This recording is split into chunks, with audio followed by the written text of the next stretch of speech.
morning. Welcome to the 2025 Business Solves Conference.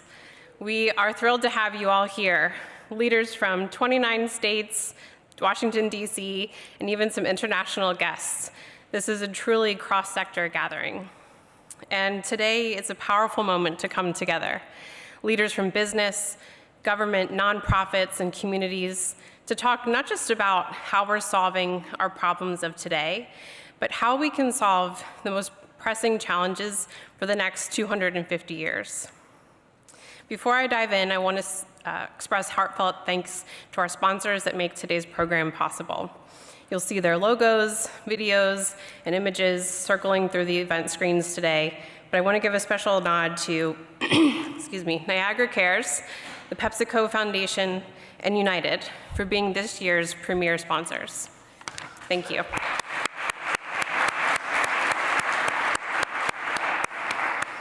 So this year's agenda is packed with inspiration and action.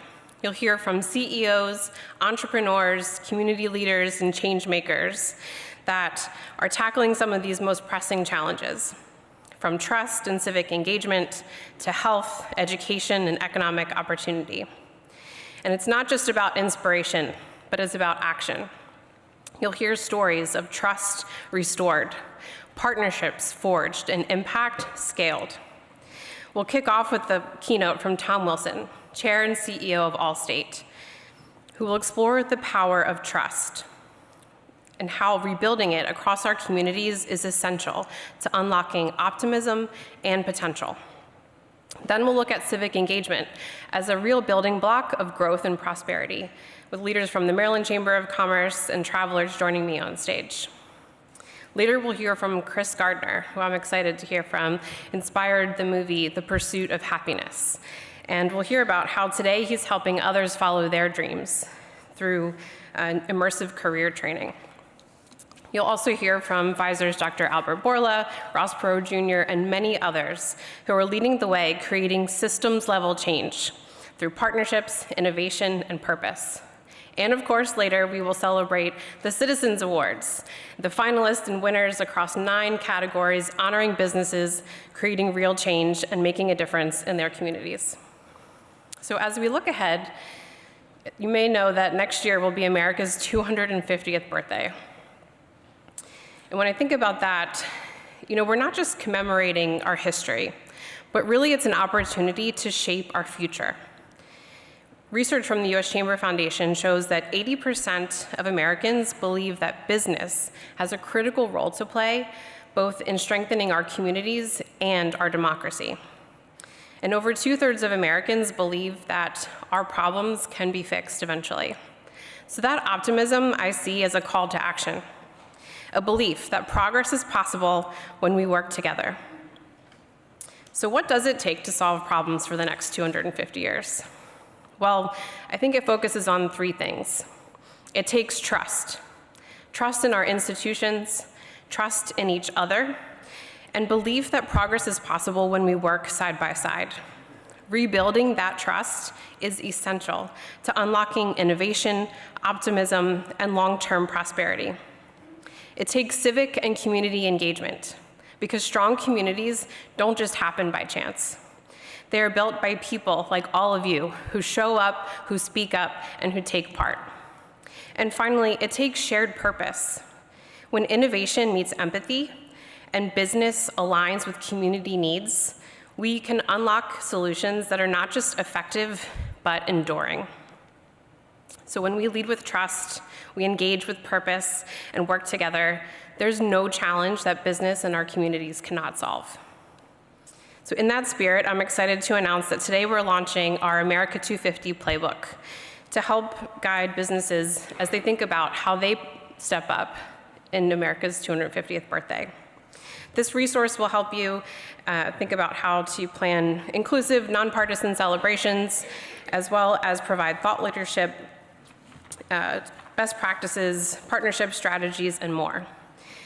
We invite you to be part of the story. So you can scan the QR code, it's in the Business Solves event app, and help bring your organization's story to life. And we'll continue releasing new information and programming throughout next year. And we want you to share your plans with us and add them to the playbook so that it becomes a living resource powered by all of you. So while you're here, we invite you to stop by our Main Street themed display in the Briefing Center, as well as our Civics Cafe, to get inspired how business and civic life can come together in communities nationwide. So before we celebrate America's 250th, we have some work to do. So today, I invite you to lean in, ask bold questions, make new connections, talk about what's working and what's not. Because the work that we do here together is not just about solving problems, it's about renewing the promise of America itself. As Kofi Annan reminded us, business cannot succeed in societies that fail. The inverse is true. When business steps up, communities thrive. So let's build trust, let's build community, and let's build the next 250 years together. Thank you for being here and being part of this journey. I'm excited to introduce our next speaker, the chair of the U.S. Chamber Foundation's board, Tom Wilson.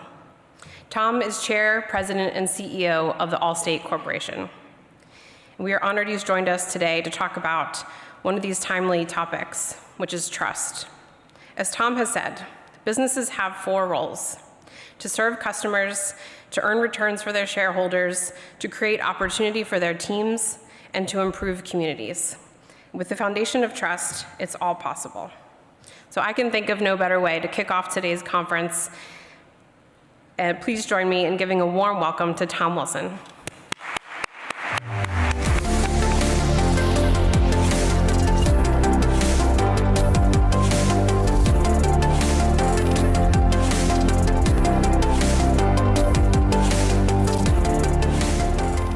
Good morning. Thank you, Hillary. You're here because you know the truth. That the truth is that society expects businesses to do more than just make a profit.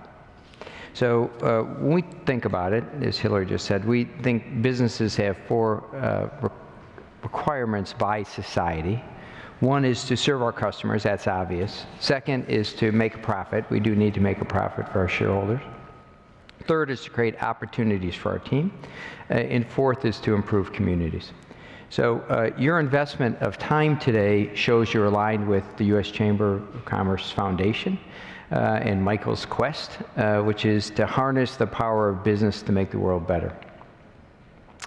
And this is a talented group of leaders, and you have the expertise, experience, and resources to build a better future. So today, I want to focus on the decline in trust, which is impacting our ability to fulfill that mission. And my goal is to enlist your leadership to change the fact that trust in America has declined precipitously. Let me just start with, listen to this sentence. I don't trust you. It's a harsh statement, and one I don't believe about you. It is, however, a common emotion that's felt in America about each other, about our leaders, and about our institutions. We don't trust our government, our businesses, or our educational institutions. Only 41% of Americans trust other people to do what's right. And local relationships have declined, with less than half of Americans making small talk with their neighbors. On top of that, 3/4 of Americans are concerned about the cost of living, 72% about the state of our country, and almost 2/3 about the safety of their families. We feel alone. So 1 in 8 U.S. adults have no close friends. And that's 4 times the level 35 years ago. And this is a problem, right? So the political philosophers, whether it's Locke, Hume, or Rousseau, all believe that trust was the foundation for a good society. And lower trust is slowly destroying the future of our children, our families, and our communities. So what we need is less blind trust and more authentic trust. Blind trust is dangerous because it's about denying facts to maintain beliefs. Authentic trust is created by relationships with reciprocity and predictability. It's not about agreement.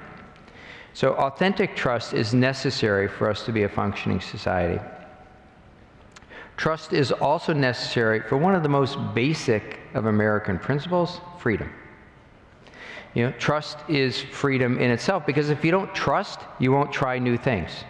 If you didn't trust the transportation, you wouldn't be here today. If we don't trust each other, we won't listen to each other. We won't experiment. And we need to share different views to win.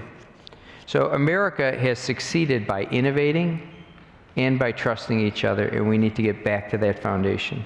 Allstate, we understand trust because it's kind of the core of what we do, right? Like over 200 million policyholders give us their money, and they trust that we'll be there when things happen. So we do that by continually innovating, challenging ourselves to provide clarity and be predictable. And trust is then earned through action. It's not just talking, you got to do things. So we're there for our customers many times a year, and trust is incredibly important to our business. It's incredibly important to America. So, and this has required us to be aware of the trends, but not simply follow them. It's about creating the future. And that's what I want to talk about today. What do we do? So Allstate and the Aspen Institute have created and it's called the Alliance for Social Trust. And we need your input on its direction, and because it's going to take all of us to do this. You have the power to change the world, this group of people, your resources, your capabilities, your expertise. You have the power to create a better future. Now, to harness that, we have to rebuild community relationships and amplify the positive. We've spent a lot of time looking at, like, how did we get here? Like, how did this happen over the last 2 decades? And it's really complicated. We read Bob Putnam's book. We did a lot of research on it. And there's no real one reason why trust is where it is. But then we said, okay, well, if we can't figure out how we got here, how do we get out of here? And we said there's 2 ways we can get out of here. One is rebuild relationships, because relationships are the basis for trust. And second is to amplify the benefit of those relationships and amplify the benefits of the positive going on in the world. Now, there are strengths to build on. 74% of Americans are optimistic about the future of their community, right? 2/3 are involved in community organizations. So, and you think about this, if you're like putting down sandbags, or you're making sandwiches for a homeless shelter, or you're coaching a baseball team, you're not going to ask me about my education level, about my income level, or my political ideology. We're just going to build a relationship. And if you have a relationship with someone, you're much more likely to trust them so that you listen and grow from them. So we think trust can be built from the bottom up, one relationship at a time. It's about making a difference by working together, not debating ideology. Trust can also be improved by focusing on the positive. There's just way too much negativity in the world today. So how many, raise your hand if you think there's more negative than positive in the world today? Yeah, most of you. Yeah, well, that's true, okay? So if you take all the messages in the world that are negative, and you subtract out all the positive messages in the world, the net is a negative. And so we have a service that looks at, how much negative things people say about Allstate, positive things. And we also measure something called TRPs, total rating points, which is the size of an advertising program. So I said, well, if you take that net negative, exactly how big is it as an advertising campaign? And it's bigger than the top 15 advertisers combined annually. It's more than a $100 billion advertising campaign. And it's not just the media. Like, I don't think you can blame the media. It's all of us. It's what we tune into, what we listen to, what we click on, what we retweet. It's really a campaign of us against us by us. So we're trapped in this web of negativity, and we're almost becoming addicted to negativity. It's changing what we crave. So this creates anxiety, which makes it hard to trust other people. It clouds our vision. And keeps us from being who we were meant to be. So it's actually even harmful for our own personal well-being. So this is not about ignoring reality. Sometimes I say this, people think, well, you just want to be all positive. No, no, it's not about ignoring reality. That'd be blind trust. That's a bad thing. This is about authentic trust. And it's about being more positive about the things that we like in America, the things we like about each other, and finding ways to then bridge and build relationships. Now, you live this, right? You know acceptance leads to acceptance, respect given leads to respect received. So acceptance and respect are the foundations for creating trust. So restoring trust is a door we have to go through if we're going to address the many concerns that Americans have. And it's necessary for collaboration, for innovation, and for creating solutions that are accepted and worked. So it's a door to realizing our full potential. So Allstate and the Aspen Institute are acting on this. We're funding efforts to strengthen local relationships through Trust and Practice Awards. So we've committed $5 million to improve trust through physical or virtual communities. So the learnings can then be utilized across the country, so you can take them to your organizations. And here's how it'll work. At least 3 organizations have to come together from different communities, and that can be a local community, a physical community, or it could be virtual. And they have to be focused on civic engagement, volunteering, or bridging differences. And then they have to use an intergenerational group of participants, so work across age boundaries as well. And then those organizations would become part of a national network. We would take their learnings and share them through this national network to other people so that we can work on improving trust. The way we're going to select the grants is first we're going to say, well, what's the impact on trust? Is it going to be a good? What's the commitment and strength of the leadership? Because this is going to be about leadership and people standing up and working across boundaries. How good are they at executing? And then what's our ability to extend this across the country? Now, your leadership is going to be will be necessary for us to be successful at this. So work within your communities to bring organizations together. Sell the concept. Participate in making a proposal and finding ways to improve trust in America. So I think leadership in the end is about getting people to willingly go someplace they would not go by themselves. Not too hard to lead people to get them to go where they were going to go anyway. You're just the head of the parade. But it's about getting them to willingly go someplace they would not go by themselves. As leaders, we need your help to get people to willingly go someplace they would not go by themselves. So because we can create a better future if we improve trust. We have to help people mobilize resources. And now is the time to act. Trust is one of those amorphous things, and you think like, why now? It's like there's a lot of other pressing problems in there, because this is meta. It goes underneath all of that. And Hemingway, in his, summarizes the consequences of inaction in a book called The Sun Also Rises. There's one of these characters, Mike, he goes bankrupt. And so he's asked, how'd you go bankrupt? And he says, 2 ways, gradually, then suddenly. And you know, trust has been declining gradually, and prosperity will elude our grasp suddenly if we don't get after it. So we have to work on improving trust now, because otherwise we're going to end up with a social bankruptcy that Locke, Hume, and Rousseau said would happen if you don't have trust in a democracy. So help rebuild local relationships.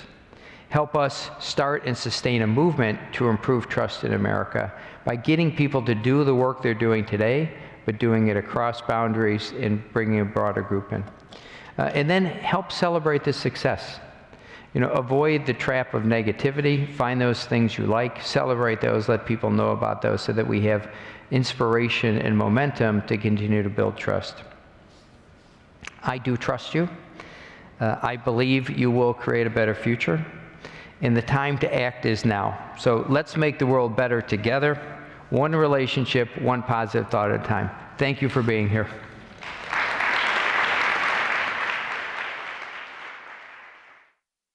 My name is Allison Gray. I am the Marketing and Communications Specialist here at the Odessa Chamber of Commerce. For our Civic Day of Action here in West Texas, we chose to do Odessa Cares Day. It was a community-wide cleanup. We get a lot of wind, and so unfortunately that means a lot of trash along with it. The entire day, everybody was so excited to be there and to work together. The most impactful part for me was the fact of everybody had a shared common goal. The only way to get your voice heard is to get involved. That is how you make an impact.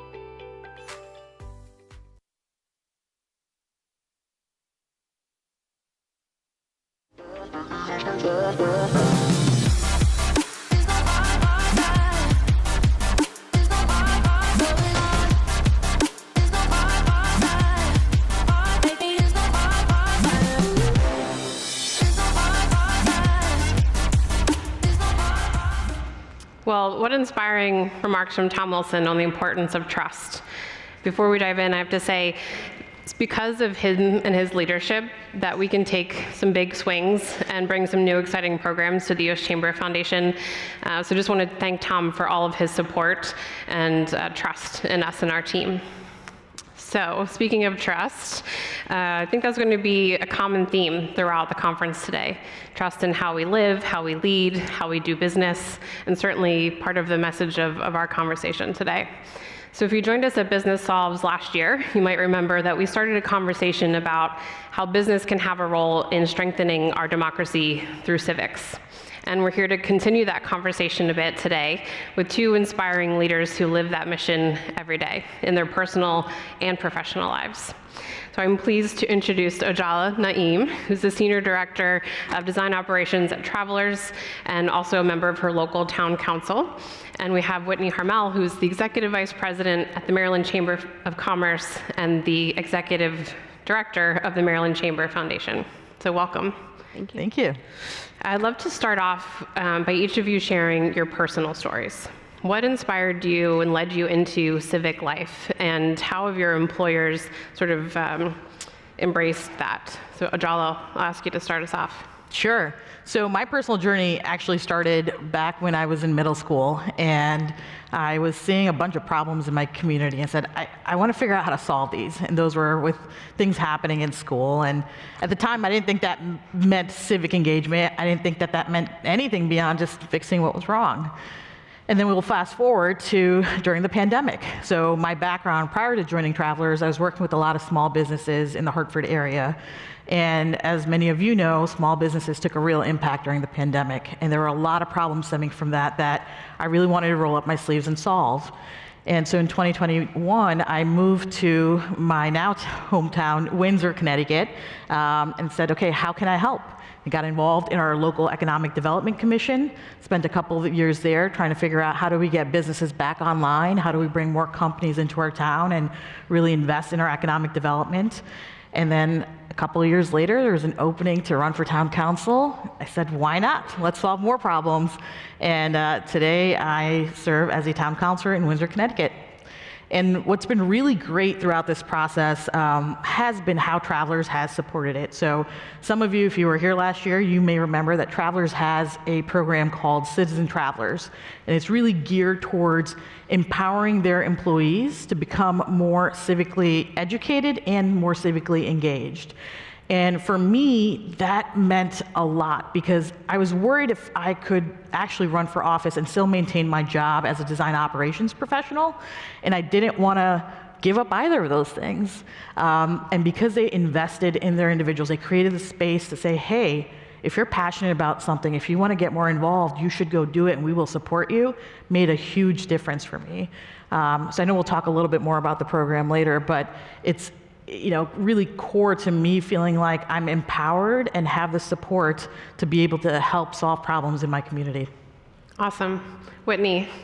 Yeah, so thanks first of all for having me today. My story actually starts in childhood. I'm the daughter of two small business owners, and so we didn't have time, quite frankly, for civic engagement. My brother and I were playing in boxes in the back of the store every weekend for my entire childhood. So we were not very active. My parents were working in the business 7 days out of the week. And quite frankly, through a really tough stretch in my 20s, my parents passed away, and unfortunately I had a marriage that ended, and I found myself completely lost at the age of 30, and I spent several years trying to figure out what that next step in my life was. And I happened to meet a wonderful person in Baltimore, where I'm from, who said, hey, come join me at this event that my organization is sponsoring. It's for the United Way of Central Maryland, and it's for young professionals,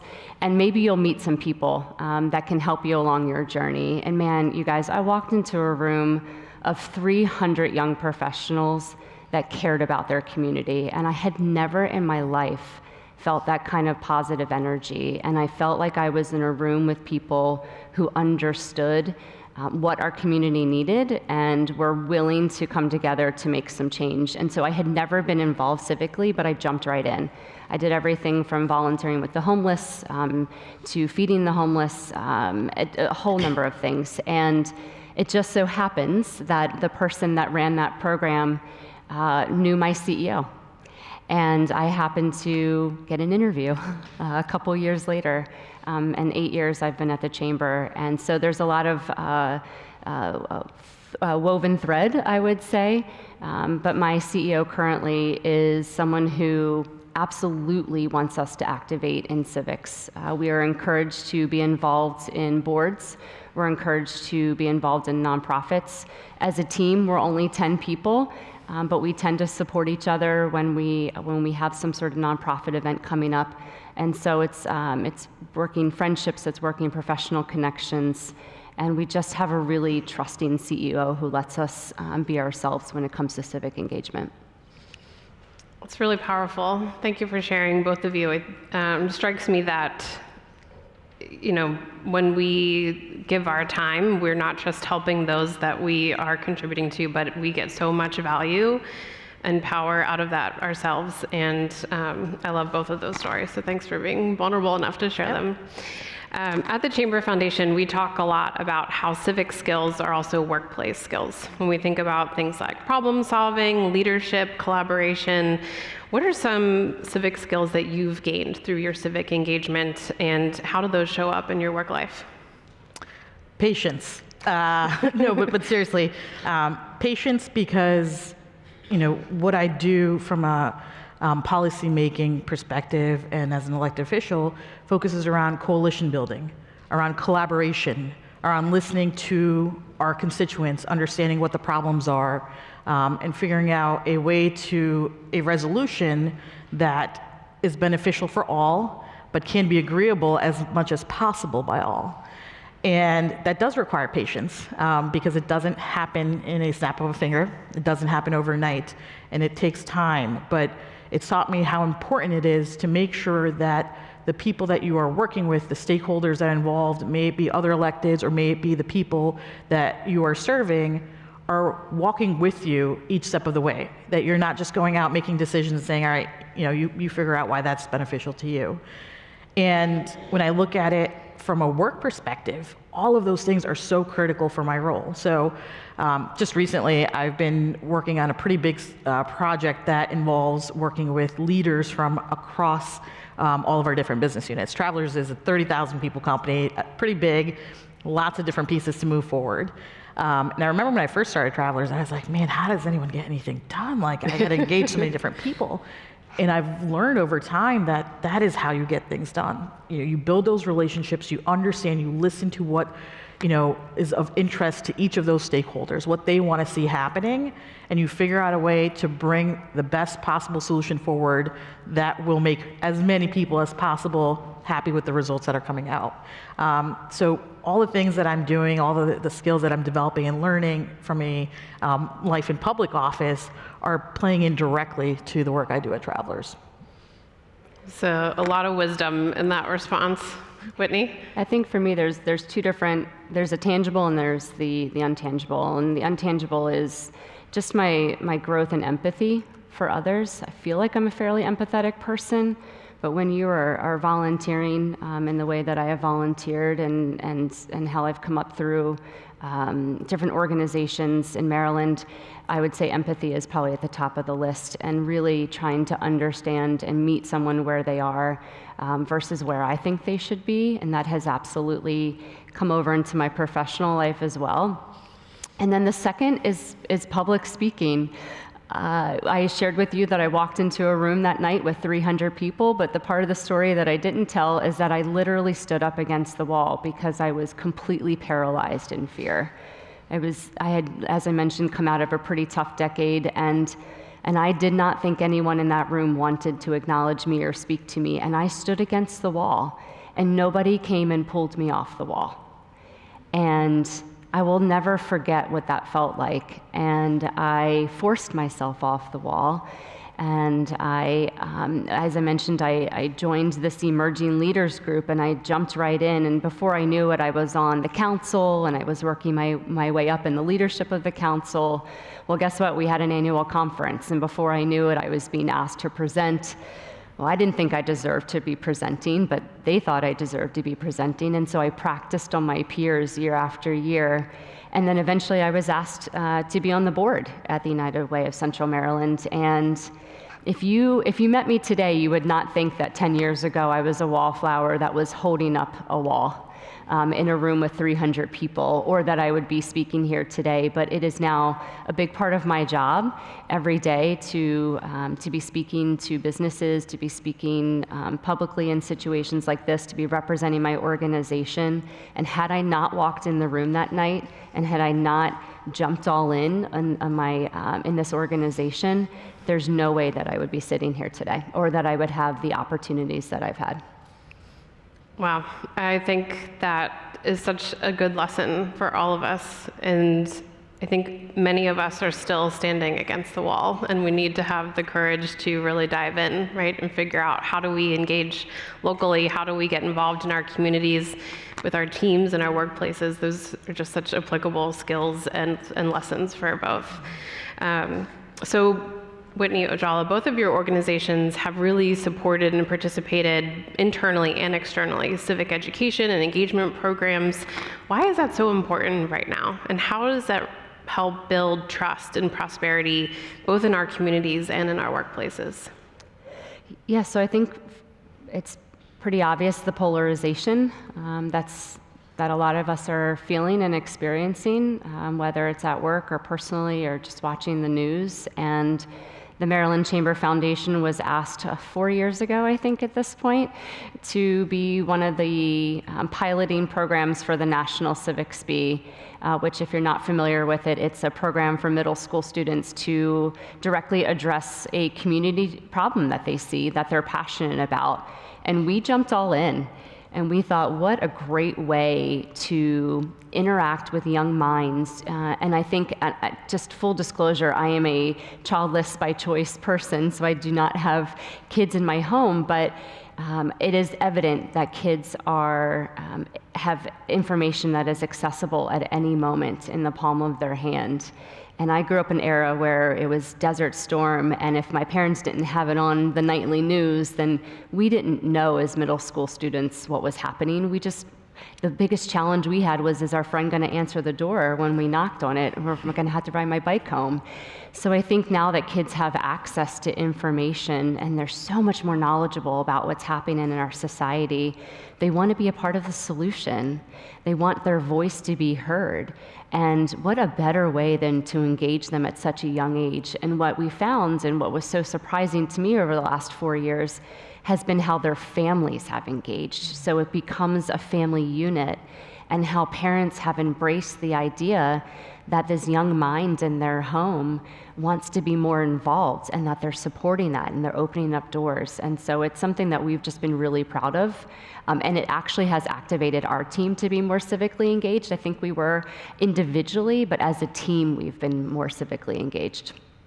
I appreciate the kind of focus around the National Civics Bee, because the education piece is still so lacking, right? One of the things that Citizen Travelers does, they don't just encourage you to run for office, they also do a lot of educating of our employees on what is civic engagement and understanding civics and understanding where you can vote and what you can vote on and how you can get involved and make a difference. And those are things, I still learn things. I'm in elected office and I'm still learning things from some of the programs that they're putting on.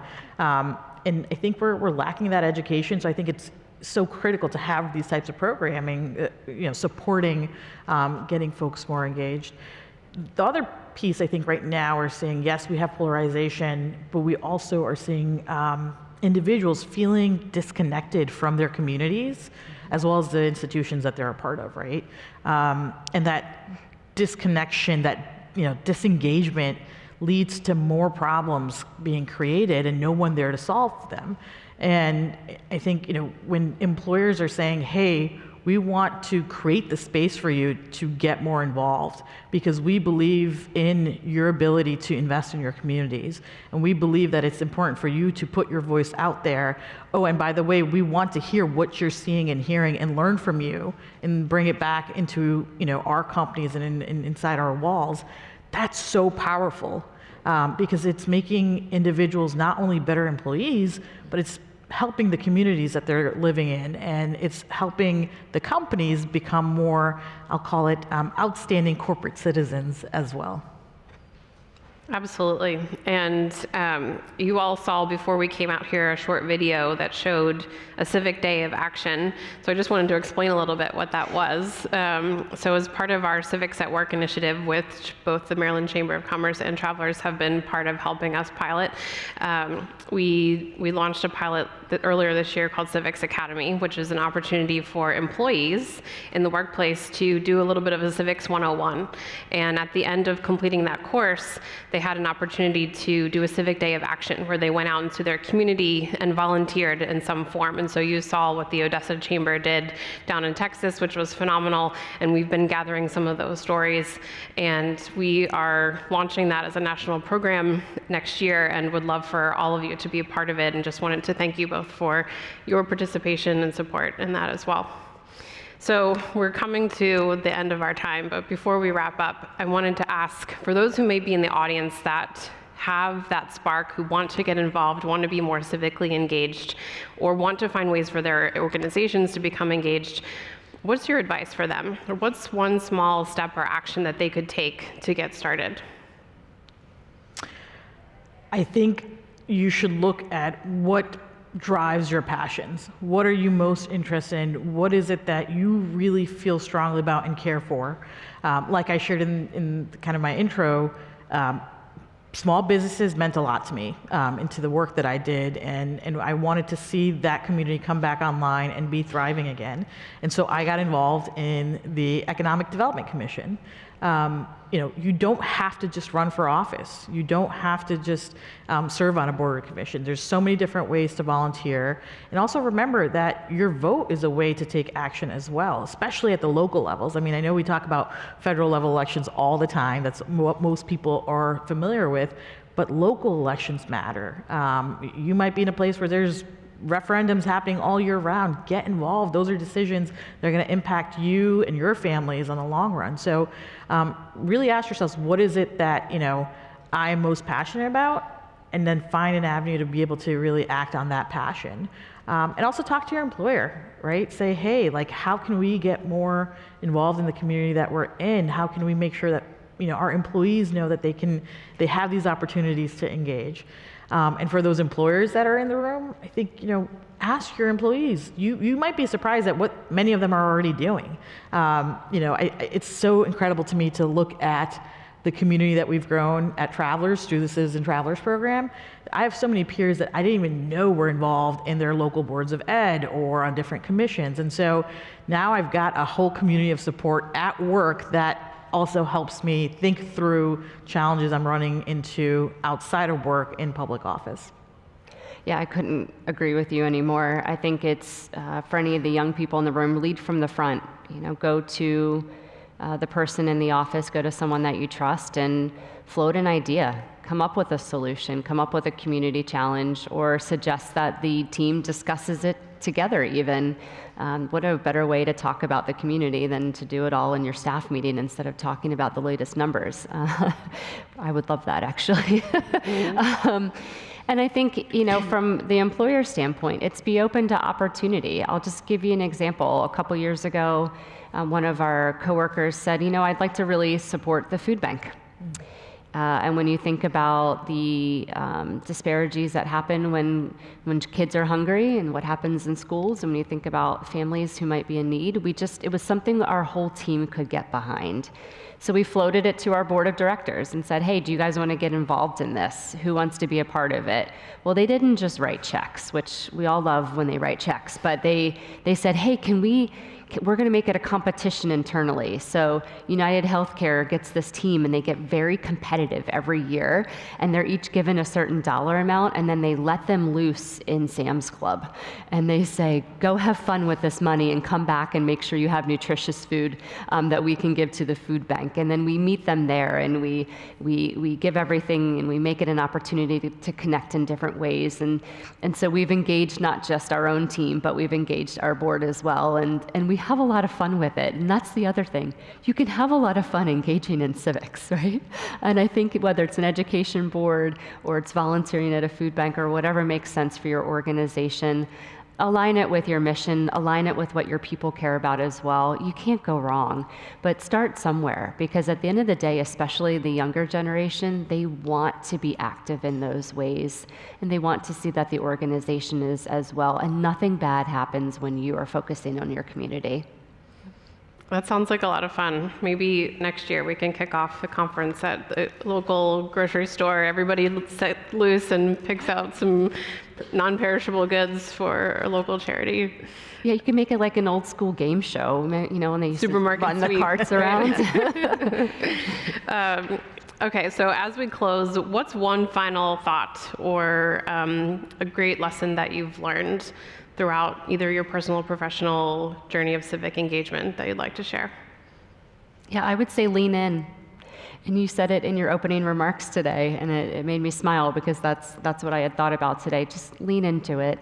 And you can individualize it, you can do it as a team. It is literally never too early. So if you have middle school students or you have younger kids, it's never too early to get them involved, and it's never too late for you. You absolutely all have a passion within you to do something, and if you're not sure what that is, go do a couple of things and you'll figure it out. But yes, lean into what civics could be for you. I'm going to build off of that. Lean in, and remember that civics is an investment into your people and your business, right? We have a lot of business leaders and individuals that are working with other businesses. When you invest in your employees, you're telling them, hey, we believe what you are doing out in your communities is going to make us a better company. It's going to make you a better professional, and we want to support that. I think it is so critical right now, right? Many companies hold some of the top talent, and I'm a firm believer that you don't have to be a politician to be in politics. We need talented individuals that bring strong strengths and skills, and that could be being a great finance professional, because lots of numbers we need to figure out, or it could be someone who's working in human-centered design. That's my background, and it helps me look at problems and approach them from a very human-centric way. So take a look inside of your companies and say, hey, how do we make sure our people are not only helping strengthen our companies, but the communities that they're in? Absolutely. I think civics is how we can build our future together. It's so integral to our everyday lives, right? It's not just, a subject in school, or, we focus a lot on the numbers of the percent of Americans who fail a basic civics test and things like that, which is important to know where we stand, but it's so much bigger than that, right? It's how we solve problems together. It's how we work together. It's how we strengthen our communities. It's how we build trust, and it can all be done through civics. So thank you both for being part of this conversation. Wanted to give an opportunity, if folks wanted to learn more about what travelers in the Maryland Chamber are doing around civics, how could they find out more information? For travelers, you can visit travelers.com. We have a whole section called Citizen Travelers on our website. We have a great playbook that the company has actually created to encourage other companies to also think about how they can activate civic engagement within their walls. So please do check that out, and I'm here all day and happy to answer any questions later too. Awesome. Yeah, and for us, it's mdchamber.org, or you could just reach out to me on LinkedIn. I'll respond and connect with you, and happy to have an offline conversation about what civics could mean for your organization. So thanks, Hillary. Excellent. Well, if you want to learn more about the work the foundation is doing, of course, you can find that at uschamberfoundation.org. And later this afternoon, my colleague Pamela Sharma will be leading a Civics Trivia event right here in this room. So you can all brush up on your own civic knowledge and see the fun, as you mentioned, that we could have together around civics. So thank you all, and thank you to our panel. Thank you.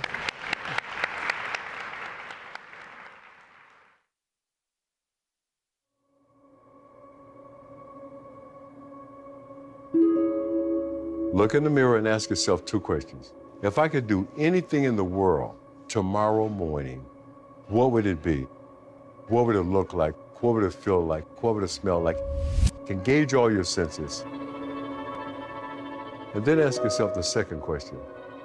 What did I do today to make tomorrow happen? Would you seize it, or would you just let it slip away? Mr. Gardner is an entrepreneur, motivational speaker, international best-selling author, award-winning film producer. His autobiography, The Pursuit of Happiness, became a New York Times #1 bestseller and is also the inspiration for the critically acclaimed film, The Pursuit of Happiness. Prepare to be inspired and help me welcome Mr. Chris Gardner.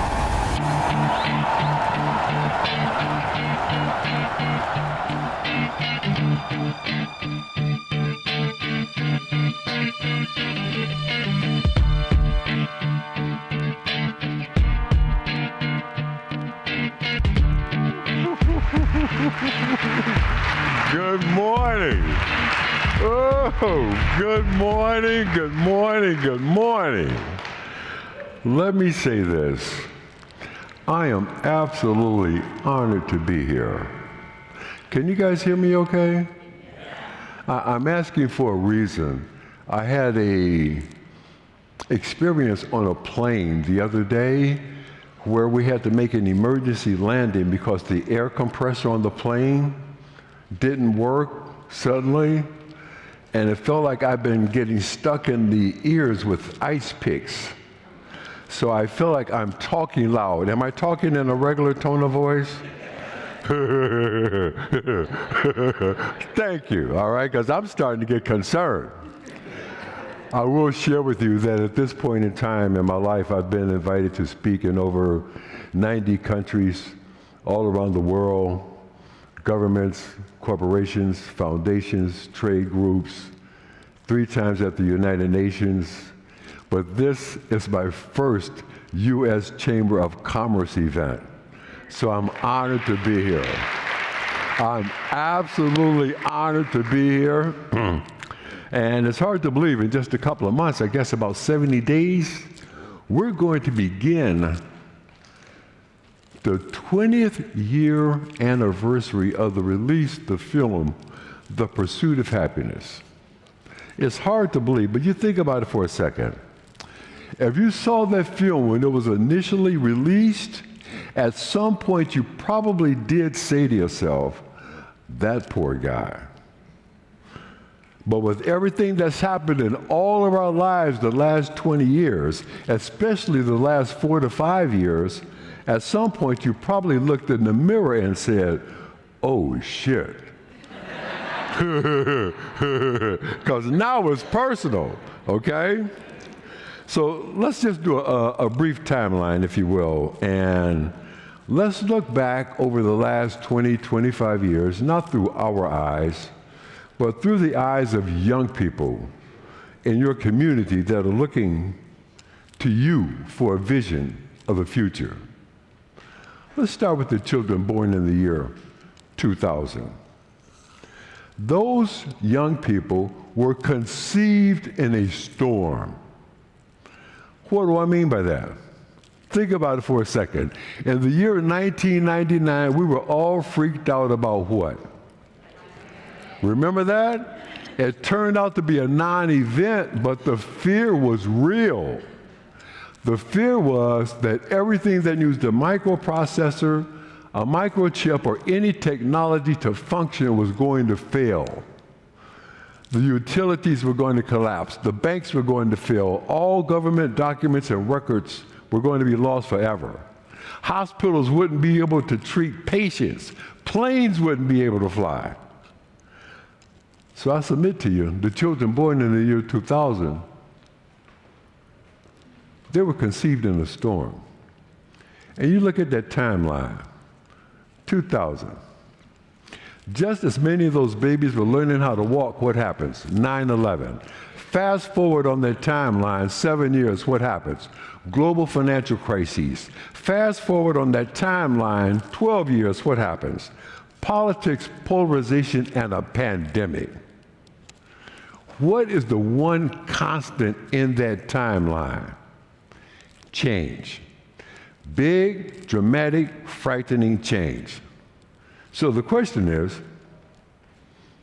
how do we adjust, adapt, create, and even embrace change? I'd like to spend the balance of my time with you all today talking about what I'm doing to help adjust, adapt, create, and embrace change in public education, which is directly related to the efforts of all of you individually and institutionally in your communities. So again, I got to do one brief, quick timeline. How did I get here? 6 years ago, I had to make a very, very big decision. I celebrated a big birthday. I turned 65 years of age. And I had to answer the big question. The big question was, now what? Are you going to retire or rewire? You know what I chose. The difference is when you retire, you stop doing what you used to do. When you rewire, you start doing what you want to do. So, as you all know, I spent my entire career on Wall Street in the financial services business. And on Wall Street, when we start talking about returns, we define it this way. A short-term return is a position you held for 6 months or less. A long-term return is a position that you held for a year and a day. But when we start talking about alternative investment returns, we're not looking for a return until 6, 7, or 8 years into the future. So I see the work that my foundation is doing in partnership with Transfer as making a huge alternative investment in human capital. My initial goal was to speak at 100 high schools. And at that point in time, I thought, man, that's a big to-do. Man, we blew through that number before I knew it. The first thing that I learned from school teachers, school counselors, principals, and indeed the entire public education task force is you can't just do high schools. Because by the time a lot of our young people get to high school, it's too late. They've already made up their minds, are they in or out? Are they going forward or are they going to stay where they are? Are they going left or right? So they told me to have the impact of what we need you to do, you got to go a little further upstream. So I started going to middle and junior high schools. I got to the middle and junior high schools and they said the same thing. What you're doing is important, but to have the influence and the outcomes that we need for you to have, you got to go a little further upstream. So now they got me talking to upper level elementary school kids.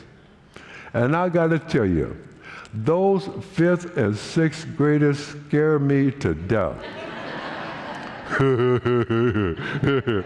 They scare me to death. You know why I say that? because they're asking you big people's questions in little people's bodies. And this is where being a grandparent comes in handy, because you got to put all your answers through that grandparent's filter in your head. You can't talk to a 9 or 10-year-old like you can a teenager. And it's very important to me that I share with you, when I say that we've spoken at over 600 public schools, it's very important that I share with you, we've included schools for children with special needs.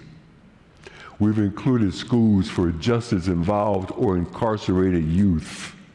We've included orphanages.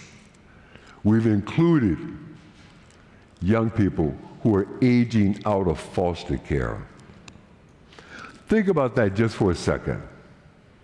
And just go back 2 or 3 years and imagine. You've been a ward of the state your entire life. You had no family. No one wanted you. And now you're considered an adult at 18 years of age and put out into the world in the middle of a pandemic. And let me just do a brief sidebar, because I'm having a flashback up here. I did an interview with a major business journalist recently. Now, why I agreed to do the interview, I don't know. And you have to be very, very careful with those people, because if they ask you a question and they don't like the answer you gave, they're going to push you a little bit harder. This young man, I felt, was a little aggressive when he asked me, well, why do you care so much about public education? You're a public figure. You spent your entire career on Wall Street. You're an international best-selling author. You've had the biggest movie star in the world play you in a film. Now, he said those things like I had done something illegal. He was reading the list of charges against me, all right? He was trying to get me a little more engaged in this interview. He was trying to get me riled up. Well, the truth is, he did, especially with those comments about being a public figure at Wall Street. And I had to explain to him, sir, I've been a public figure my whole life. I was born in a public hospital, rode public transportation to public schools, studied at the public library, lived in public housing. And I know my family got more than our share of public aid. So I was destined to be on Wall Street. I did my first public offering the day I was born.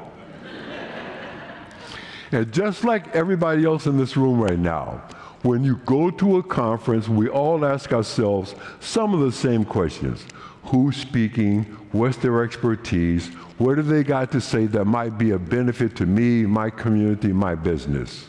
You know what the teenage question is? Why should I listen to you? So I have to go through my resume. Abandoned child,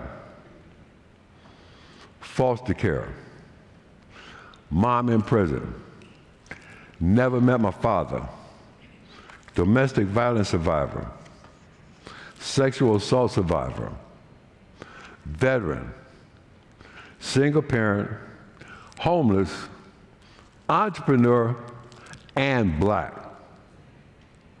And I said black last because I got this free. This is the original packaging right here. And you know what happens when I go through that resume, when I go through that CV? I close the gap. There's a generational gap.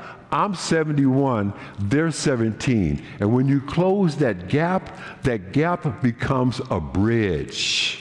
And on that bridge, we can see that a lot of us have been in many of the same places and spaces, clearly at different points in time.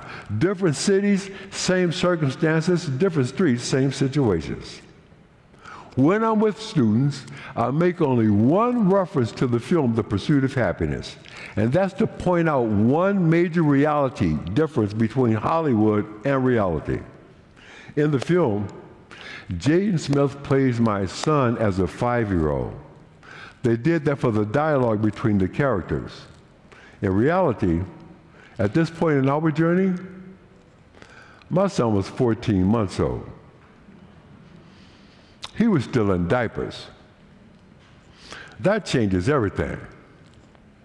And speaking of diapers, is that not just the most beautiful little chocolate baby boy in the world? And no, that is not my son, man. That's me. Just so we're clear, all right? That is me 70 years ago. And every time I look at that photo, it makes my soul smile because I know the only person I could be looking at to make me smile like that is her, my mother, Betty Jean. Man, those eyes and that smile could either melt your heart or turn you into a pillar of salt. I've had both experiences. This whole idea of permission to dream started because my mother gave herself permission to dream. Now, her dream may not seem like a dream to a lot of us today. The way a lot of us describe dreams, we would start off talking about money, things, stuff, toys, power. Her dream was bigger than that. You know what her dream was? Her dream was she would be the last person in the history of my family in America to ever pick cotton. It is a fact that for 400 years before my mother was born, the only thing that anyone in my family had ever done was pick cotton, first as slaves and then as sharecroppers. As a matter of fact, the last time she walked out of the cotton fields of Louisiana, she was pregnant with me, and she said to herself, "My child will never pick cotton." I will submit to you, that is an American dream. That's a big, bold, beautiful, bodacious, very American dream. Because one woman gave herself permission to dream, I went from being a sharecropper to a shareholder. Because one woman gave herself permission to dream, I went from 400 years of picking cotton to 4 decades on Wall Street. Because one woman gave herself permission to dream, all of that happens in 1 generation. Now, I'm in a position where I know what my role is and what I'm supposed to be doing at this point in time in my life. At this point in time in my life, I got to fulfill what Nelson Mandela described to me as my generational responsibility. Before that, let me tell you something. I saw a couple of copies of my book floating around out here. Be careful where you go with that book. Turns out my name, I got a distinct honor. My name has been added to a list of authors whose works have been banned by certain prisons and penitentiaries. Some of the other banned authors on that list include Dr. Martin Luther King Jr., Dr. Maya Angelou, and Nelson Mandela. And I got to tell you, if you ever go get banned for anything, that's the crew. That's the crew you want to get banned with. But having this conversation with Mr. Mandela and him explaining to me that your life has been what it has been in order to prepare you to fulfill your generational responsibility. And he went on to say his exact words, we all got to be mindful that there were people who came before us, who paved the roads that we're all rolling on right now with their blood, sweat, and tears, and now it's our responsibility to see to it that the folks coming up behind us are prepared. So that's what I'm doing. When I'm with young people, I share the 3 most important decisions I ever made in my life, all of which I made at their age or younger, but because of time constraints, I can only share one with you. I will share with you as I share with young people. The second most important decision I ever made in my life, I made it as a 14-year-old boy One night I got the honor, the blessing, to hear Dr. Martin Luther King Jr. speak. As a matter of fact, it was the last speech he ever gave in his life. He was assassinated the very next day. He was speaking to a group of municipal employees, sanitation workers, garbage men, down in Memphis, Tennessee, and his message to those men that night was, whatever you're going to do with your life, you should seek to become the best at it. I believe his exact words were, if you're going to be a garbage man, you should seek to become the best garbage man and sweep streets like Shakespeare wrote poetry. And right there, I made the second most important decision I ever made in my life. That decision was, I'm going to become world-class at whatever I do with my life. Not good at it, not pretty good at it, but world-class at it. Now let's define world-class and keep it simple. I guarantee you, and I stress to our young people, that whatever business or industry you ultimately go into, there's going to be a conversation going on. Someplace there's a conversation going on right now in your industry, and the question that's come up, who's the best in the business? Somebody ought to say your name. Same conversation, same question. Who's the best in the business? If nobody says your name, then you got work to do. Same conversation, same question. Who's the best in the business? If nobody says your name and you don't care, get out of the business. You'll never be any good. But the ultimate validation in that scenario, when that question comes up, who's the best in the business, the ultimate validation is when someone who does not like you says your name. When the folks who wouldn't take your phone calls are now hoping that you'll return their calls. When the people who would not hire you yesterday cannot afford you today. That's when you know. You know when I knew? I don't, but I'm working on it every day.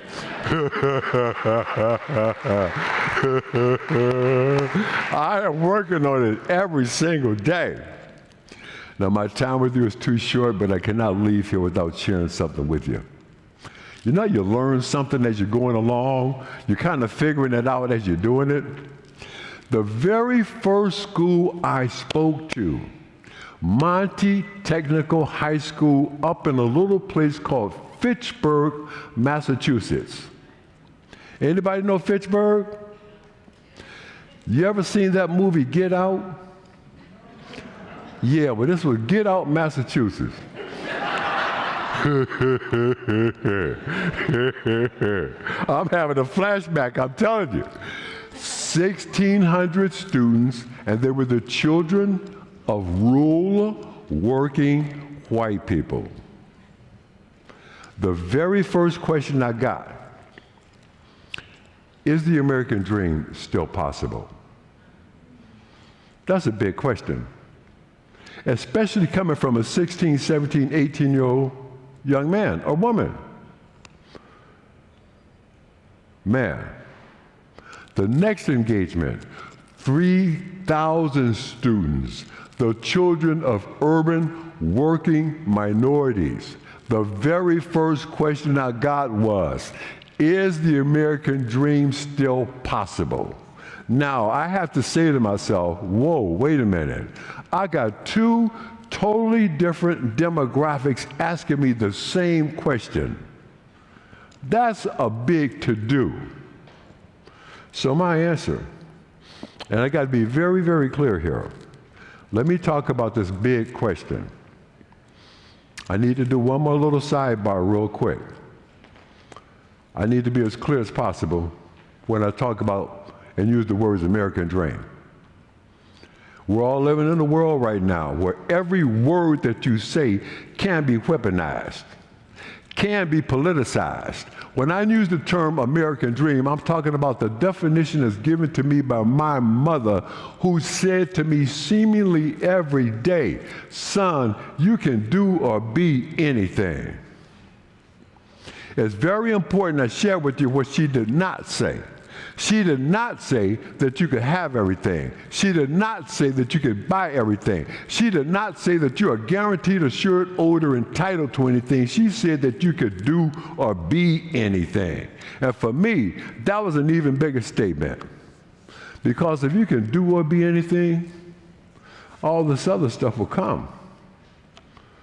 So my very direct answer to those young people from all over our country who ask me that big question, is the American dream still possible? The answer is yes. I'm living it every single day. But I stress to them, the American dream has changed. Because of globalization and technology, the American dream has gone global. And our young people need to understand that the people that you are now competing with are not in your classroom. They might not even be in your county. Because of globalization and technology, the people that you're now competing with are someplace all around the world. And while you are off, enjoying yourself as you are perfectly entitled to do, you got to know the people that you're competing with are someplace grinding. They're studying, they're practicing, they're networking, they're rehearsing, they're researching. And that's going to make the difference between who signs the front of the check and who signs the back of the check. That's going to make the difference between who calls the meeting and who's got to go to the meeting. That's going to make the difference between what's on the agenda and who sets the agenda.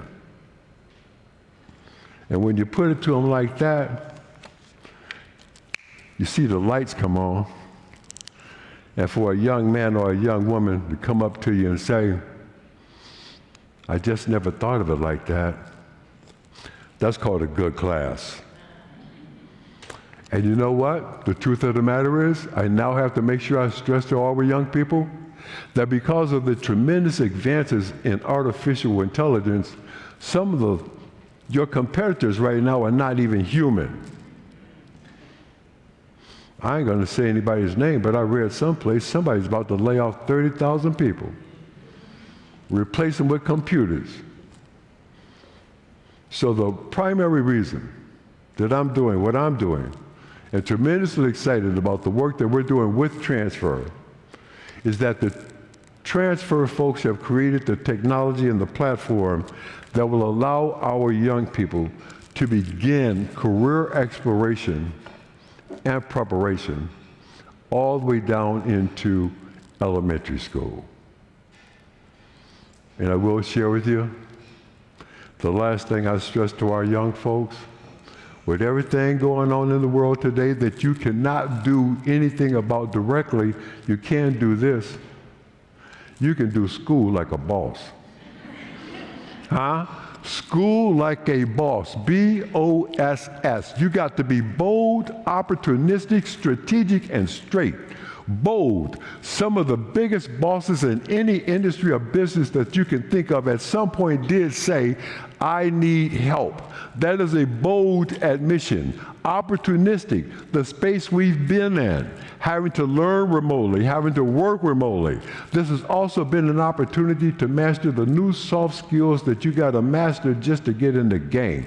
Strategic, keep your focus on your long game. We are playing chess, not checkers. And straight, you got to say to yourself, I will not allow myself to be distracted, and most importantly, I will not allow myself to be a distraction to myself. It's time to do school like a boss. It's been my highest honor to be here with all of you today at the U.S. Chamber of Commerce for Transfer. I'm Chris Gardner. Thank you. Thank you, thank you, thank you. Thank you, baby. I felt you all the way up here. Thank you, thank you, thank you, thank you. Thank you. God bless you. I felt you all the way up here. Thank you so much. Thank you, thank you, thank you. We're good? Thank you.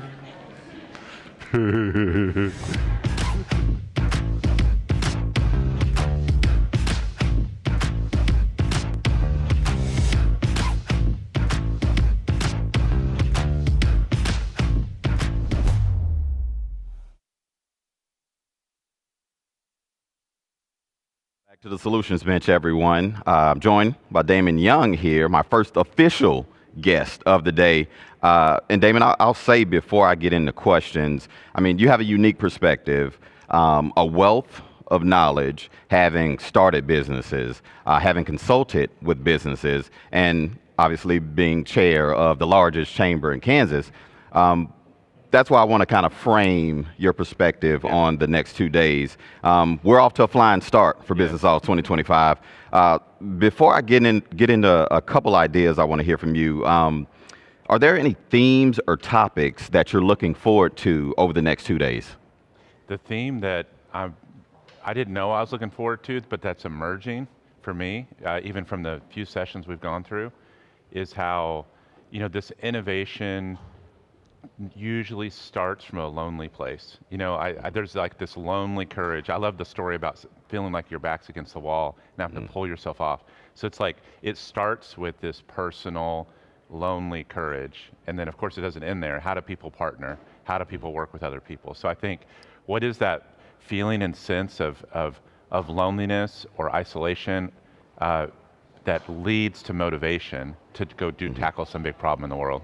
Got it. And one phrase we'll hear throughout the next 2 days is building community. Yes. So that's going to kind of emerge throughout today and tomorrow.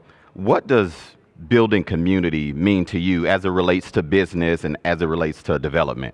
Yeah, I think that for me, the development, whether you're talking workforce development or economic development or leadership development, it's all about finding new, different, and better ways to solve problems. And so, and how do you, if you could, I always joke with people that if you could have already done it, you already would have. Like there's a new idea, there's a new question, there's a new conversation that's going to happen in community. So the innovation almost always happens in community. You could sit and you could try to just ideate and just try to think of things, but it's community that causes those collisions and of ideas that lead to the next innovation or the better question. So yeah, community to me is essential for all development, whether it's individual development or community development.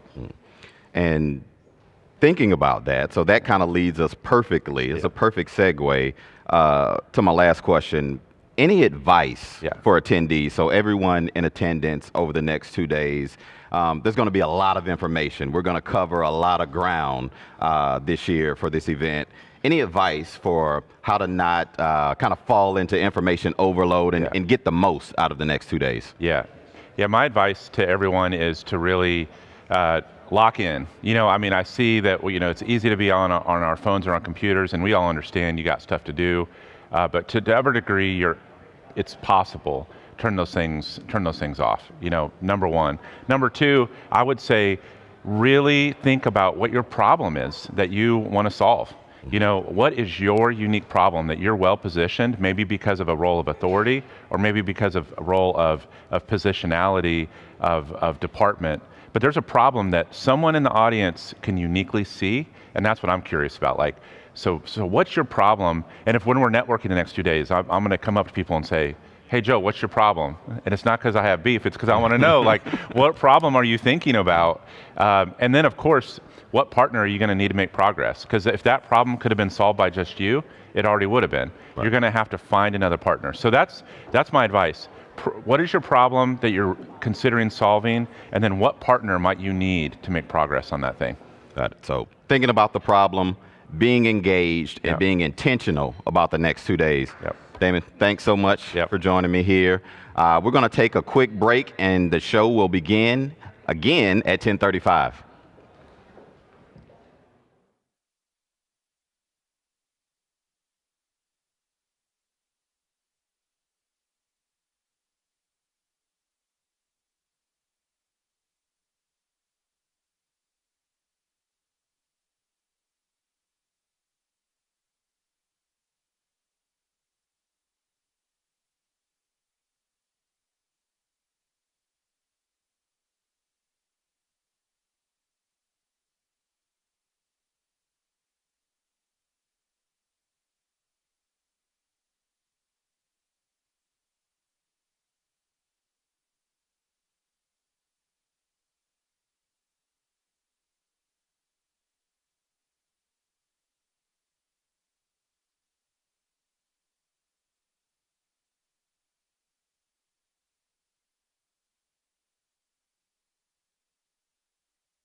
Please take your seats. Our program will begin again shortly.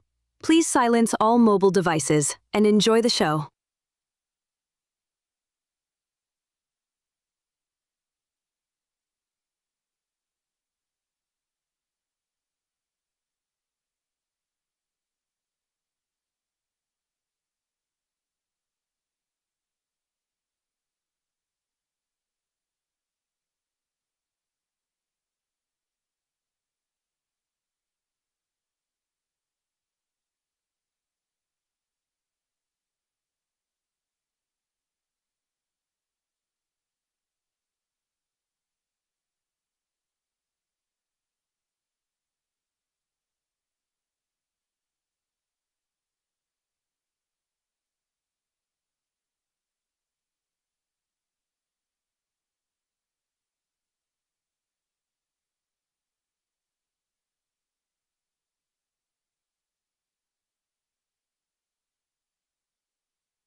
Please welcome Dr. Albert Bourla, Chairman and Chief Executive Officer of Pfizer, in conversation with Patrick O'Connor, founding partner at Narrative Strategies and former reporter at the Wall Street Journal.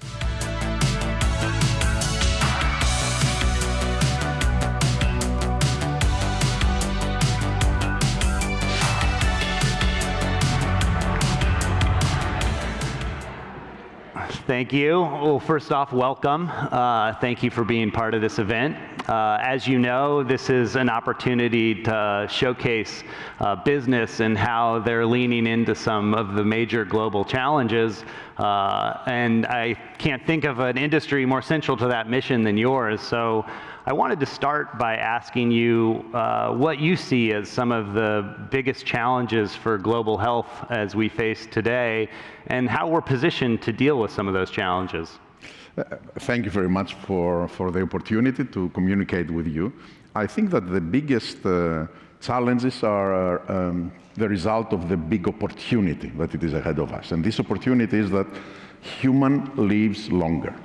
This is at large because of our industry, not only, but I think the most profound impact was the discovery of new medicines over the last 100 years. But right now, we have a demographic situation that the elderly will become bigger and bigger part of the population. It is estimated that with these trends, within 20, 25 years, the population on Earth that are above 60 years old will double. And also it is probably the first 130-year-old humans have already been born. Wow. And there will not be one or two. In 130 years, there will be a lot of them. But that's a great opportunity, and we are very happy to see that. But that comes also with a lot of health challenges, because we know that the health issues are becoming disproportionately bigger at the later decades of our lives rather than in the beginning, wisely designed by someone. But it's happening. So diseases that were less important before start becoming very, very important. Alzheimer's was always a very big fear, but was affecting smaller percentage of the population. Now that people are living longer, 30, 40 years later, is becoming a major issue. Cancer also, it is something that is related with age. Older people are getting cancer much more frequently than younger people. So the incidence of cancer is expected to grow more.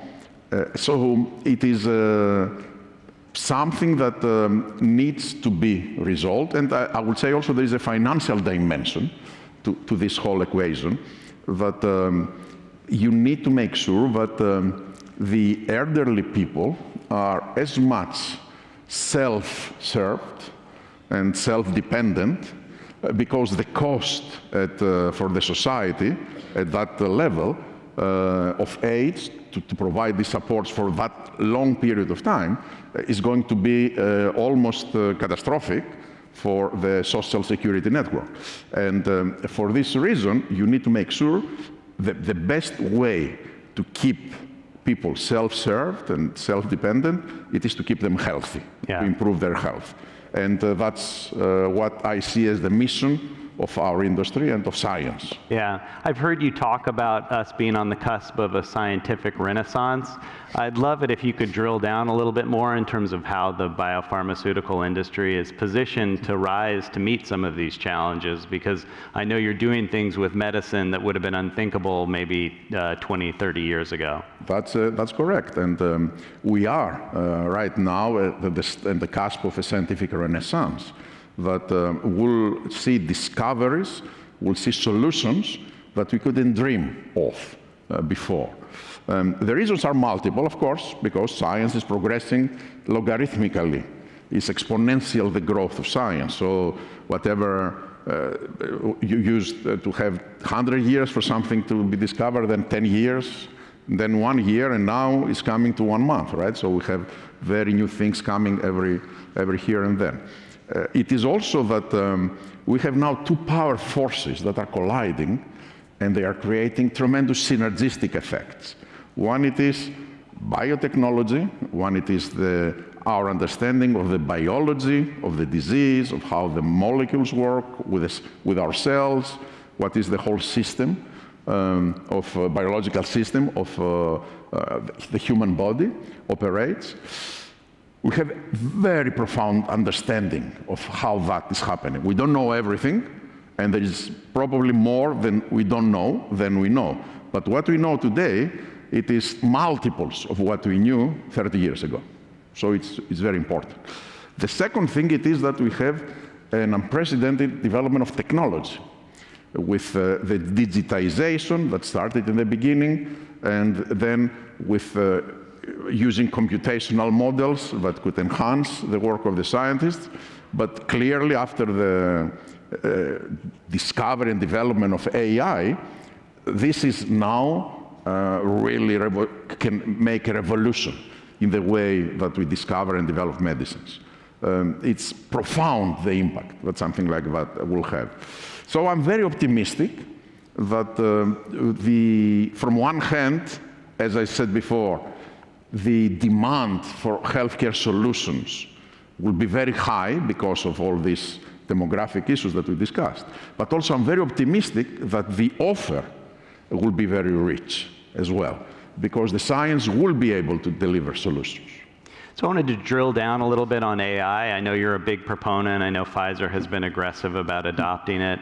I'd love to get a sense from you about how you think it's going to power drug discovery and development, both now and then maybe in the years to come. Yes. Let's say that there are a few things that AI can do now. The technology is there. It is up to not the tech companies to bring you new models or new formulas or new technologies. It is up to you to be able to adapt them, to incorporate them into your organization, and to utilize them to become tremendously more productive. And by speaking productive, it's not only about doing things cheaper so that you can invest in research more and more, but I'm talking mostly about doing things faster. For us, there is a very big saying in Pfizer: time is life. And it's not money, it's life in our case. And it is important to be able to do things fast. That can make the difference of a father or mother that will be able to see the graduation of the daughter or the wedding of the son. It's extremely important to do it before so that they can live. So for so many people. AI is helping us, the current models, just to do that. The challenge is that new winners and losers probably will be created, and the winners will be those that they will be able to bring AI inside their organization, because there will be a lot of resistance from people. The resistance could come, first of all, because you need to change the way that you are doing things. Yeah. People are used to doing things. Secondly, could be a fear, what about my job if AI is coming, which is also a real fear. But also more importantly, because that's a foreign language to many people, AI. They don't know how to use it. They are afraid. They are very good in doing other stuff, but they don't know how to use AI. And that could that creates a resistance, right? So we need to educate our people to teach them how to use AI, what they can do with AI to find the new ways of working through AI. And that I think we can do now, this year. But the most exciting part on AI, it is what AI can do in drug discovery. How will help us find biological targets in our cells that we didn't know that exist, or we didn't know what role they play. And AI can help us say that if you want to prevent resistance of cancer cells to drugs, so the drug works for a year and then suddenly stops working and you have a metastasis, this is the target that you should go. AI can help us do that. And once we know the target, of course, we need to design a molecule, a medicine, that can go and attack this target. And AI is helping us to do that. Right now, we do it by having really drug discovery. So we will synthesize, I don't know, 3 million molecules, and we'll try to discover within this ocean of molecules which one could work. With AI, we can move from drug discovery to drug design. Yeah. So we don't deal with 3 millions. The AI will design the top 300 molecules that they think will work. And then we will try those 300 and see if that works. Those are the things that will help us break into unprecedented healthcare solutions. So that's the overlap of biology and technology and the advancements coming together for patients. Are you encountering any obstacles as you look to deploy AI across, whether it's the portfolio of drugs in the pipeline or just other parts of the business that maybe would be instructive to folks in the audience? I spoke a little bit about those, that there are a lot of people that will be concerned, and depends, I think, on the culture of the organization. And there will be organizations that will create a culture that will help everyone transition into the new reality. And there will be organizations that their culture doesn't help that. And that's why I spoke about winners and losers. But I think that's a significant obstacle. But in addition to that, there are the things that I spoke about, drug discovery and drug development, are things that they don't exist in a perfect form right now. We do have AI-assisted target identification, but it is in the beginning. We do have AI-assisted drug design, but again, it is not something that we do constantly and only that. Those things need to be developed. I'm not sure what is the best way to develop them, and also what is the best way that we in America develops them, rather than in China, for example, but they are extremely good in science. And I think that probably will necessitate significant partnership between tech companies and pharmaceutical companies. Tech companies are trying to break, to crack the nut of drug discovery for decades. Yeah. Google was the most famous of them. Very mediocre results so far, nothing. Pharma companies are trying to utilize these tech tools to change the way that they do drug discovery. Incremental improvements, I would say, not transformational. I think the secret is that not a tech company and not a pharma company alone can do it. They need to be together, and they need to be in a way that they are both having common risks, common incentives, and both skin on the game. And I think the partnerships that will form this way will drive the way. And do you think those kinds of partnerships are realistic? And then I guess if I could build on that, what other types of partnerships do you see would be kind of making advances or resulting in advances in global health?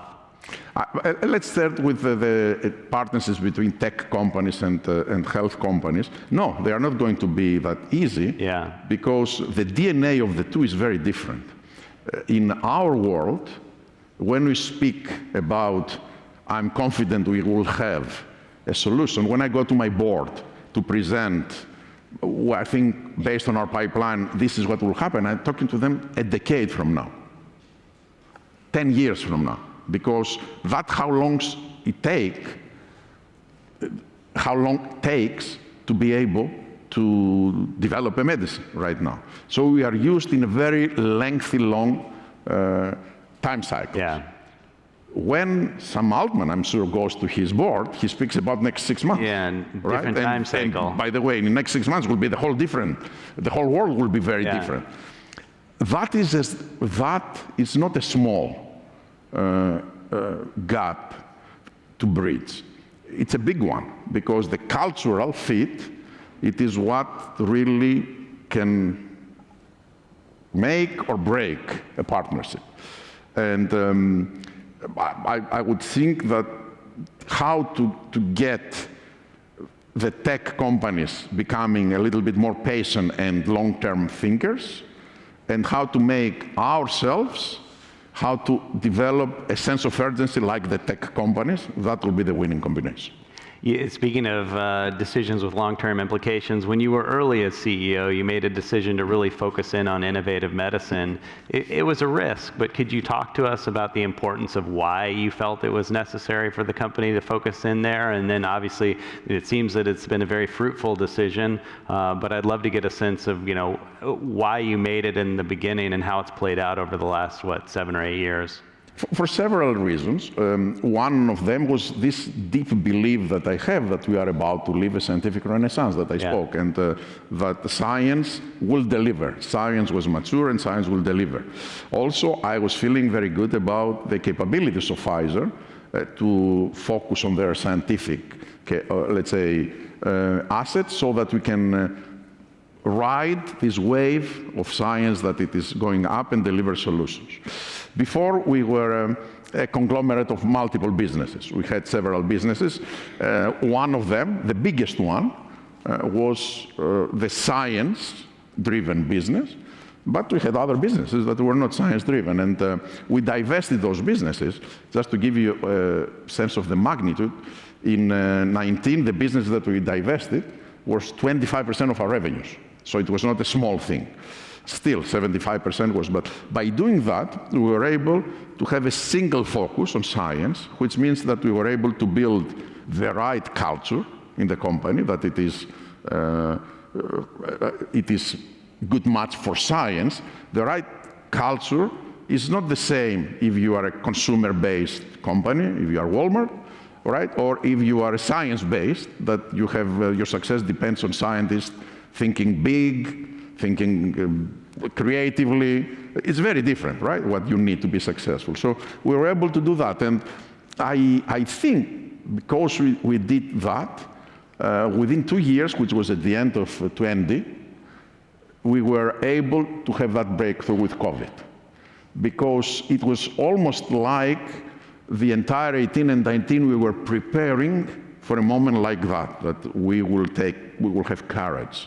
We will think big rather than small. We will think that nothing is impossible. We will execute with excellence. And I think that helped us a lot to achieve that. How hard is it to change the DNA of such a large legacy company? Of course, it's hard and demands hard work, but cultures can change not by imposing them. Cultures can change by inspiring them. And if you are working on the areas that we are working, if the examples that I'm using when I speak to my people about our culture are the ones that I used just here, let's say 10 minutes ago, it's about a father or a mother that will live long enough to see the graduation of the daughter or the wedding of the son. It's not that difficult to capture the hearts of the people, right? And to create followership. And I use that. I use that a lot. And I'm not ashamed that I use that a lot. I use this emotional connection of what we do to make sure that we deliver better results. Because results for us means people living longer, healthier lives. And that's, so far, works well with us. Yeah, no, time equals life. Time means life. Is that what it was? Time is life. Time is life. Before we lose you, there are a lot of business leaders here in the audience. Do you have any advice for the people here, how they can harness the power of business to solve complex problems? No. At least you're candid. Because each one has his own challenges, and each one has his own situations that they have to deal with. But if I can offer something, until now, we knew that the successful people in a corporation, the ones that will be selected for promotions, the ones that will be selected for hire, were all evaluated on 2 dimensions. One was, are they good at what they do? For example, is it a good lawyer? Is it a good chemist? Is it a good engineer? So are they good in what they do? The other dimension was the leadership. Is he someone that can inspire others, that can create followership, that he can focus the organization in what matters, that will create an environment that people speak up, and all of that. Those were the 2 things, and we all tried to be good at that, those 2. Some more successfully than others, but that was the main, let's say, characteristic of success. There is a 3rd dimension that it is evolving right now, and that it is AI fluency. Can you speak the language? Can you understand how to use it? And I think at this stage and for the foreseeable future will be at least equal to your subject matter expert, to your expertise, and pretty much will be equal to your ability to lead. If I could give any example, try to understand what AI is and what can do. Good lesson. You've created quite a legacy. We're really grateful for the time that you've given us today. And on behalf of everybody, I just wanted to say thank you for spending a couple minutes with us. It was a great honor. Thank you very much, everyone. Thank you.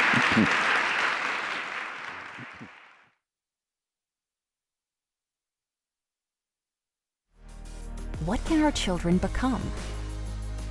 Because we know that education is a powerful means for economic and social mobility. PNC Grow Up Great is helping to shape tomorrow's healers, teachers, and leaders. Together, we will build futures full of hope and accomplishment, one child at a time.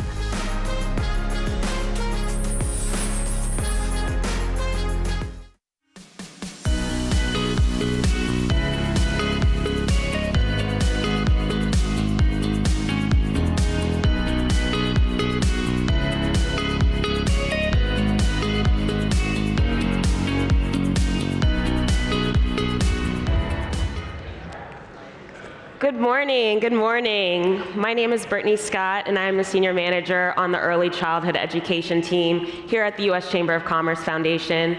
And I'm thrilled to be joined by our 2 incredible guests today who will introduce themselves in just a moment. But before we dive in, I'd love to set the stage. Here at the U.S. Chamber of Commerce Foundation, we see early childhood education as a 2-generation workforce issue. It impacts the workforce of today because we know that access to stable childcare is often a barrier for people who are looking to enter, re-enter, and thrive in the workplace. Additionally, it's also critical for retaining talent as well as recruitment.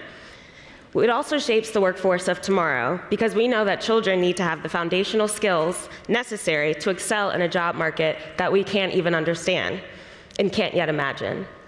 Additionally, most brain development occurs before the age of 5, so it's critical that we have access to early learning and its essential need for future workforce readiness.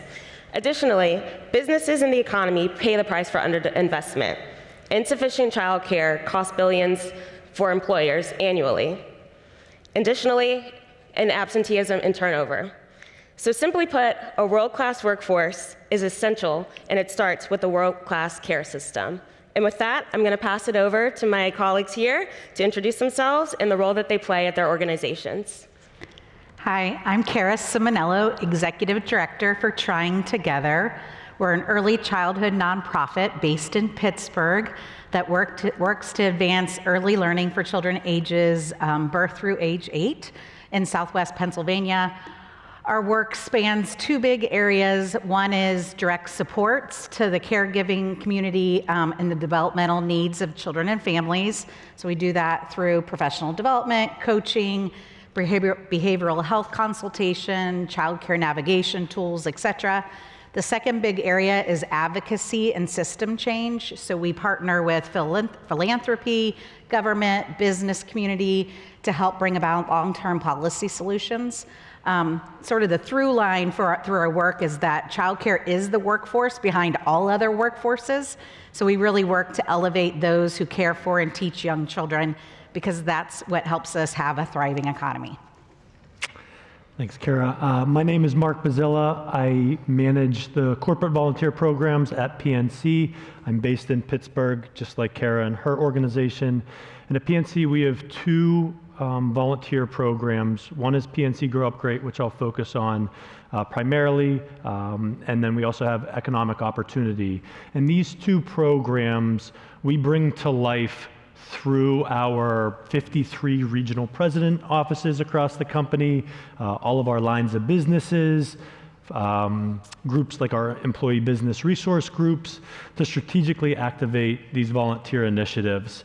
One of the amazing benefits that I think I love to promote is that at PNC we offer our employees 40 hours of paid time to volunteer annually. And this is just... Yeah. Thank you who did that.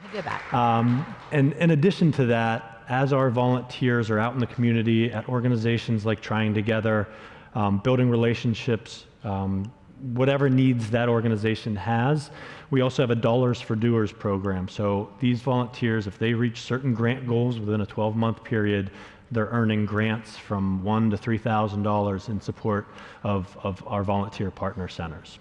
That's awesome. Just to build, I know we touched on it a little bit in the opening, but how do you both see early childhood investment as critical to an essential and thriving workforce? Do you want me to go first? Yeah. Okay, great. So we see childcare as infrastructure, just like I'm home to the city of bridges, so just like bridges and roads, childcare is infrastructure.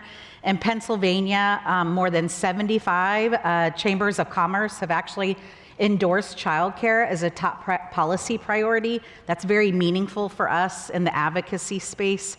And locally in Washington County, it's a county just outside of Pittsburgh, they did a childcare feasibility study in 2024 and found that they had 1,500 childcare slots that they were short, which resulted in $5 million of lost productivity.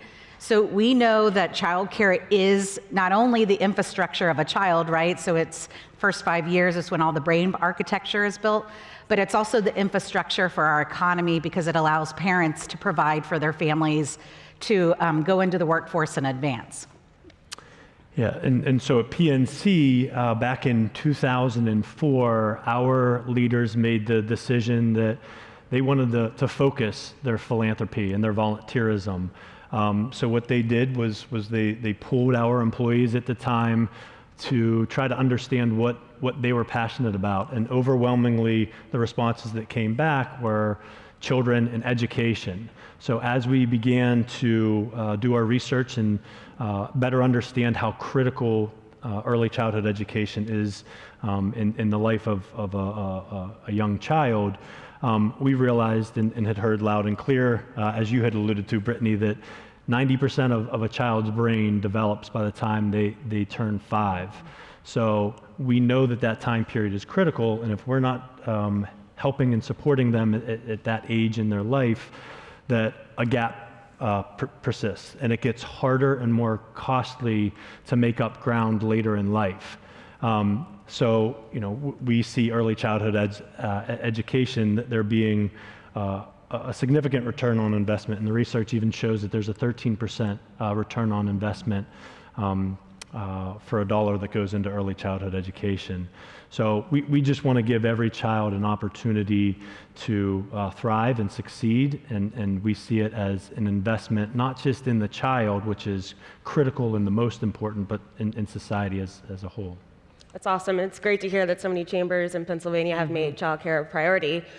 Curious, with this partnership y'all have, How is it become so effective? What are some of those traits and characteristics? And are there any lessons learned that you all can share for folks that are looking to get into this space as well?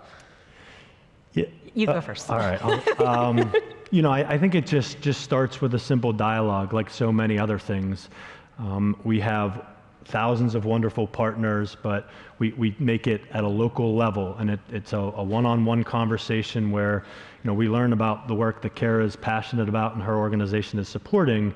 And at PNC, we also have a focused philanthropic approach, so we're not a fit for everyone. Yeah. But once we make that connection, we're able to build upon that, and we can do everything from providing landscaping or painting needs to more robust opportunities. I mean, we were just building building early childhood educational kits at your offices a couple of weeks ago. We have employees that serve on boards. We've got a member of our team on your board back in Pittsburgh. And we even have 10-week-long skills-based volunteer opportunities that are very intentional, that we know over the last number of years your team has helped us put that practice into place. And as mentioned, these hours and these volunteers are not just dedicating their time, but they're also reaching volunteer grant goals and earning grants that are unrestricted, that executive directors like Kara love to see because they can use them however they see fit. So even beyond our programmatic grants that our PNC Foundation might provide, or the hours that our volunteers might offer, just having a shared passion and a long-term relationship. PNC Grow Up Great is 21 years long. We're at the point in our relationship where we're learning and growing together, which is just makes the connection so much stronger. So things take time, but they're worth investing the time and energy into them. Yeah, I can't impress enough how important it's been that they've been with us for the long haul, because system change takes time, to your point. And it means that it's everything from operational grants, so I'm going to say this for all my nonprofit friends, that especially now as funding streams sort of shift and change, they're very meaningful. But it's also about we're together on an issue and we want to see real change on the issue. So it means also investing in things like advocacy and policy change, and sort of having that shared understanding for the issue and then coming together around solutions. So it's been, I call them my fairy godparents, because they really are, I am who I am. I'm wholly myself with them. And I say the good and the bad and the in-between. And it's a very trusting relationship, back to Tom's point at the very beginning. And I think that's really important. Yeah, I think that's awesome, really thinking about how you can have these authentic relationships, and then really doubling down on these are local solutions and they're addressing needs for your community, and it all starts with that conversation. And I think building on that, is there any advice you can give to others who are thinking about this type of work, kind of building on what you all just spoke about, so businesses are catalytic, right, and not just charitable, and how to really increase and expand access and equity and build on the impact? Yeah, I actually, Mark, what you in your description, there are examples of ways that you have sort of shown up in early childhood. If you noticed, it was a range of opportunities, right? So certainly the one-off volunteerism is really important. It gives us real-time capacity. It helps us solve an immediate need. And that's really important. I think the long-term work is, sort of expanding from sponsorship into strategy. And so for us, it's been about, Sally, the head of their foundation, and I just took a trip to California for a week to meet with other national funders. And it was in that week that we got to listen to each other and have some reflection about our own work collectively. And so it's thinking about everything from strategic things like government affairs and how to impact policy, to ways that, what doors can we open for you, Kara, as a nonprofit that maybe I alone don't have credibility on, but the business voice really lends a lot of credibility. So I'd say leaning into the strategy part of it and thinking about it as a long-term relationship. Yeah, the one thing that I'll mention, I mean, always core to PNC is understanding the communities that we're in and the children that we are serving. And so one thing that we did recently last year was the 20th anniversary of our PNC Grow Up Great program, which is again focused on early childhood education in underserved areas. Our PNC Foundation awarded a $10.2 million multi-year grant focused on outdoor learning. And again, we're leveraging our partners and research to help guide the strategy of our program. And we learned that there's so many benefits to children being outside and learning and playing outside, but that not every child in that 3, 4, 5-year-old range was given the opportunity to go outside on a daily basis. So what we did was we worked with our partners and folks like Trying Together all across the country, and of the $10 million, $5.2 million of that have gone to either create or enhance more than 60 outdoor learning spaces in the footprint that PNC is in, which is coast to coast. And so as these grants were awarded last year, they've been being built over these last number of months, and our volunteers have been involved in some cases in some of the builds. But what we're seeing is the kids out in these spaces where they might have been, concrete playgrounds previously, they're now, exciting and innovative outside spaces that our children have access to that otherwise wouldn't have. So it's things like that make me excited about the work that we get to do with wonderful partners like Kara and Trying Together, and work with our employees all across the country to bring to life. That's amazing. I think there's so much power in y'all's partnership and much to learn for others in the room.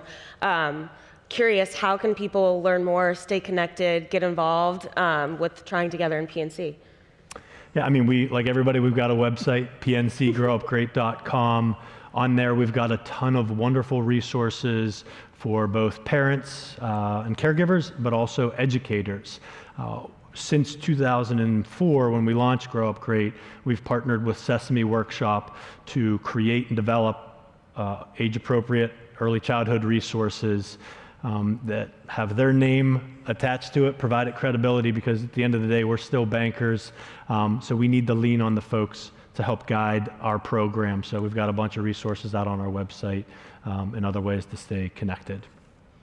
Yeah, and just to piggyback, we also have a website, tryingtogether.org. I can also be connected to via LinkedIn.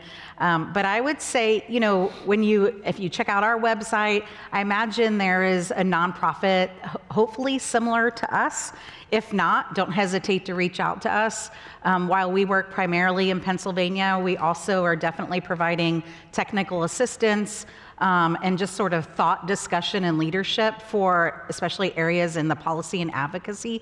But you can learn more about the work that we do. And I'm urging folks to connect with your nonprofits. They can use your help and support right now. And I think we're all looking for sort of long-term system change, and you all have really powerful voices, so I just really encourage you to get involved and reach out and lend your expertise, because your expertise could be anything from communications to HR, to sort of just help me think through a solution, help me come through to a solution. So just get involved. Amazing.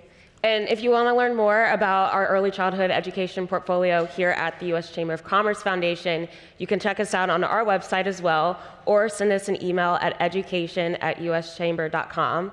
But want to thank you, Mark and Kara, so much for coming out and sharing about your partnership. And with that, thank you all for listening. Thank you.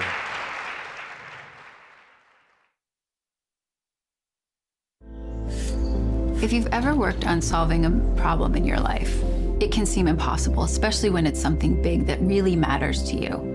And when you try to do it on your own, you can't get the change that you're trying to accomplish. But when you start to work with friends, family, colleagues, other people in your company, other people in your organization, all of a sudden, together, you're able to make change and make a difference in a way that was 1,000 times easier than just struggling on your own. If you want to prevent disease, food and nutrition alone are important, but not enough to prevent chronic diseases like obesity and diabetes. It's important that we partner together because we can't do it all alone. Like, these aren't problems that one institution can solve. Health is housing. Health is access to food. Health is access to job training. Health is access to safe places to play. So health isn't just about doctors and hospitals, while that's really important. It's about these larger investments that we need to be making to address social determinants of health. And the Interrupt allows us to bring other partners that are investing in things like housing or transportation or healthcare access or behavioral health together to deliver a more holistic solution to communities and really moving the needle on prevention. Why join the Interrupt? Because this is a platform that lets all of us highlight and show off the integrity we are bringing to this conversation, that we are bringing to these projects. Corporations, and candidly, everybody these days is looked at through skeptical eyes. And that's part of what we all have to fight against, is to show and demonstrate how we are meaning what we say and we are walking the talk.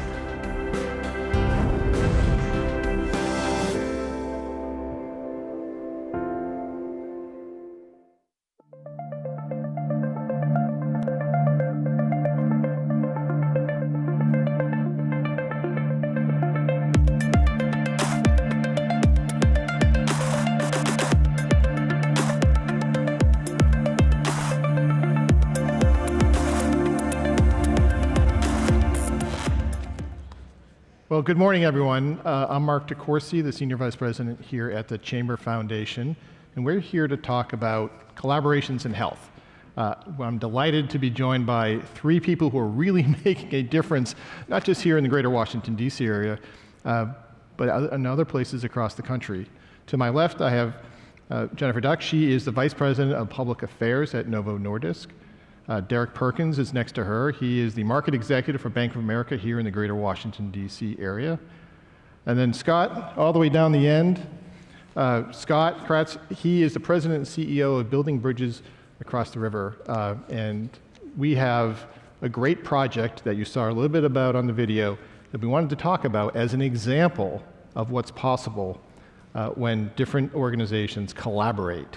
And we talked about the Interrupt. Right? It's a word that you're probably wondering, what does it mean? What does it do? And I think the first question what we want to do is tackle what it is. And Jennifer, would you share with the audience, what is the Interrupt? Yeah, thank you, and thanks for having us all here. It's nice to be up here with all of you. The Interrupt is a platform that we put together to really bring all of our efforts to cross-functionally address community health and lift up what's going on across the country. And so I think it's really exciting. We were trying to figure out at Novo Nordisk, how do we have a bigger impact with our charitable giving? And we came up with a strategy to really focus on chronic disease prevention. But we know, as well as everybody in this room does, that it's not just about food and nutrition, which was our focus, but it's about housing, it's about education, transportation, so many different functions and go into whether a community is healthy and successful. And even if Novo Nordisk became a 100% foundation and put all of our money towards it, we wouldn't be able to do it alone.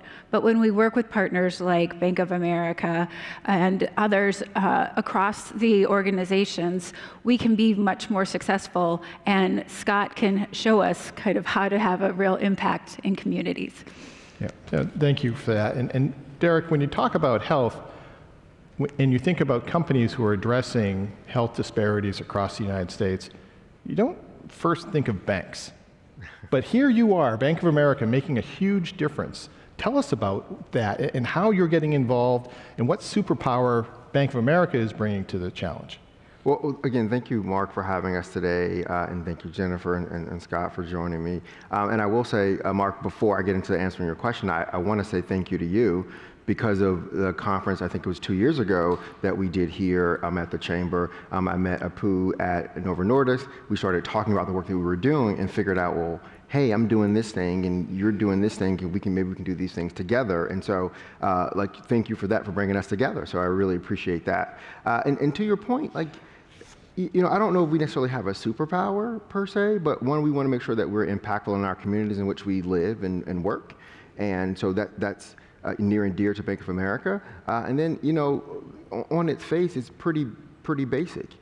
Healthy communities help drive business, right? And so for us, we want to make sure that we're in a strong community to help drive business. And finding good partners like Novo Nordisk, who is doing this work already and that we can partner with, for us was great. And then, when you have nonprofit partners like Scott at Building Bridges Across the River, it makes it's really what drives the work, right? And so Novo's working with Scott, we were working with Scott. It's like, well, clearly Scott needs to be a part of this conversation today, but also at the work at Washington View. Yeah. So Scott, tell the audience, what is Washington View?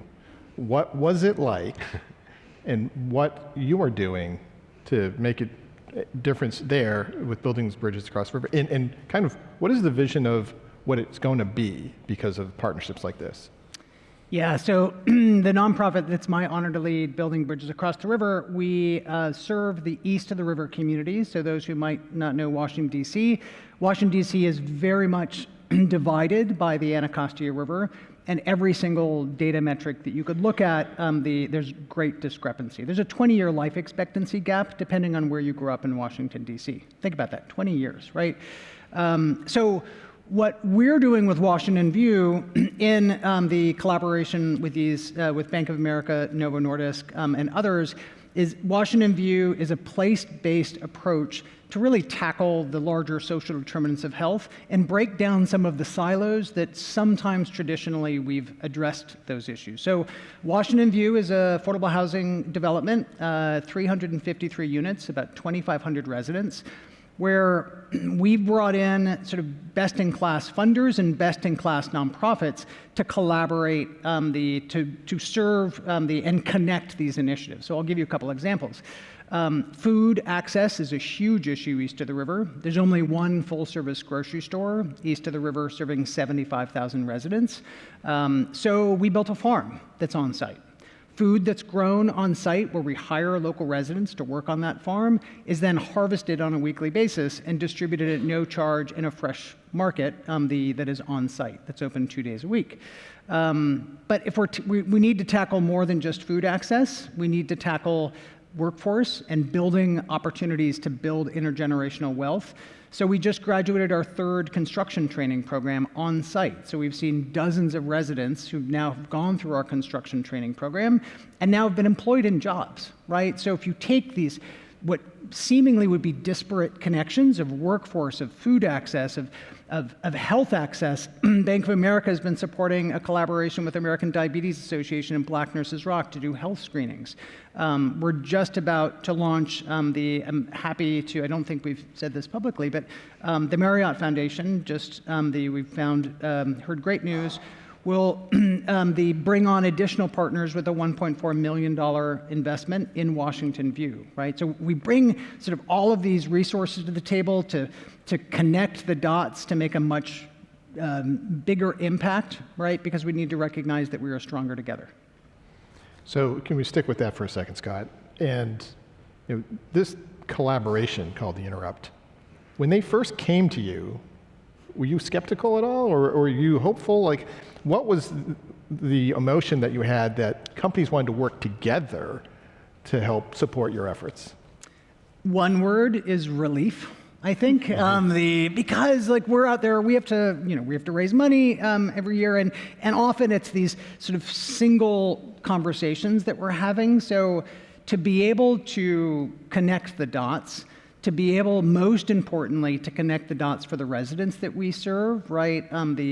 Where if we identify a challenge, we identify, I'll give you an example. One of the programs we're looking at of how do we bring this to the table with Washington View, we've been running a home buyers club for the last 7 years that have helped 182 Ward 8 renters become homeowners, building intergenerational wealth. How do we bring homeownership opportunities, right, via Washington View. So it's for us, it's been at our DNA. We are a convener. We are about partnerships. We're about bringing folks together to better serve the community. So and we're just getting started. Like, we're barely in the first year. We haven't even hit our first year mark, right? So imagine where we're going to be in year 2 and year 3, where we're bringing in, where we're working with the community to identify additional needs that are there and bringing in additional supporters as well as nonprofit partners to better serve the community. So this is where I'm going to ask all of you a question. How many of you are in a partnership with multiple companies or corporations on some sort of social impact effort? Okay, like maybe half. That's nowhere near enough, right? And this is a model that I think everyone could look to say, look, we can find companies that want to work together, and it doesn't have to be companies who do the same exact thing. Maybe it's better that it isn't. But the fact, Jennifer, that Novo is working with Bank of America, if someone were to ask you that 5 years ago, what would your reaction have been? I would have been dumbfounded, right?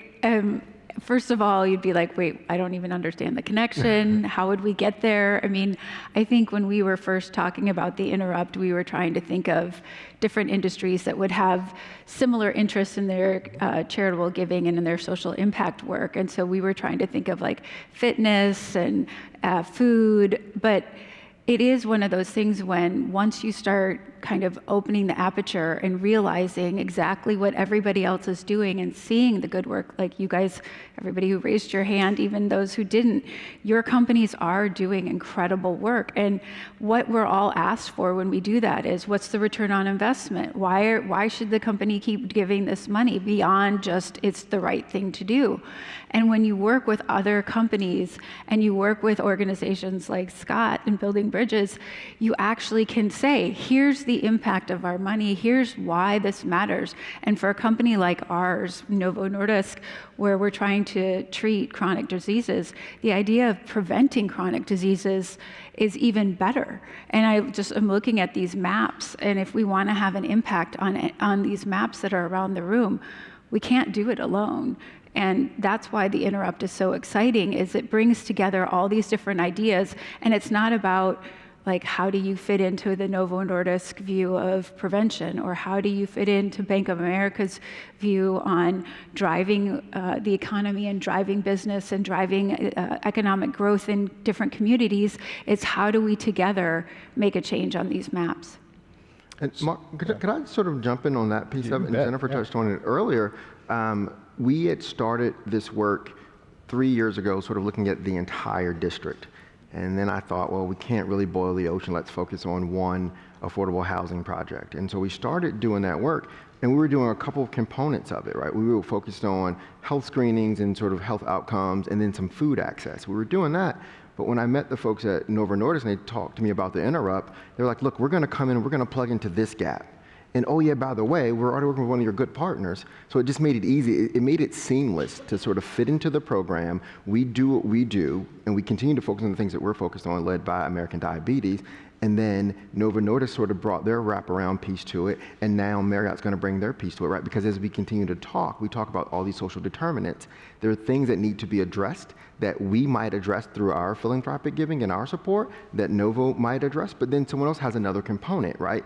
And this is all to really serve the community and serve the residents. And so it just worked so well for us to join this partnership. So can we stick with the two of you just for a minute on this whole notion of shared value? And I've been around long enough that I know there are people in companies who don't believe in that. And there are people like us who do. What do you say to the skeptics that, no, this goes beyond philanthropy? I mean, there's something in it for all of us. Yeah. I like the question, and it's funny because I almost wanted to jump in before you even asked it to be like, yes, and. What I like about all of this is the integrity that it brings for all of our companies. I mean, you know, we all have to deal with a skeptical public, and we all are skeptical members of the public, and whether we're hating a politician or hating a company or hating our neighbor or whatever, we actually, I believe, are all really ultimately good people who want the best for society and want the best for our communities. And so what's nice about the Interrupt is you bring your own agenda in terms of which part of the problem we want to focus on, which part of our expertise can we bring in, and then you take away the self-interested, cynical part of it by being under this umbrella of the Interrupt. It's not about how is Novo Nordisk trying to make Novo Nordisk look like we're the good guys. We're actually just trying to figure out how we make a difference in communities. Right. And I'll just jump in there. Our CEO, Brian Moynihan, likes to say the genius of the and. Like, we can drive profits and impact communities in a positive way, right? And so those things aren't mutually exclusive. Having health communities is better for all of us. Like, we have better workers, more focused workers, more attentive workers, less sick days, so they're more productive. So there's all those things that sort of are an additional benefit to what we're doing, right? And we get to impact the community in a positive way, right? And we get to build stronger, healthier communities. And again, you get to do it with partners who have their own focus. It's not about, well, what is Bank of America doing? What is Bank of America getting out of it? It's about how do we improve the community, right? Like, there's an opportunity and there's a space for companies to do those things in community with people like Scott and people like National Housing Trust and Black Nurses Rock and American Diabetes. There's all these groups that are doing this great work that we get to support. Yep. So Scott, on this, from the client perspective, from the people that we're trying to help, if just one company came and said, hey, we're company X and we want to do Y, versus a coalition under an umbrella brand, how is that received? And is the one better than the other? Yeah, I'd say the genius of this collaboration is it's a force multiplier, right?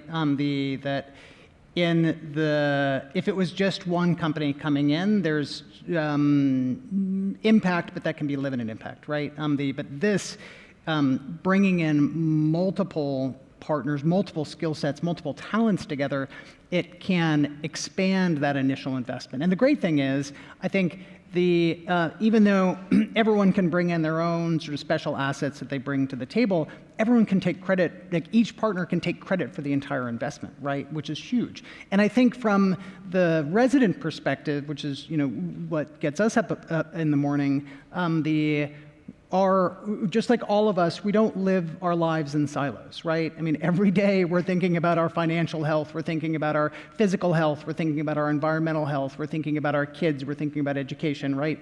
And so by connecting the whole person, by connecting these investments that support the entire community, that's huge. And what we found, which is interesting, is communicating that to the residents, the 2,500 residents who live there, is really essential. Because if each nonprofit was coming in, doing 30 different interventions, it would confuse the heck out of the residents of just like, wait, now there's a farm, and now there's a pantry, and now there's workforce, but all of these are connected, and the residents now are starting to see that connection. We're branding that, right? So all of our staff for all of our nonprofits wear the same T-shirts, View Strong, powered by the Interrupt, right, with all of our collective logos on the back, which is important.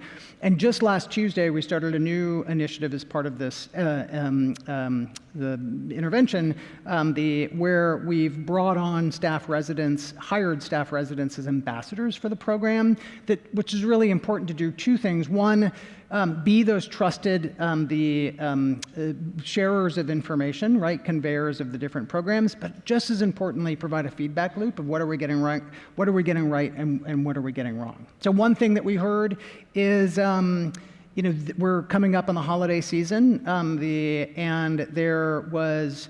And I was just reading an article this morning about turkey prices going through the roof, right, because of avian flu. So what we're doing is we're providing 150 turkeys and all the fixings on November 20th to all of the residents in Washington View. And all of the partners are going to come together wearing our same T-shirts, sharing about what's the next workforce development training or American Diabetes Association screening, or Unity Health, the connection to mental health services. So the residents start to see this larger connective tissue as well. Well, I love that whole notion of same T-shirt, one It's a larger team. metaphor. Yeah. Right. Okay, so Scott, you've got a few things covered with generosity from Novo and Bank of America and Marriott Foundation. What are you missing? Because I'm looking at the audience, and they can fill a lot of those needs. What else do you need? Yeah, I think when we think about that whole person, we think about the whole family, right? What are the sort of individual and collective societal needs? When we're thinking about Washington View, there's a few different things that we've been thinking about. One is there exists not only a geographic divide, but also a digital divide, right? So where there might be an opportunities the east of the river has a real lack of access to broadband, right? Which we know is essential to really engage in our economy, whether it's applying for jobs or what have you. Continued interventions in youth education is really important.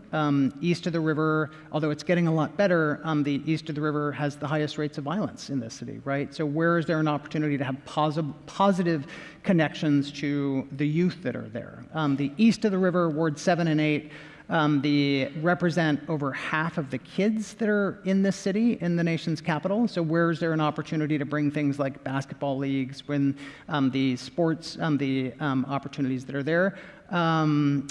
We're expanding, working with Bank of America, we're expanding on some of that work with financial literacy, right, to make sure there's a strong foundation for those families that are there. And thinking broadly about education, I think particularly for youth, but I think for the entire family unit. So Derek, you have colleagues all over the country who have similar jobs that you have, and they're running the Bank of America operation in these major metro markets. What are you telling them, and what are they saying back to you around things like the Interrupt and the partnerships that you've been involved in here, and the progress that you've made in helping organizations like Bridges Across the River? Thanks for that, Mark. I will tell you, one, they're excited. I had an opportunity to address sort of our largest 20 metros. So the metros you can think of, DC, New York, LA, those metros.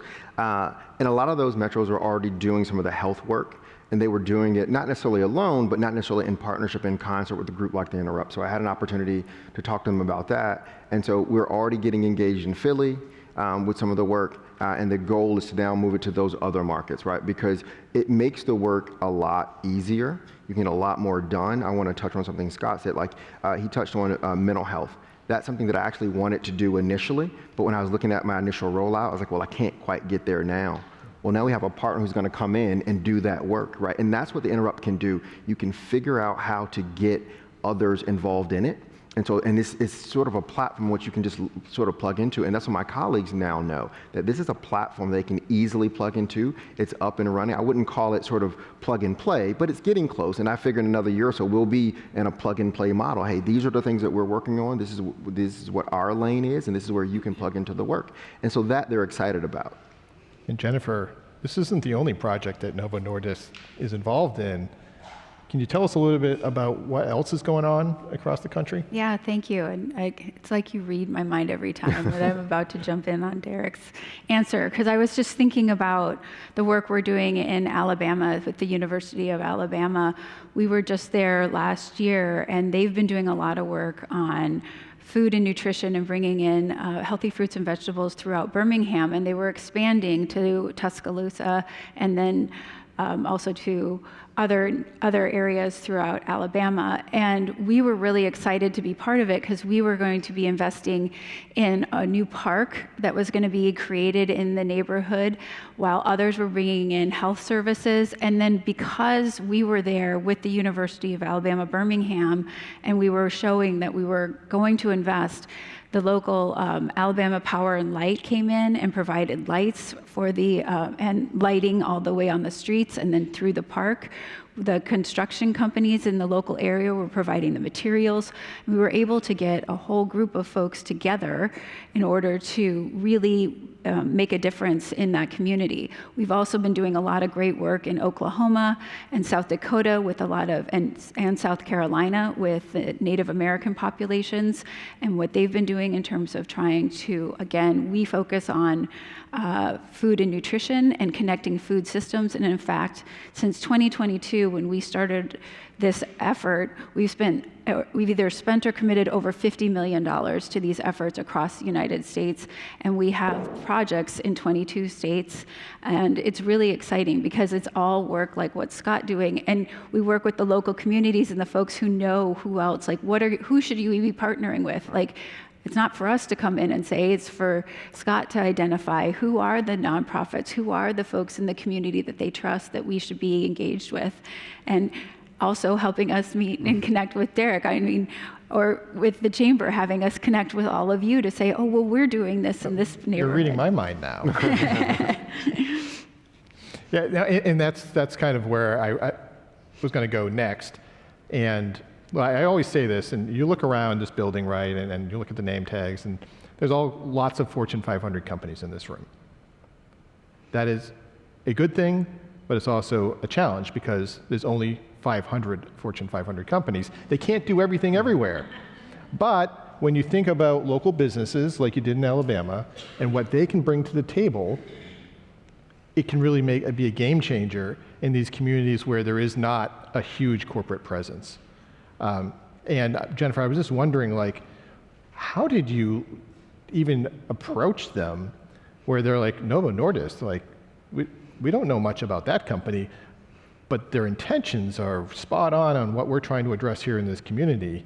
Like, how did you bring it together? I mean, that's a big challenge, right? But you were successful. Well, I mean, I can't take credit. I've got an amazing team with Apu and Kate and Dana and Leslie of folks who are doing that. And what they do is they go to events like this, they come to the chamber, they go to different conferences, they meet folks like Scott and like Derek and different companies, and they find out kind of who's doing what and where are people making a difference and how can we connect with them. So, you know, luckily we've got a really good group of folks who are already networking, engaged throughout the United States. We've got one organization that we work with in Southern California.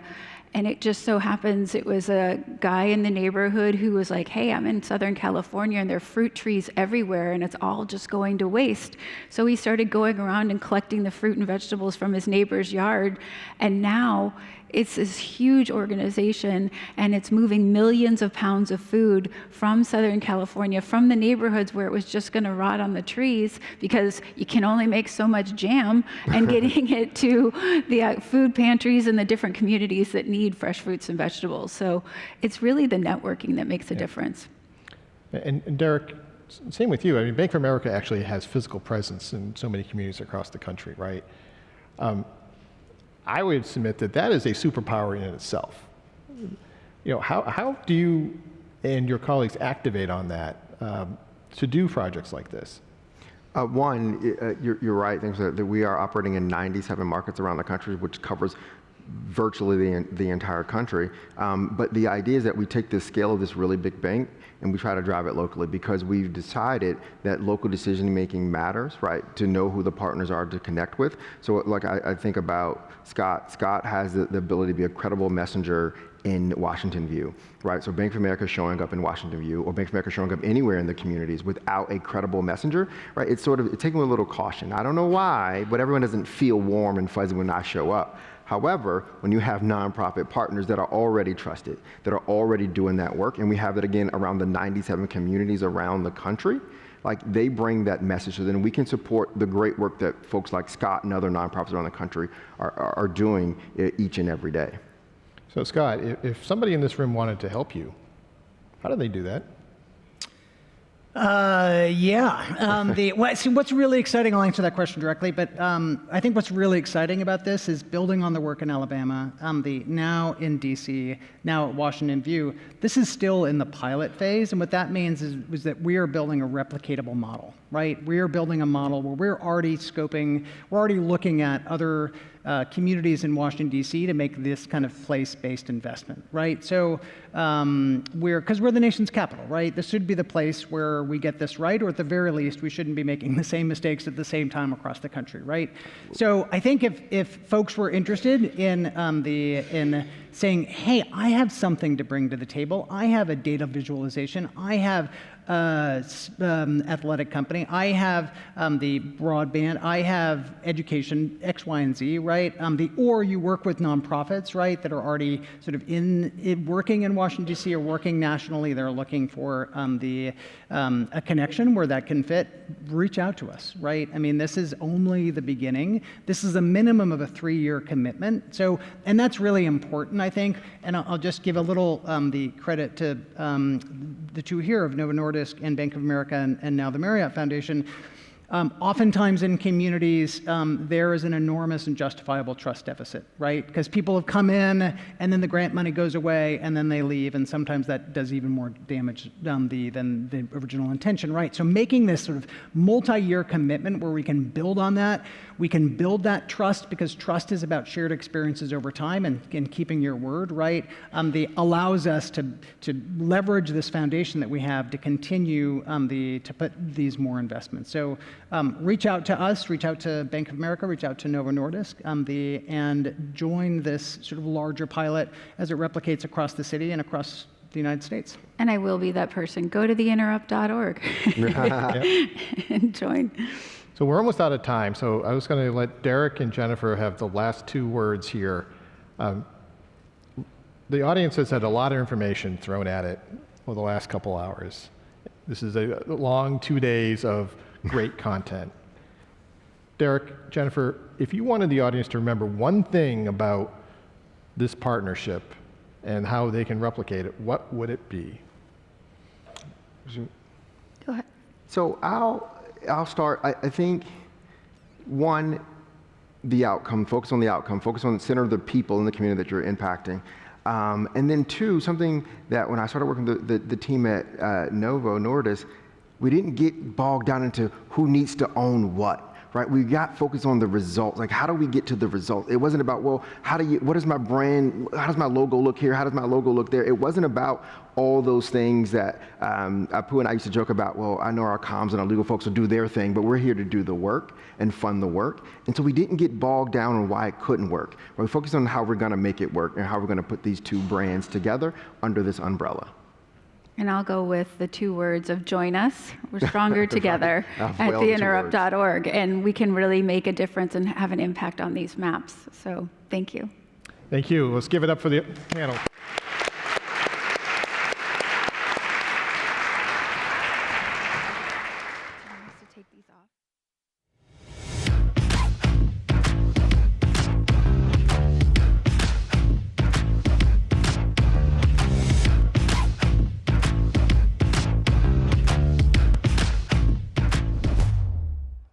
We are back here. This time, I'm joined with a familiar face, Chris Gardner and Katie George. And I wanted to talk a little bit about the Transfer Career Development Partnership. But first, Chris, it's something you said a little earlier, so I wanted to start with you. You talked about human investment, investing in people. So that's kind of where I want to frame it. Can you tell us a little bit about something that's embedded in this partnership, Permission to Dream? This whole idea of making what I call an alternative investment in human capital. On Wall Street, where I spent my entire career, we define returns as 6 months or less, short term, a year and a day, long term. But when we start talking about making alternative investments, Joe, we're not looking for a return to 4, 5, 6, maybe even 8 years into the future. So what we're focused on right now with young people who are in high school, they've made an investment decision. That investment decision is, I don't want to go to college, but I do want to learn a trade, get a skill or a craft that will allow me to create generational wealth in my family for the very, very first time, and no student loan debt. Which is huge. That is an alternative investment in human capital. That's awesome. And Katie, I want to talk a little bit about the partnership. Anything we should be expecting? Anything you want to tease? What's coming up? What should we expect with the partnership? Well, at Transfer, we are always doing very different, innovative things. We talked a little bit about AI and how training can be very tech savvy, and there's different ways to help prepare youth. What's more important on that, though, is exactly with what Chris is sharing, is how do we pull all of the right people together as one ecosystem? So, like, you have the chambers that are doing their own workforce development. You have companies, you have schools, you have youth programs, you have the prisons, but nobody's really talking together and being synchronous in that. So that's one thing that's really important to us, especially with Permission to Dream, is how do we pull everybody on the same path, moving forward, moving together? So, I mean, using the standard term of working smarter, not harder, in that concept, and preparing individuals. Right. And Chris, to follow up, anything you're excited about right now with this partnership? What are you looking forward to? Man, I'm excited about everything that we're doing because number one, we've learned more every year and every day that we've worked together.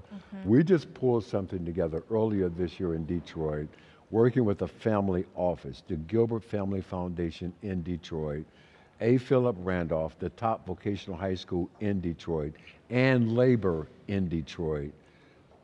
We did something called Signing Day.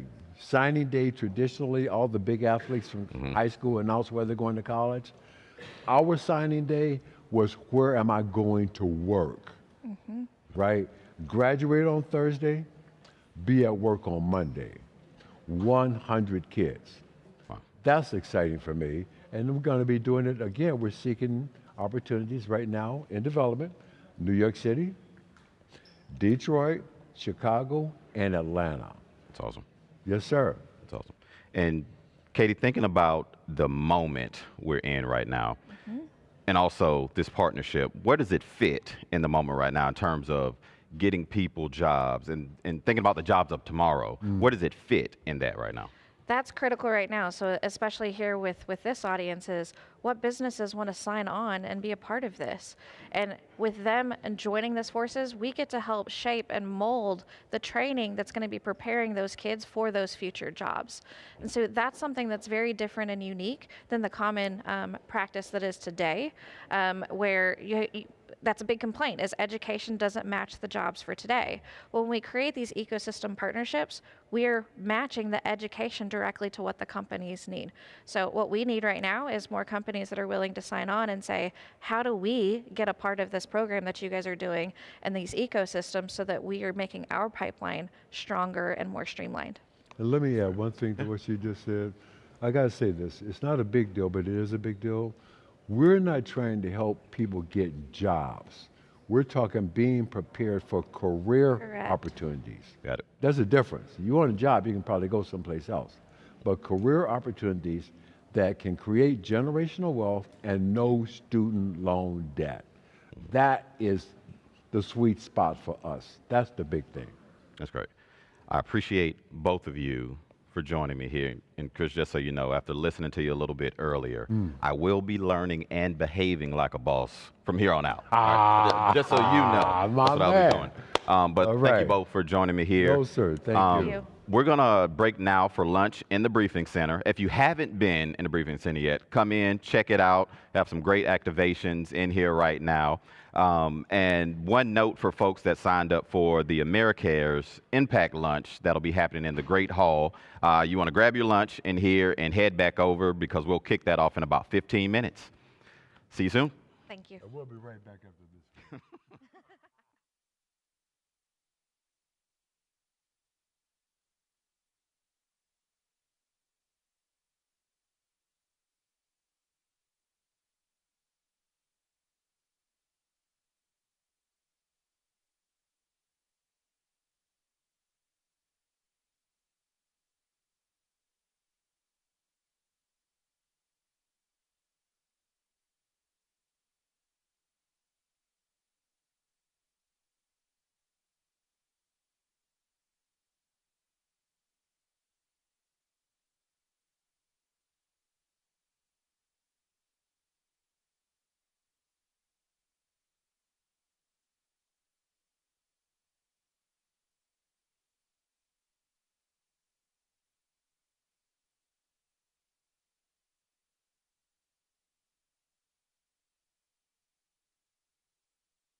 We are pleased to announce the Americares Impact Lunch programming is about to begin.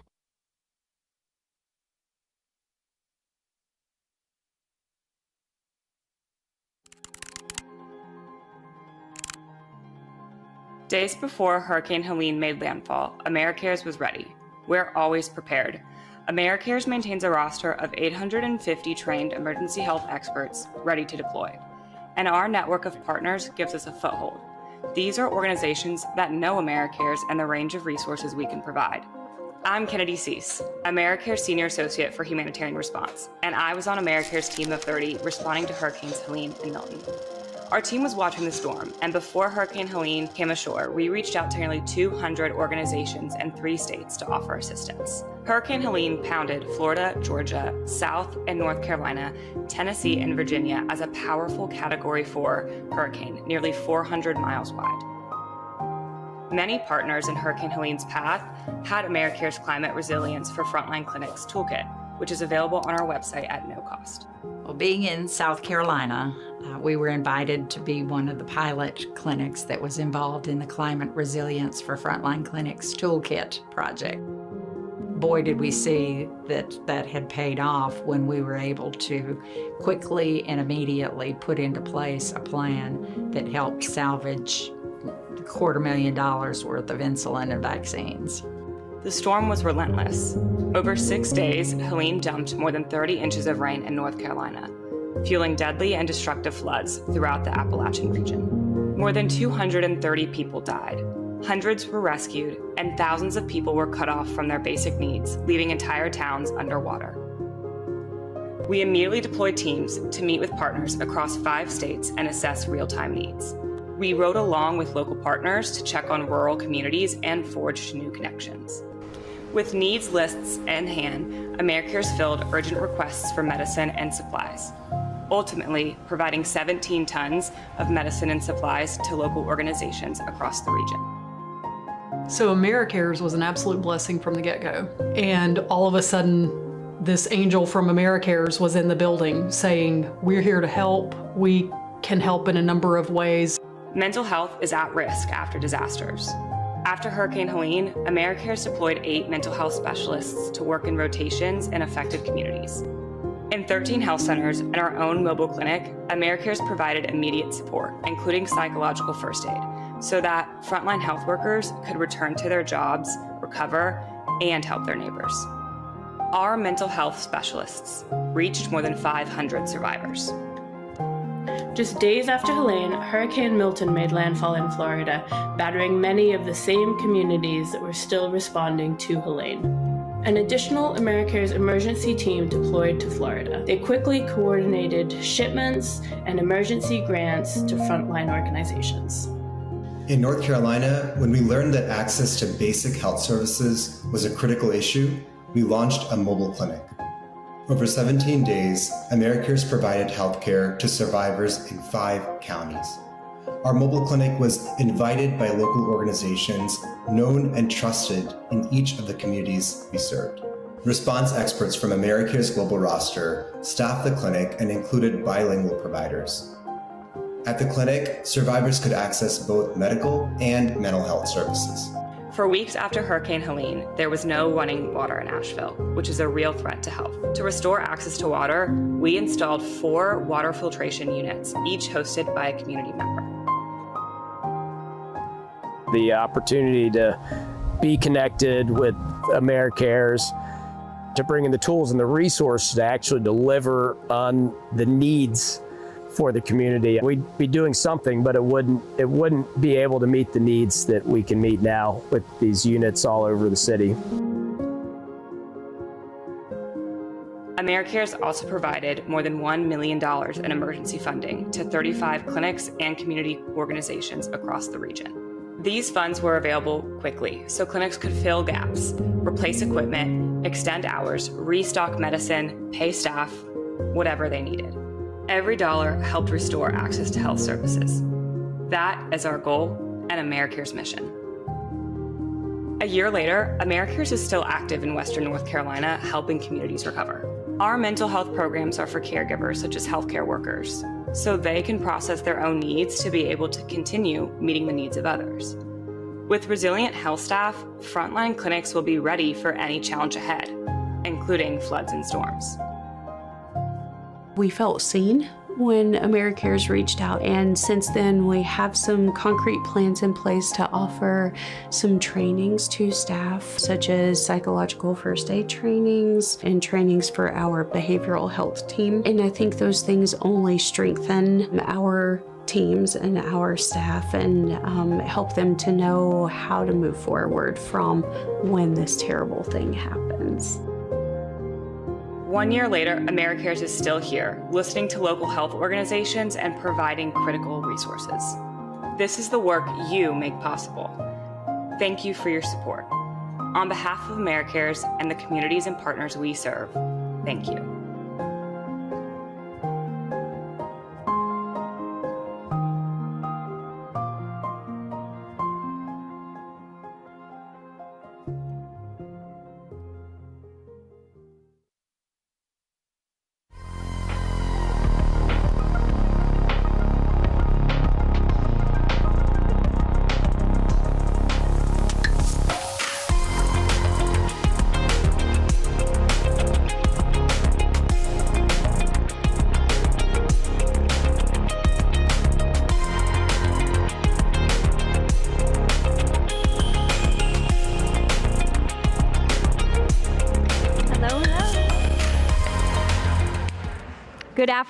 Good afternoon. I hope you're all enjoying your lunch. Thank you so much for being here. My name is Nicole Cassidy. I'm with Americares, and I'm going to tell you a lot more about Americares today. But I wanted to show that video to kick us off, just to get us all located and thinking about the communities that we are serving together as corporate partners, as community partners, and as emergency response organizations. Americares responded to Hurricane Helene a little over a year ago in the Asheville area of North Carolina, as well as in surrounding states. And we're still working with those communities now to heal, to become more resilient, to recover. The path to recovery when something like Hurricane Helene happens is very long, and it takes a whole community. So thank you for watching the video and seeing some of my wonderful colleagues talk about the work, Kennedy and others. So like I said, my name is Nicole Cassidy. I'm the Vice President for Institutional Giving at Americares, and my team is responsible for forging relationships with many of you out here. I know we have current partners in the room, corporate partners and programmatic partners.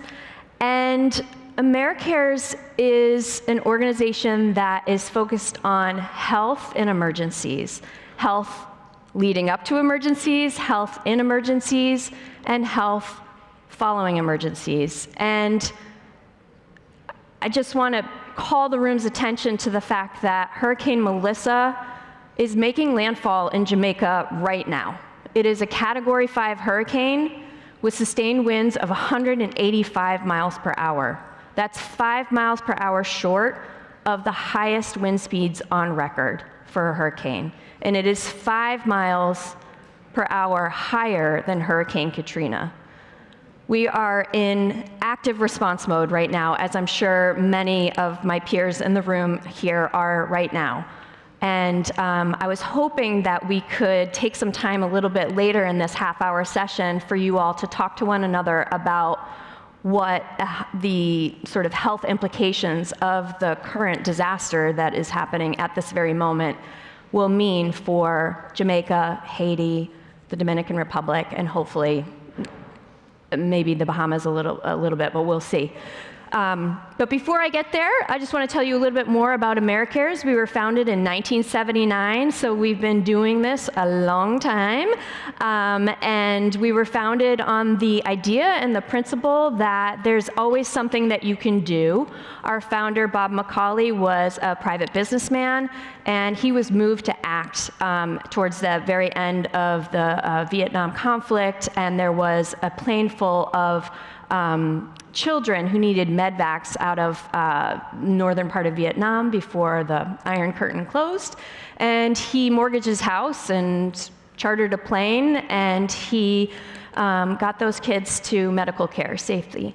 And that ethic of sort of, you know, make it happen and do whatever it takes has been our core value for all of these years. Now, of course, we have evolved to, along with, you know, the humanitarian sector in general, to, you know, be very thoughtful about what it's going to take and what all the implications are. So it's very much not simple, but the starting point can be very simple.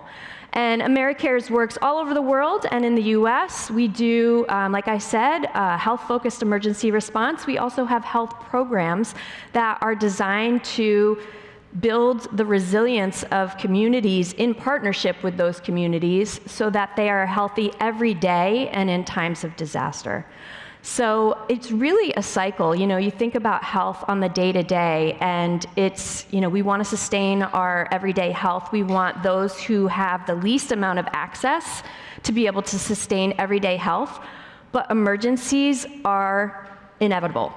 And increasingly, with climate change, they are more frequent and they are more severe. So the buzzword for us, and it's not just a buzzword, it's a real concept, and I know it is for many of you too, is resilience. How do we build resilience every day and help people be ready for that next heat wave, that next flood, that next outbreak, and of course, the next hurricane? So Americares is working in partnership with so many of you, National Association of Free and Charitable Clinics and Teva Pharmaceuticals. I think there might be somebody from Johnson & Johnson here in the room. I saw Mobile Medical from North Carolina is here in the room, I believe. So to the theme of the day, we're doing this together. We are all working together. We have corporate partners who support the work with product or cash grants, or by mobilizing their employees to draw attention to disaster responses, by volunteering in our warehouse to build emergency kits that get shipped off like tomorrow, probably, to Jamaica. And we have our nonprofit partners like the National Association of Free and Charitable Clinics, who we work with day to day to make sure that the clinics who are on the very front lines of everyday health for people who lack access and in times of emergencies have the best possible resources. We're talking about clinics that are here in the US, but elsewhere in the world. They are often nonprofits. They're somebody's passion project. They are run by people who have a medical background. They don't have a business background. They don't have a nonprofit management background. They have a passion and a mission to heal and to provide access. And they're operating with very little funding and often a volunteer staff. So our job here in the US is to say, how can we help? How can we help you to not only be able to be open more, be able to provide more services, be able to bring in mental health, bring in behavioral health, bring in dental often, you know, whatever it is that's going to round out the care that you can provide to your community. How can we help you do that? And how can we help you communicate your value to your community and to your government? Because there are a lot of people who have no insurance whatsoever, or who have insurance who frankly cannot afford to use it, and that's going to be increasingly more so. And so these free and charitable clinics, they kind of operate under the radar, but they are a huge resource for your community members. And so that's what we're primarily doing here in the US. We provide medicines and supplies and cash grants and technical assistance. When it comes to emergency response, Americares, like I said, we are among our peers. We work with the American Red Cross, we work with Direct Relief, who I believe is in the room here today. We work with IMC, IRC. We often get the question, why should we support you and not them? And that is not the question. The question is, how do we want to support whatever the emergency response is? And I like to equate Some of our peers are more like the Army. You know, they have like massive capacity. They can mobilize huge infrastructure. They can, you know, shelters and a lot of transportation all at once. That might be like the American Red Cross. Whereas Americares, we have kind of been specialists from the beginning. We're a little bit more like the Navy SEALs, where we're looking for gaps. We are looking at a situation and we're thinking, okay, there's a lot of coverage here. There's a lot of support for X community who's being impacted by a disaster, like the Asheville area. But who's not being reached, and how can we get to them? And oftentimes it is free and charitable clinics, and the communities, the people who are affected by poverty and lack of insurance, who are not being reached. And they're not being reached in a way that is customized for them.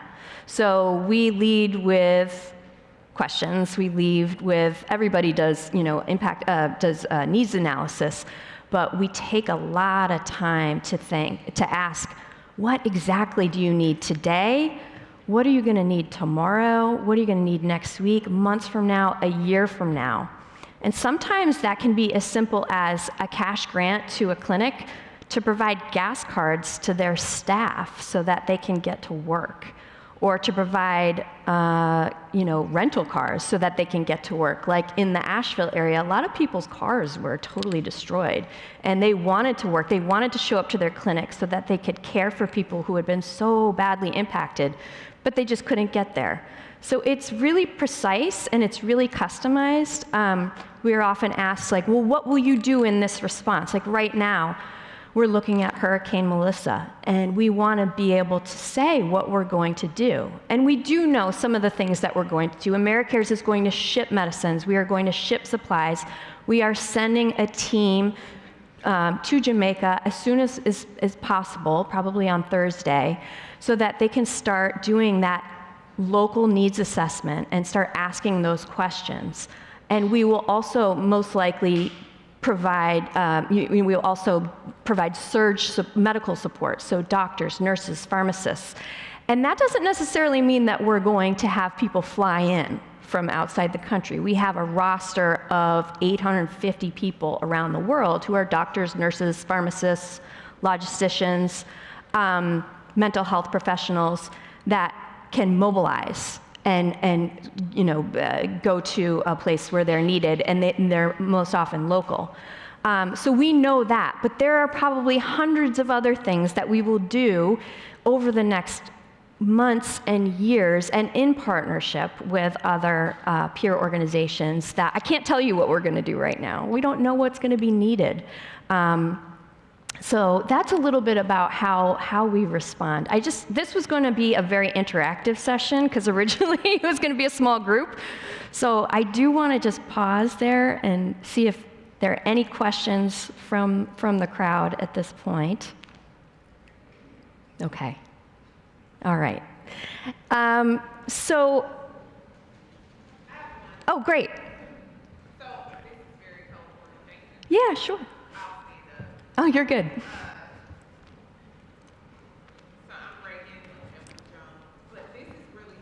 Okay. Yeah. What do you see as opportunity? What do you see as your most significant opportunity as natural disasters and things are happening where more people need more things?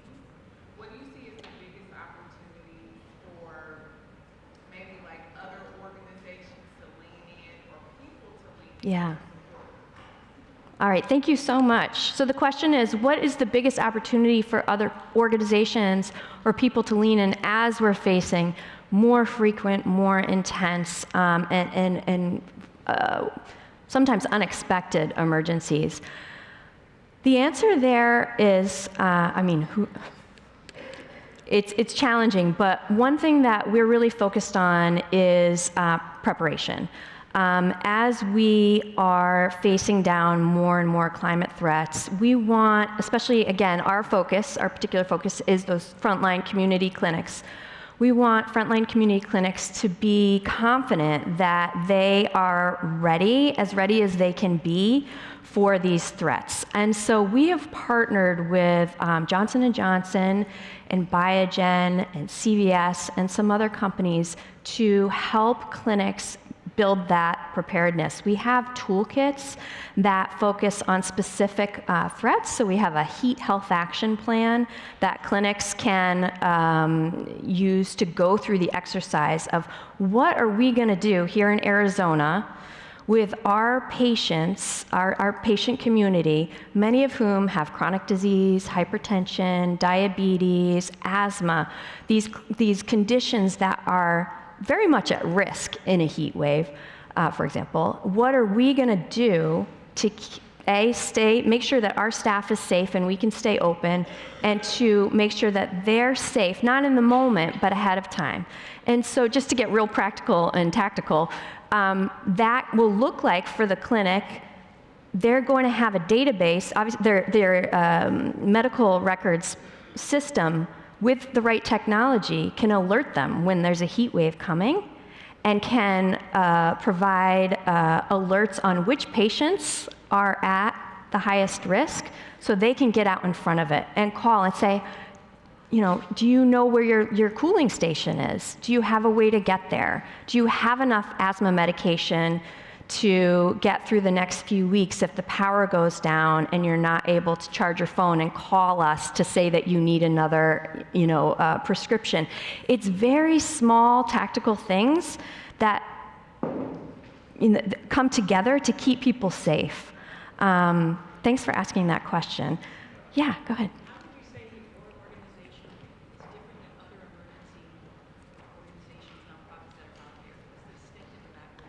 Thank you for that question. So the question was, how is Americares different from other emergency response organizations? And I think that the thing about Americares that is unique, there are a couple things.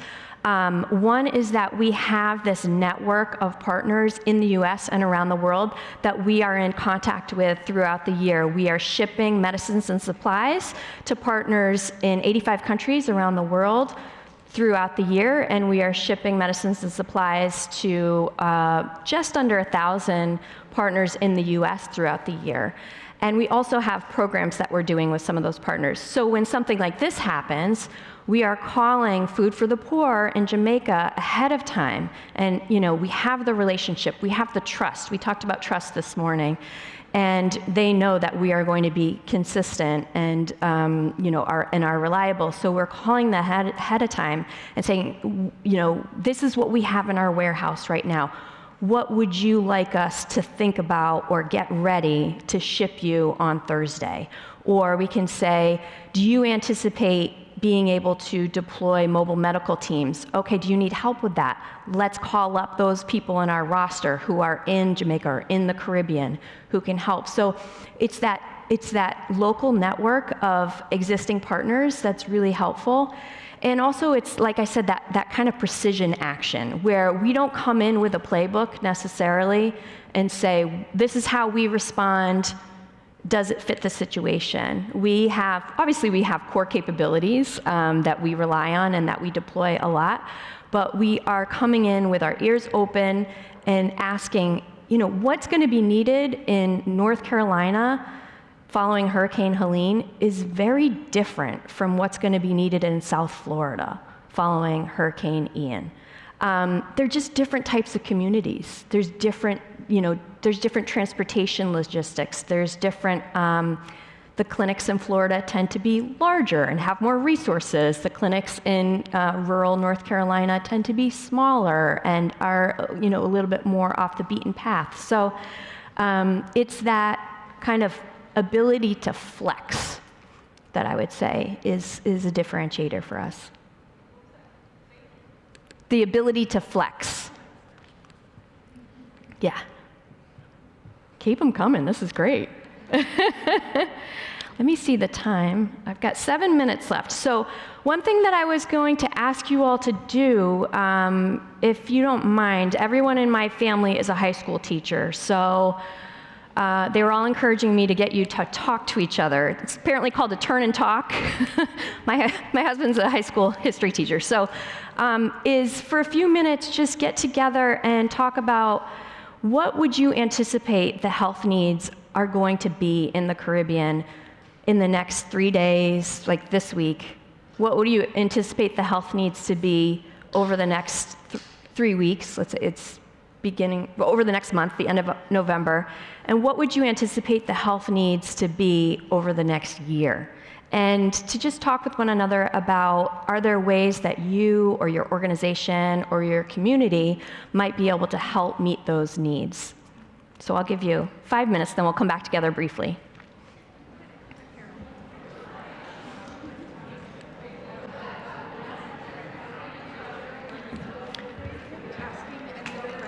To the audience?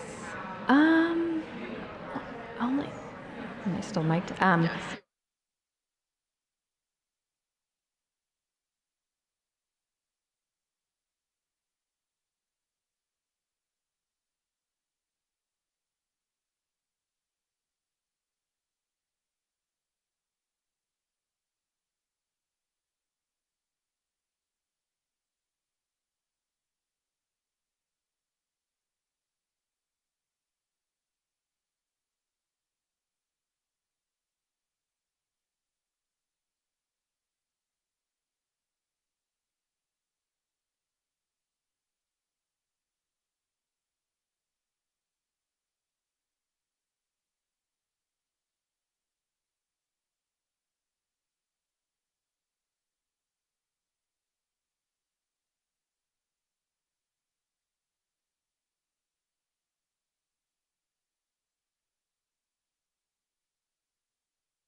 Am I good? Can I talk?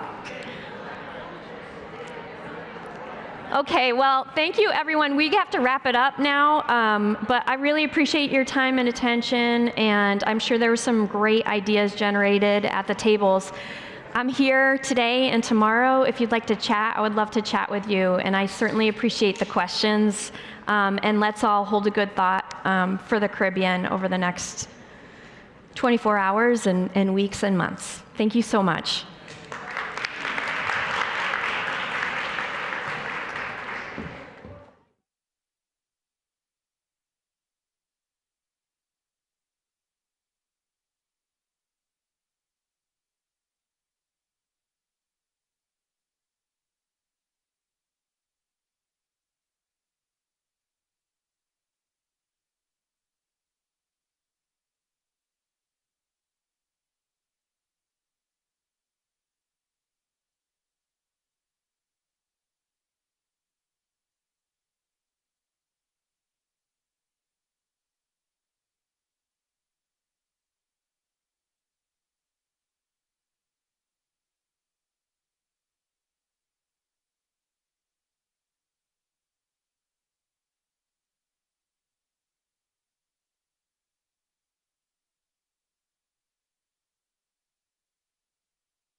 Please take your seats. Our program will begin again shortly. Please silence all mobile devices and enjoy the show.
And welcome back.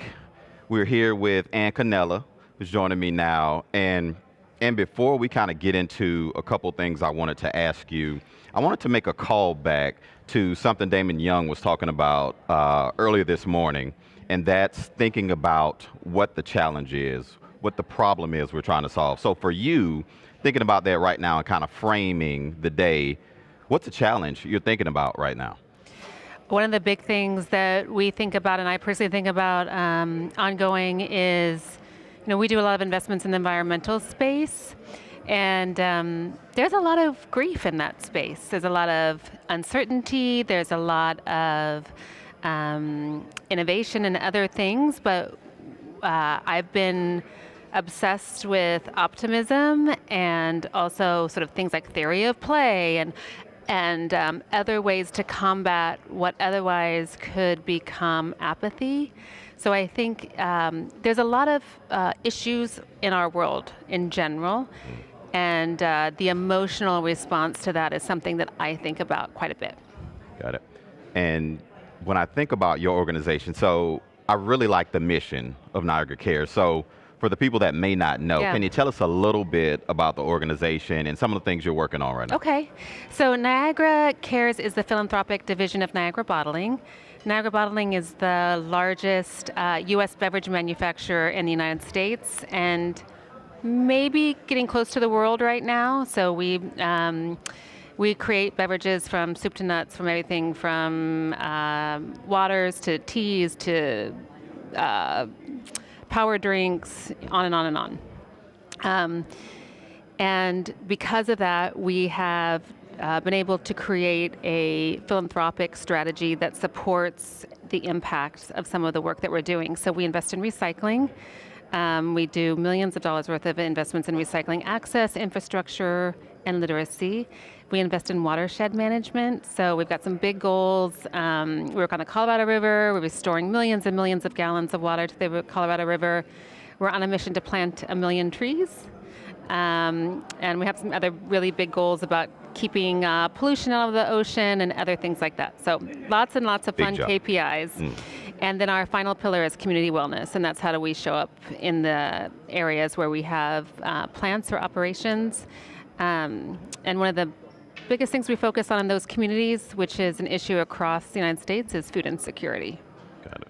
Yeah. And I know you'll talk a little bit more about it, and you have an upcoming session that you'll be leading. So thinking about that session, I know you have something fun for your folks that'll be joining. Can you give us a little tease, a little insight into what they can expect for your session that's upcoming? Well, I mean, it's one of the ways we think about our investments. So as I said, I got really obsessed with the theory of fun and how does having fun change the way we learn about things? How does it change behavior? How does emotion change behavior? And so we've got in our recycling pillar a pretty big KPI. We want to educate 5 million youth on recycling. And we have done that in collaboration with 2 tremendous partners. It was great to actually see the session on the Interrupt this morning because coalition building is so much of what we do at Niagara Cares. So we've got our two partners here, Discovery Education and Filament Games. And we are going to put our audience through a gamified in real life version of one of the solutions that we've crafted to teach recycling education. So see, I don't even know if I'll be able to join it, but it sounds like it's going to be cool. There's going to be prizes. That's all I'm saying. Oh, I'll keep prizes. it there. So like it is a competition. So Okay. We'll try to grab you a prize if you jump in there. Well, everyone has heard that there will be prizes, There just will so be you prizes. know. So make sure you're at the session. And thanks so much Thank for you. joining me here. I really appreciate it. We're going to now have a fireside chat with U.S. Chamber Foundation President Mike Carney and Ross Perot Jr. Please welcome Ross Perot Jr., Chairman of the Board at the U.S. Chamber of Commerce, in conversation with Michael Carney, President of the U.S. Chamber of Commerce Foundation.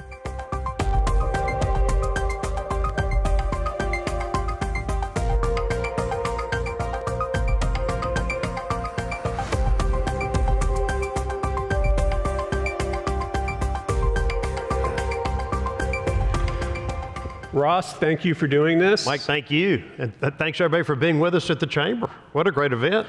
And thank you for the after lunch slump slot. So I'm counting on all of you to bring an extra level of energy. Yeah, Mike said, I've got to be entertaining. Yes. Keep everybody awake. All right. We'll be doing monologues later, and I have a clown suit just from you, though. So, Ross, we're going to talk about public-private partnerships. You spent your career bringing government and business together on big projects.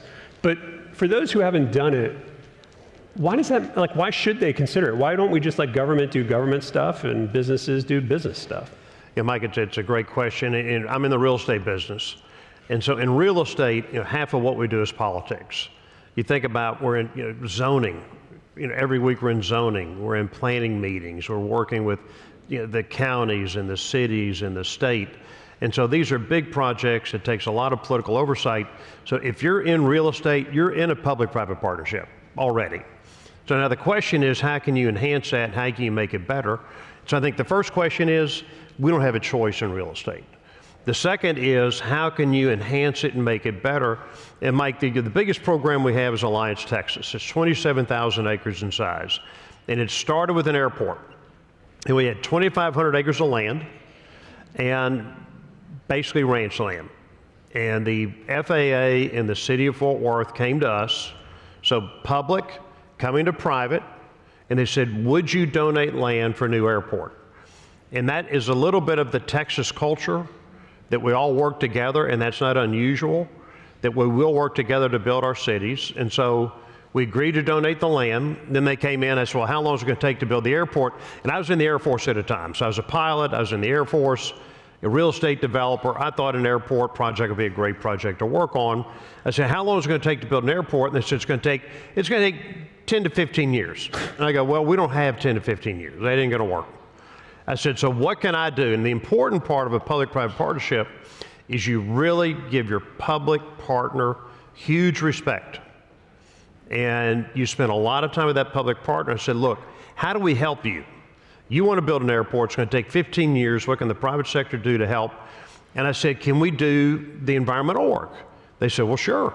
I said, can we do all the engineering? They said, sure. I said, you give me the list of contractors that are qualified. We'll go out and bid it. We'll meet with you every Friday. We'll show you the bids. You approve what we do. We'll use private money, so you don't have to do public money. Is very hard to spend. And it should be, because it's taxpayer money. Private money can go quicker, and so we use private money to do what the public would have done. And so beginning to end, they brought the airport idea up. The largest airport in the country in like 15 years opened 3 years later. And so that's what the public-private partnership can do. Now, you've got to have tremendous public leaders that lead these projects. And then as the private developers, I tell our team, I said, look, we're not running for mayor. We're not running for governor. They are. I mean, you can beat us up every day. We'll take all the bullets, make sure the public partner always looks good. And so we would always make our public partners look really good. And so when mayors voted for us, they knew they would get the best part of that deal, and they do. So that's a partnership. We did it together. We made them look really good. We gave them great respect. And so then this airport is coming, and so now we work with the city of Fort Worth. In Fort Worth, they had to do the roads, water, and sewer and interchanges. And so we said, okay, who's going to win? Is the FAA going to get the airport open first, or is the city going to get the roads first? And we had a friendly competition between both groups. And when you work with the public sector, your public sector associates, they also want to be successful. They want these projects to work. They enjoy the competition. We got the airport open. So we got it open on time. And then the secret is, as soon as we had our opening and the big celebration, we had to shut it down for about 3 weeks because we weren't quite ready to be open yet. But politically, the mayor looked good, the governor looked good, everybody looked good, and then we filled in the details. That project today has got over 600 companies on it. About 70,000 people go to work there on our part of that project. 140,000 people go to work in that region that was developed, and the economic impact's about $130 billion. And so it's radically changed our part of Dallas-Fort Worth in the state of Texas. Can you just reinforce those numbers? How many jobs did you just say this created? Our core is 70,000, but then, and we kept, we like to think we think big, but then the comptroller came to the Alliance project, we call the Alliance Texas, and he announced the economic development impact. Well, he did the whole impact, not just our impact. It's 140,000 jobs that have been generated around that airport, not just our 70, $130 billion impact to the state. And what's great is you look at public-private partnership, about 5% of the money necessary to make that program work was public money. The red 95% was private money. And so if you do this right, it is a huge payoff for the public entities. And we have now paid the city of Fort Worth, I think, over $1 billion in taxes. The school district, like $1.5 billion in taxes. And these taxes go on in perpetuity. As I'm talking to the political leaders, I said, look, can I have your deal? You take my deal or I risk all the money. Can I have your deal where I tax in perpetuity? They said, no, we'll take that deal. You take the risk. So if you balance it right, great for the community. It really works. And in our world, so one of your questions I think you asked is, well, why do we do it? Yeah. We do it because we could have sat there for 10 to 15 years with no activity, or we could have sped it up. And so it's really time, value, and money is why we get in there and help get it done. But then, as a developer, you get a reputation. And so we've got a reputation for big public-private partnerships. And so then we get more and more cities and states come to us and they said, would you take over our project? And so I was talking about San Bernardino Airport earlier this morning, or this afternoon. That was the old Norton Air Force Base. So we went to Norton. The city now took it back from the Air Force. We formed the same public-private partnership with San Bernardino and have had a huge economic impact over the past 20 years. We did it at Cecil Field in Florida, and we're doing it in other airports and other areas around the country. So if you do it right, you develop the reputation, more and more cities and states want you to do it. So this is Texas, pro-growth, easy to work in, and we made it work in California. Tough to work, negative growth, but we made it work. So this conference is called Business Solves. What are some of the problems that public-private partnerships are actually solving, and what happens if we don't create more of them? If you don't, first of all, as you can tell, you look at the federal government, it's really broke.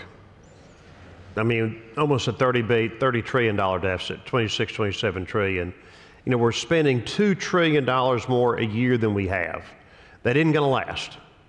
And so you're going to have a lot of pain in the system as we try to clean this up. If we're going to move forward, the federal government needs the private sector to help them achieve their public policy goals. And so we're all going to have to find creative, entrepreneurial, for-profit ways to help the cities, the states, and the federal government achieve their goals. And so look at the huge defense spending that we're going to have. Unfortunately, we're back to Arsenal for Democracy. Well, look at what Silicon Valley's done. You've got all these great new defense tech startup firms using private money. Private money gets the concept started. They then partner with the Pentagon to perfect it. I mean, the next generation weapon systems will be coming from the entrepreneur, risking private funds, then the federal government picks it up. We're all going to have more and more of that activity to make it work. So you have a lot of experience. Let's say that there's someone in this room is considering her first partnership with government. What are the 3 most important things they need to get right from the beginning? Well, make sure that there really is a public need. You know, whatever public group you're talking to, make sure you're solving a problem they have. Because if you're solving their problem, it goes a lot quicker. Then the other point, which I mentioned, great respect, really listen, and spend a lot of time with the constituency groups around that public entity and get to know them very well, and make it easy for your public partner to support. And so we've got projects where you spend lots of time in the neighborhoods with all the homeowners, getting them all excited about what you're going to do. So when they call their city council person, they go, look, we really want this project. That becomes an easy vote for your politician. So do as much work as you can for your political leaders to give you that yes vote and make it an easy vote for them. Are there any common mistakes that you see people make as they embark on these public-private partnerships? I think, of course, first, many people, they're not willing to take the risk to engage with the public sector because it looks too tough. And is it tough? It's interesting when but again, I don't think it's tough because I grew up doing it and I'm used to it. But then fast forward to another story that we did. So we bought the Dallas Maverick basketball team. And the reason we bought it is the city of Dallas needed a new arena. And the city couldn't get it done. And literally the city leaders called me up and they said, look, you're doing all this big work in Fort Worth. You've got to come to Dallas and do something big. And I said, okay, we'll find something in Dallas to do. This arena was broken. And if you're local from Dallas, you'll remember the story, but the city of Louisville, Texas had a vote to put the Dallas Mavericks in Louisville, and the city turned it down. Well, Don Carter was the owner of the Mavericks. Don Carter was not used to real estate, not used to politics. You know, in business, a lot of businessmen and women get really frustrated with politics. You know, again, we don't because we're kind of used to it. And I went to Don, I said, Don, look, I can help. I want to do something big in Dallas. I can help get the arena done. I need to own part of the team to give me credibility to do the arena. I think I bought 60% from Don to become the majority owner. So we used the Dallas Mavericks, teamed up with the Stars, built the arena. The only time we had to have a vote with the citizens of Dallas. And it's a true public-private partnership where the citizens of Dallas had to vote on this partnership. And so we had an unbelievable polling group. We had the same talent that President Bush had for his election was on this little arena vote. And so we had the top pollsters, the top ad people, et cetera. In the polling, the citizens of Dallas said, we don't really care about an arena. And we said, well, what if we did a big economic development project that brought jobs and taxes to the city? They said, well, yeah, we'd vote for that. And then we pointed out areas around downtown Dallas for the arena. And we picked one site that was the most blighted part of downtown Dallas. It was a railroad yard, power plant, grain silos, meat packing. And it had been forgotten about. I said, if we clean up that site, would you vote for this? And all the voters go, well, yeah, if you'll clean that up, we'll vote for it. So deep research in order to make it happen. And then we went in. So here is a group that doesn't really understand how to get a program done. We got it done, and again, great mayor in Ron Kirk, great city manager. They wanted it done. We had 125,000 people voted in a special election for an arena, and we won by 1,642 votes. I mean, we barely won. But if you go to the Victory site today in the American Airlines Center, it has been a huge, literally victory. We call it victory for Dallas, for the city. And this is where Goldman Sachs is the second headquarters, along with lots of other activity. But you've got an $800 million program right there in uptown Dallas, all because of that vote and that partnership. And so for people that, I think you start off with people that don't know how to do it or don't want to do it. There are a lot of people that don't understand it, don't have the patience. You've got to have patience to get into it. And then huge determination. I mean, on that arena project, we had every obstacle put up. You know, we had a lot of the fringe politicians going after us, but we worked so deep into the community that the community came out and supported it. So you clearly move fast. Government does not. I'm trying to be careful how I say that. How do you handle that? You know, I think a lot of business people, if they showed up and said, I want to do a project, and the government's like, yeah, it's going to take us 15 years, they could probably find a better use for their money. Well, and Mike, it's the same thing. Go back to that Victory program. It was one of the most polluted sites in the country. And the only way we could clean it up was to have a great partnership with the EPA. And the EPA doesn't move fast at all. But this is one of their brownfield redevelopment sites. And we said, look, we'll come help you clean this up. But we told them, until you get on board, we're not going to buy the land. So if you really want it cleaned up, you've got to jump on board. And we gave them, I think, motivation. We gave them huge motivation that if they didn't approve this program, we wouldn't buy it, and they'd be staring at that site for another 20 years because no one's going to clean it up. We had 30 feet of soil we had to remove to clean that site up. I mean, it was brutal. And we did it, and the EPA saw that we would do it. So I think give them a motivation. And again, every public group I'm with, they really do like being successful. They like doing their job. Help them do their job. And then if you're brand new at it, you know, really listen to that public partner. But Mike, if you don't have a champion, a public official, we've had two great mayors on the biggest projects we did. Mayor Bolin of Fort Worth for the airport and Ron Kirk for the Dallas Arena. If you don't have that public official that's going to drive it, you might need to go on another project. And I've told many mayors, I said, look, if you don't want us, we got lots of cities that want us. And another one, very difficult. We were in the city of Detroit. And the old Detroit fairgrounds had been, I think, dormant for 30 years. Imagine the politics of buying the fairgrounds in Detroit and putting 2 million square feet of Amazon facilities on it. But we brought 2,000 jobs, great jobs, to inner city Detroit. That politics was tough, but again, we got it done because there was a need. So you have a storied history in America's aviation story. Go to the Smithsonian if you want to learn more about that. But I wasn't surprised to see that you're testing flying cars at Alliance. Sure. How do you take that, you know, just to build on the kind of the difference between government and industry, how do you bring that kind of innovation into something that is a public-private partnership? Because the government tends to be, generally speaking, less innovative. There are exceptions, but generally they're less comfortable with things that kind of break the mold. How does that work? We have found with the new Mobility Innovation Zone at Alliance and all the new technologies that are coming, which I mentioned earlier in the defense tech, there's the flying cars, it's the drones, it's Google Wing. There's this huge revolution coming, and our team is right in the middle of it, and we want to be in the middle of it, and we've got a conference called UP, the UP conference, and we have it either in Bentonville with Walmart or in Alliance on our project. And we bring the top 300 entrepreneurs from all over the world. Trillions of investable dollars come and talk to these young entrepreneurs, our old entrepreneurs, and we bring the public officials.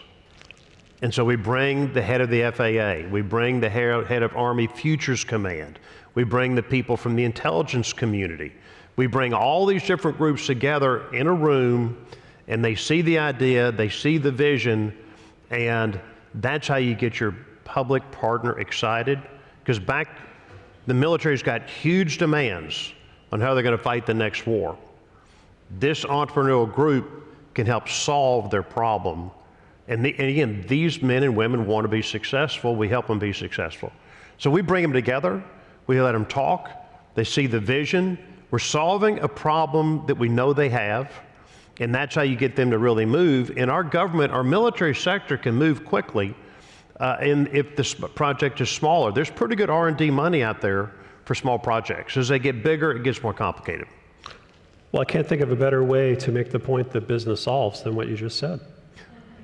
Absolutely. Well, this is what we do. Well, thank you very much for taking the time, Mike, Ross. and the entrepreneurs in the room, and you are the foundation of our economy.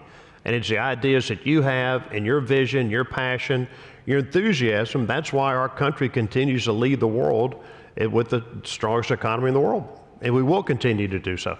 Amen. Well, thank you very much. Thank you. Yes, sir. Thank you. All right.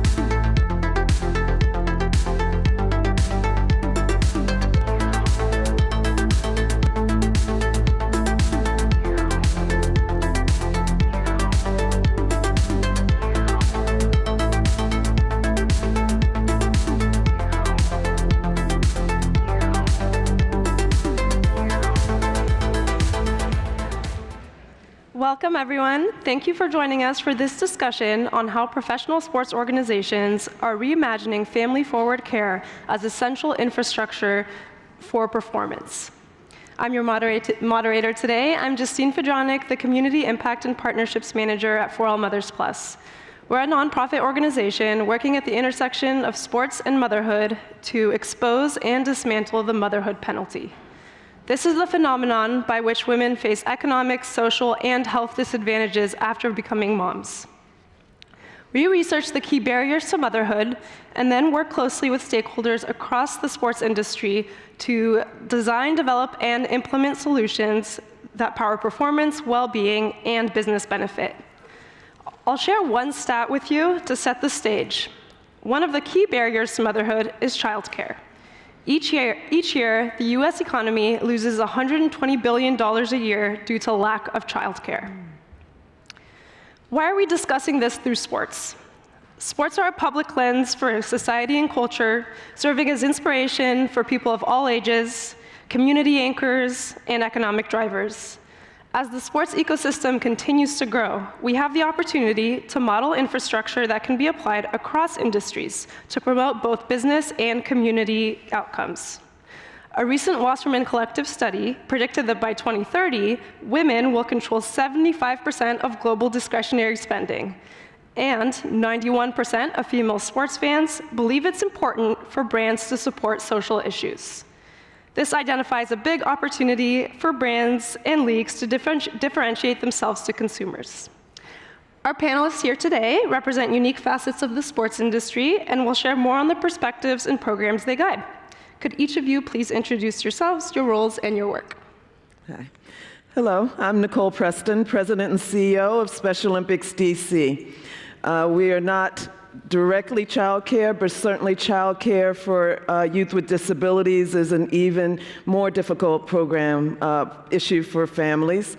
I've understood it myself as a lifelong athlete and mother of two, so child care is definitely something that we need to talk about. Thank you, Nicole. Good afternoon, everybody. My name is Chanel Mosley, and I'm the Executive Director of the DC United Foundation, as well as the Senior Director of Community Impact. For those that are not familiar, DC United is the professional men's soccer team here in the DMV. And so as far as our efforts in the community, a lot of it is for young people. But also when you step into our stadium at Audi Field, most people come and join us for games, whether it's DC United games, Spirit games, Power FC games, Defender games, or even like the upcoming Howard or Norfolk football game. They usually bring young people. And so sport is very much one of those places that we come together with our families and loved ones. Mm-hmm. Thank you. Let's dive right in. From a talent and performance perspective, why should sports organizations invest in childcare and family support for athletes, staff, and fans? well, it's critical, as you said. Women make so much a part of sports, and even greater as the years have gone by. It's really quite interesting as a tennis player to see so many mothers now on the professional tour, which never happened before. So those are kind of the opportunities where childcare needs to be a part of the professional sports landscape. And for people with disabilities, again, providing those inclusive opportunities for people of all abilities to participate and be a part of the sports scene. Absolutely, and I think that with regards to sport, it's meeting people where we're at. And so for many people, you don't have to make that difficult decision on whether or not you can attend an event or participate in a sporting gathering dependent on childcare. However, it does help when stadiums, sports teams, nonprofit groups are inclusive in making sure that a family doesn't have to make those difficult decisions on whether or not they can serve in the workplace. Whether that means are there proper resources from the infancy phase of child care, from the inclusive environment. And so I think as we think about sports, we would be silly and behooved to not think about sports and think about families and childcare as a part of that conversation. And I know that we represent professional sports organizations, but sports are experienced by both professionals and recreational athletes, and probably everyone in this room has had some experience with sport changing their mental and physical well-being. As we think about barriers to activity and barriers to sport, addressing childcare for moms at the recreational level or as fans of the sport is just as important. One of the projects that our organization has done is implement lactation support services at major marathons. So one of our projects was with the New York City Marathon, which is upcoming this next weekend.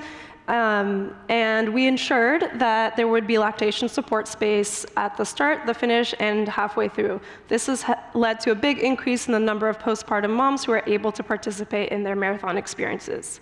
While we primarily work through women's sport, it's just as important to have these services in place through men's sport. So let's talk a little bit about what sort of partnerships and initiatives are currently working in the organizations that you represent. Absolutely.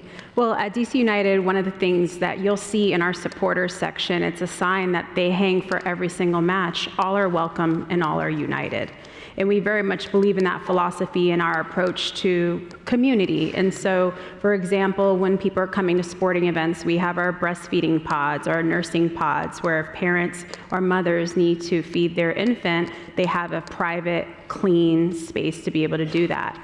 From a front office perspective, a lot of people don't realize, one, we have a female president. We have the first Black president in Major League Soccer, and 50% of our staff are women. And so we've had moms come in through our organization where now we even have things like a lactation room.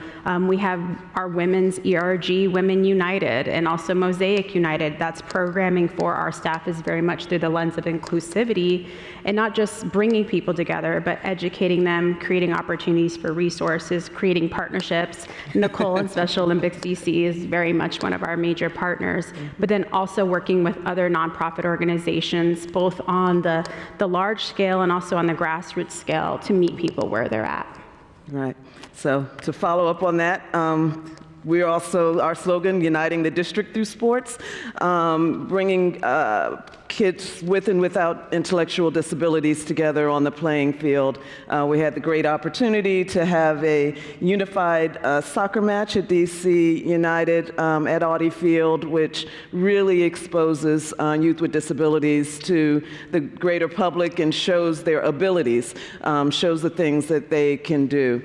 So that's part of our great partnership with DC United and Major League Soccer. We also have a program for the 2 to 7-year-olds. So Special Olympics starts officially at 8. You can be a Special Olympics athlete at 8, but we have a program called Young Athletes for the 2 to 7-year-olds. And that is so critical because it's that point where they're developing fine and gross motor skills. It's an introduction to sports programs, and participation in that program over several weeks has shown to give a more than 3-month advance in developmental development for those kids. So starting to introduce kids to sports at the very youngest age really contributes to a lifetime of healthy living, being fit, and contributing to better health outcomes over the long term. So that kind of program starting at the very youngest ages is critical. And Justine, actually, can I add one thing to that? Because with our partnership with Special Olympics DC, it's also gotten us to think about young people as far as our stadiums and our events, and how are we making sure we're providing resources. And so Special Olympics DC inspired us to open up a sensory room at our Audi Field 3 seasons ago. Also, all of our full-time staff and game day staff do training to become sensory certified and trained. So as a venue, we are able to make sure that we're creating a safe space if people are feeling overly stimulated or having sensory challenges. And then also we have at guest services, sensory inclusive bags. So I think sometimes people think childcare is just providing a space and having supervision, but sometimes childcare also can mean equipping and providing people with the right tools and resources that they need to be able to have a positive experience like everybody else. Absolutely. And just to piggyback on that, again, we're seeing in the major sports league people being more open about mental health challenges, and having those sensory rooms is the place where they can go and gather themselves and be able to go on and compete and perform. One of the things we've also seen piloted is family fan zones or kid zones at stadiums. This is an opportunity for families to experience sport together and for participating athletes to have their children there and watch them compete at a stage that they wouldn't otherwise get to experience in person. Would either of you like to expand on that a little bit? Yes, I mean, I think we can all agree that it is really hard to sit still and listen to the same person or same thing over a long extended period of time. And so we have spaces like our kick zone. We have quiet zones throughout the stadium, but the kick zone is a space where young people can run around, they can get their energy out, they can have a change of scenery. And the best part about soccer, professional soccer matches, it's 2 45-minute halves, a 15-minute halftime, and you're in and out, but you get to at least still enjoy the different variety of things too. Yeah, absolutely. That little bit of movement is critical for youth with intellectual and developmental delays where, as you say, sitting still is not good on the program. So just allowing that bit of movement allows then the parents to be able to enjoy the game and participate and have the family experience without any, adverse situations happening during the game. And we're seeing with the growth of women's sports, as new stadiums are getting built, that architects and program managers are thinking about some of these considerations in the development of these stadiums and training facilities, building in lactation support spaces, kid zones, sensory rooms from the very beginning so that they don't need to be a retrofit. And as women's sports grow, so does fandom and the business benefit for it. The recent Wasserman Collective study did discuss how women's sports fans act differently than men's sports fans and look for experiences that serve the whole family. So I encourage all of us as we work in our partnerships with sports teams to consider that. Speaking of which, do you have any proposals for how the broader business community could copy some of the things that we see in sport into the infrastructure and the services provided by businesses? Absolutely. As you said, all of those services are equally important for women in the workplace. So as we continue to go down that path and really want to talk about people that are neurodiversity in the workplace. Our friends at Bank of America were on a panel earlier. They have been really on the forefront of hiring Special Olympics athletes for jobs. There are a number of organizations that do that. People with intellectual disabilities can be some of your most loyal, most long-serving employees, really dedicated to their task. So being able to allow for those differences in learning and approach in the workplace really opens up opportunities for this community to thrive and to support themselves over the long term. Absolutely. And I think that when we have the conversation as it relates to childcare and business, I think it's not just speaking about women as caretakers, but also other partners that are part of this conversation too. And I think it also empowers them to feel like they can take time with their young people to attend these outings and these events. However, I will flag that when it comes to a lot of spend decisions, women are the intentional ones in their household that are doing research, that want to understand what they're investing in, that want to ensure that it's really comprehensively supporting them as individuals, as their family, in whatever iteration that might look like. And while on the account holder side, while a man's name might be there, it's actually usually the woman that we're finding on the business side that's making those decisions. And so what better way than to meet people where they're at and providing these resources up front and making it very easy for people to have these experiences. As we're heading into a year like a World Cup year, and then later the Olympics, you know, these are gonna be important conversations that we're not just having tied to major sporting events, but even smaller events. I know we host Truth and Service Classic with Howard in Hampton, and we're also hosting the Norfolk game at Audi Field. But we're also thinking about the fans from all ranges of life. We have our youngest fans that have attended, and they're in the carriers, you know, and even from as simple as making sure we have changing tables available in both the women and the men's bathrooms, making sure that we have neutral spaces that are able to be accessible through with wheelchairs, because there's parents that might be in wheelchairs that are taking care of their children. And so from a business perspective, it's really thinking about everybody and removing those barriers. Yeah. So for all businesses to think about accessibility on all of those levels is critical for the workplace as well as the sports arena. And thankfully, this is something that is being studied a little bit more frequently now, so we have some actual data to show why it's so important, and also to show how women make spending decisions for their families and how those can be influenced. Let's discuss storytelling with athletes a little bit. We're all lucky to work with some very empowered professional athletes, and one of the pillars of our work we call narrative shift, which is showing through the power of sport how we can normalize support, shift expectations. Could you guys share an example of a narrative shift project that you've done, or a way that you've harnessed the power of storytelling with athletes?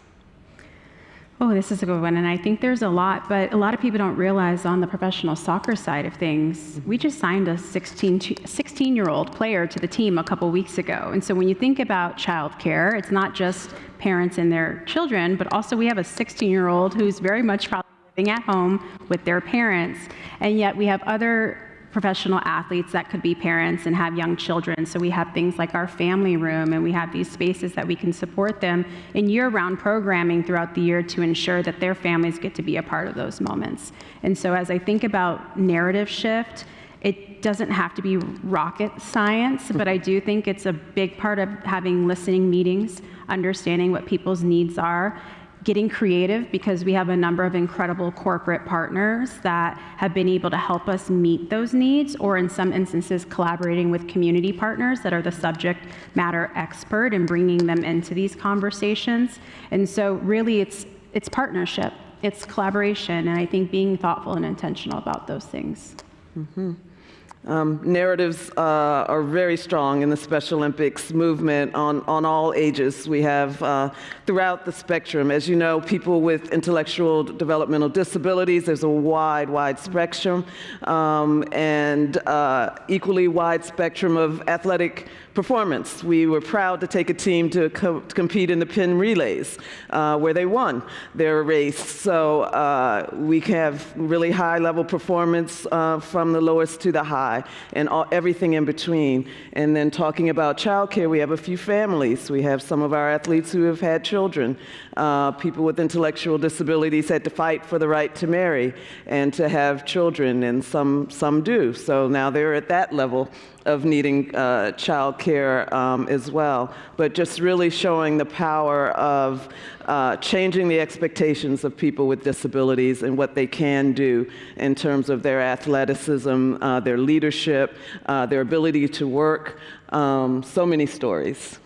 And we're living through a very interesting time for professional athletes where they're able to share their own stories and have agency through social media, which means that there's possibility for partnerships at lower production costs, but that are equally effective and reaching perhaps more people than ever before. So current athletes who are also navigating parenthood have been able to share behind the scenes what it looks like to be raising a child, training and competing at this level, and celebrating the types of support that their teams and leagues are able to provide for them. As we continue in this work, let's discuss what's next and where we need support from partners. Ooh, there's a lot that's next, but I do think like having honest conversations about either the talent that you're hoping to aspire and attract. I think it's also being mindful on like where you have the bandwidth, and if not, bringing in the right partners to help you navigate those processes. And I think that it just really is an opportunity for us to turn inward and reflect. The business space right now has so drastically evolved, and it's continuing to evolve. But even, for example, we're aware on the professional soccer side, we have the fastest increase in rate of a growing female fan base. And knowing that they also have that business power, business decision-making power in their households, we also want to make sure that we, one, are creating spaces for them to enjoy, not just with their children in attendance, but also when they can have proper childcare support or resources so that they can also come and attend. And this is on all aspects of parenthood. And so I think that as we think about the current fan, as we think about the future fan, it's almost being able to anticipate some of those needs, having real honest conversations on how we can tackle those things proactively. In terms of Special Olympics, always trying to build awareness to build a more inclusive community for all.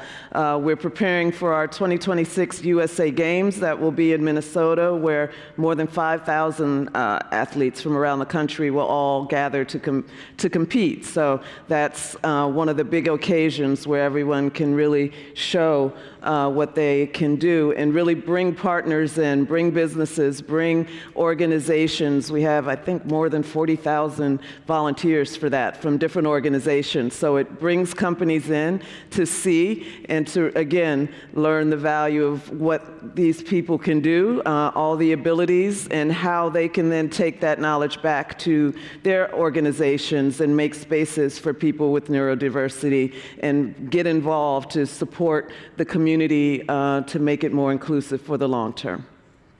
And I'll share that as we design these solutions, we always need piloting partners to help us enact some of this research and test it out for the first time. And we usually find insights that are applicable, not just in the sports industry, but throughout other institutions as well. But it does take partnership and some mutual aid across partners and collaborators to get these projects off the ground. As we reach the end of our session, do you each have one ask of our wonderful audience to share? That's a good one, and I appreciate that, everybody. I've been seeing heads nodding, and as you are thinking about childcare within your organization, I think challenging you to not just think about the next couple years ahead of the future of what your company or organization is looking to accomplish, but looking even far and beyond. I think we are uniquely positioned as a professional men's club that is celebrating our 30th year. We were one of the original 4 MLS teams.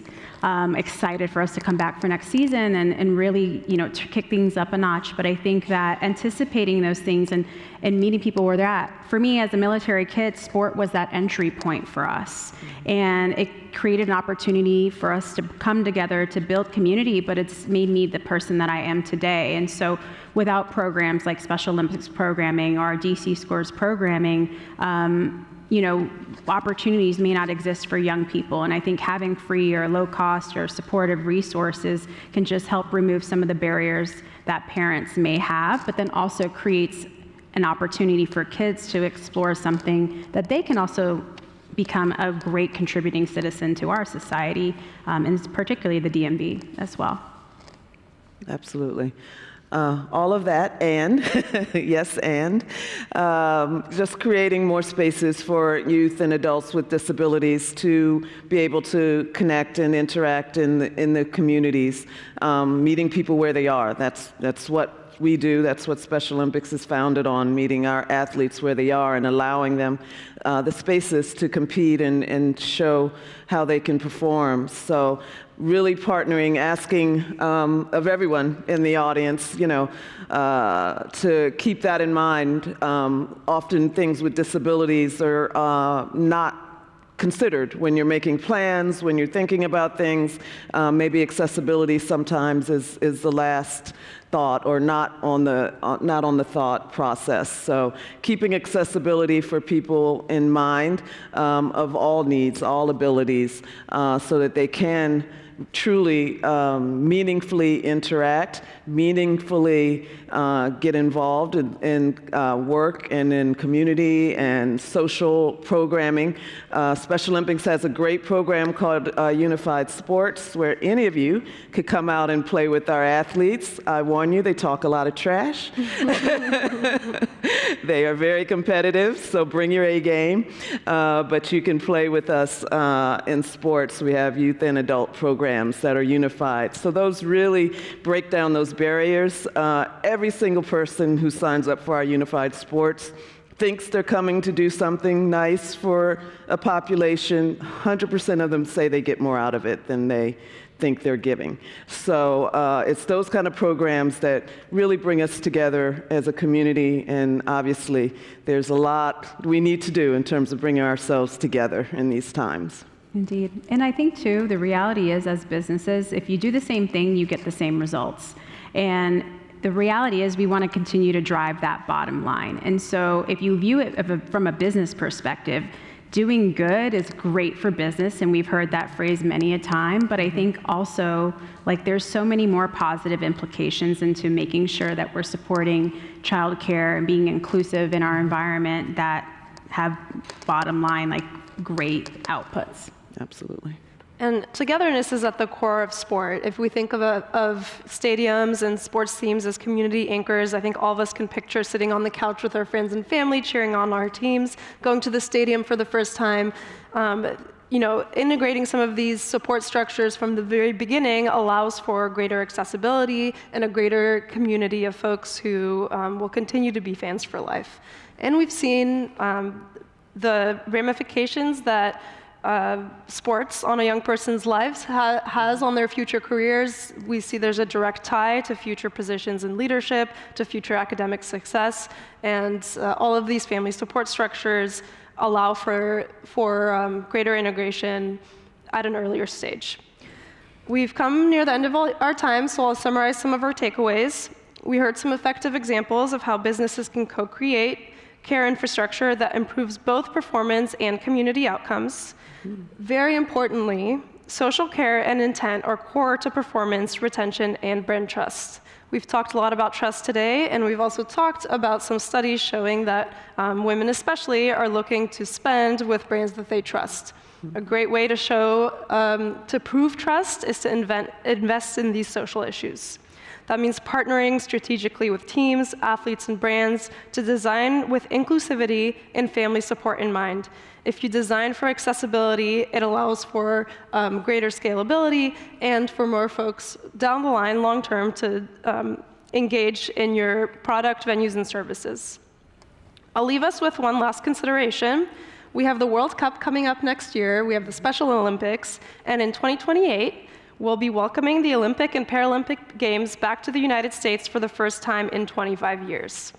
As we've seen, global public attention will soon turn to the trials of athletes journeying towards the Games in their preparation, in their trials and tribulations, and in their qualifications. We have a huge opportunity as organizations and businesses to harness this energy and the transformative power of sport. I challenge us to root in these considerations as we engage with social impact causes and choose our partnerships in these unique few years ahead. Thank you for your time today. Thank you. Thank you, Ricky.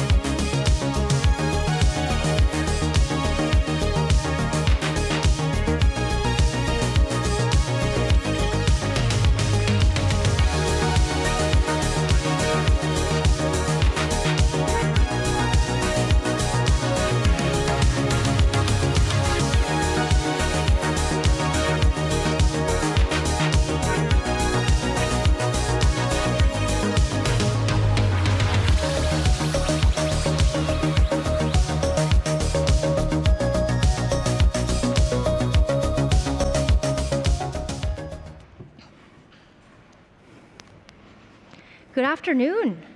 I'm Kelsey Margie. I'm a Senior Manager of Innovation here at the Chamber Foundation, and I'm joined by my colleague, Mac Millen-Kieran.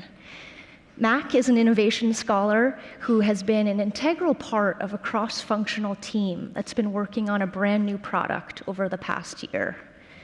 That product is called the Solutions Bank, and we're excited to officially launch it with everyone here today. The Solutions Bank is emblematic of the Chamber Foundation's innovation model, our process of pushing and filtering new ideas through a pressure funnel until the ideas either fail or crystallize into a program, an event, a report, or in today's case, an entirely new product. Here at the Chamber Foundation, we define innovation as creativity that adds value.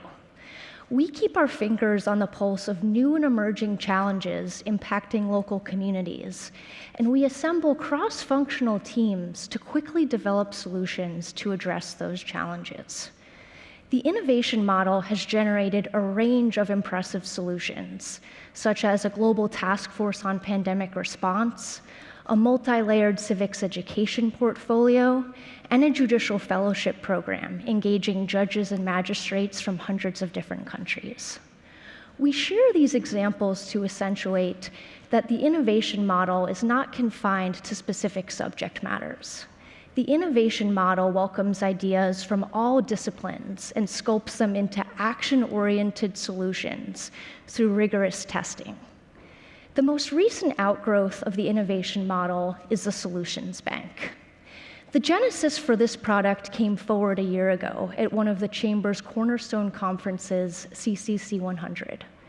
The Chamber CEO, Suzanne Clark, led a fascinating interview with Jamie Dimon where they discovered a common challenge. As they travel across the US and the globe, they're frequently asked for proven solutions to solve pervasive community challenges. It's difficult to refer people to successful solutions without a centralized repository tracking proven and actionable solutions that can be adapted to remedy a wide array of issues. This is not just a CEO-level challenge. Colleagues across every career level and every sector grapple with this pain point. How do you find successful solutions beyond the first few pages of Google to tackle a challenge impeding your community? How do you unearth the local solution from a rural area in Nebraska that could be adapted to mitigate a similar challenge in a different state? We developed the Solutions Bank to fill this void. The Solutions Bank makes it easy and expeditious to find proven and actionable solutions, eliminating the need for traditional research and reading through lengthy articles to find new ideas. Our pilot of the Solutions Bank is focused on childcare solutions, and we will expand the database over time to encompass multiple topics, such as career readiness, resilience, and other strategic priorities for local communities. So without further ado, I'll turn it over to Mac to show us how this works. Thank you, Kelsey. We're excited to show you what the live demo looks like. So the Solutions Bank is an AI-powered platform that turns proven solutions into collective intelligence, helping organizations solve their hardest challenges by learning from what's already working. So we're piloting, as Kelsey mentioned, with childcare solutions, and we're going to walk you through three things: the AI assistant that helps you discover solutions, the digital library, and what a detailed case study looks like.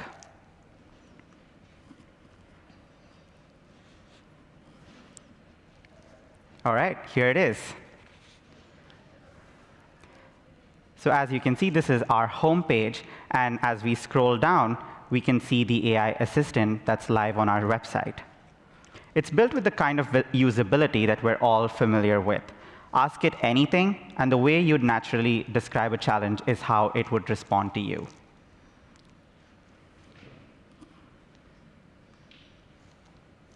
There we go.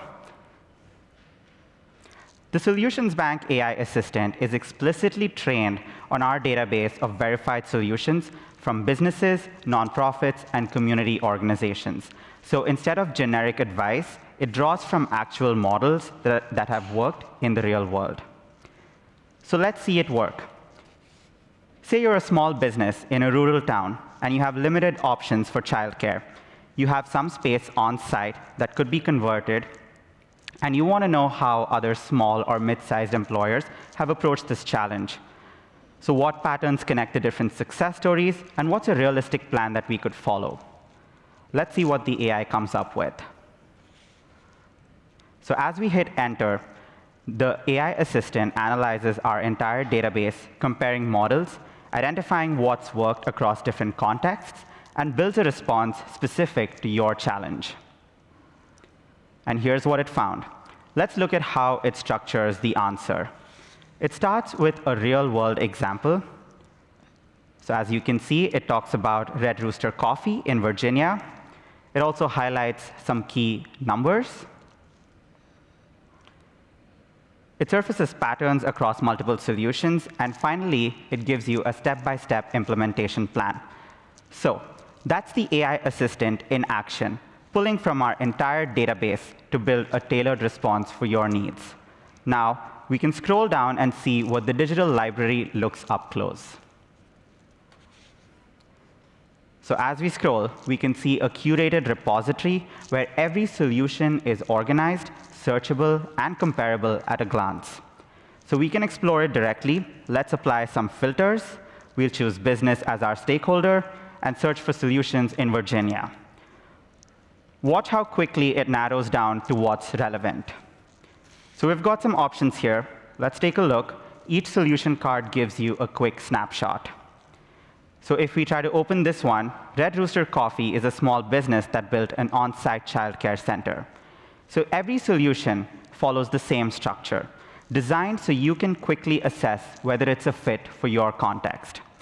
You can see key impact metrics. You can see thematic tags that tell you exactly who it serves. And as we scroll, the full story unfolds. The problem that they were solving, the solution they built, and the results they achieved. We've tried to standardize this across different contexts and solutions, so you have beneficiary impact, employee impact, and financial results for every solution in our solution bank. We also have replication tips that have been curated alongside our experts so that you can have guidance to adapt the model to your specific context. And we also have an implementation timeline, so that shows how they actually made it happen. So to wrap up, 3 ways to use the solutions bank. First, get guidance through the AI assistant, where shared knowledge becomes personalized insights. Explore the digital library, search and refine by what matters to you. And lastly, dive into detailed cases where everything can be used to replicate proven models. So we're piloting with childcare, but the solutions bank is designed to scale. In our next phases, you'll see us tackling more thorny problems like workforce readiness, disaster response and resilience, and much more. So with that, we invite you to explore the solutions bank yourself at uschamberfoundation.org, or check out the event app for direct access. Thank you all very much.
Okay, I'm back.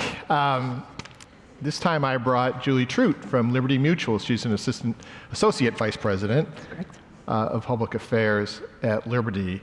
And we're going to talk about something a little bit different than what we talked about earlier around civics. We're going to talk about civics engagement inside a company and what that program can look like, because I think Liberty's cracked the code on what works. So, Julie,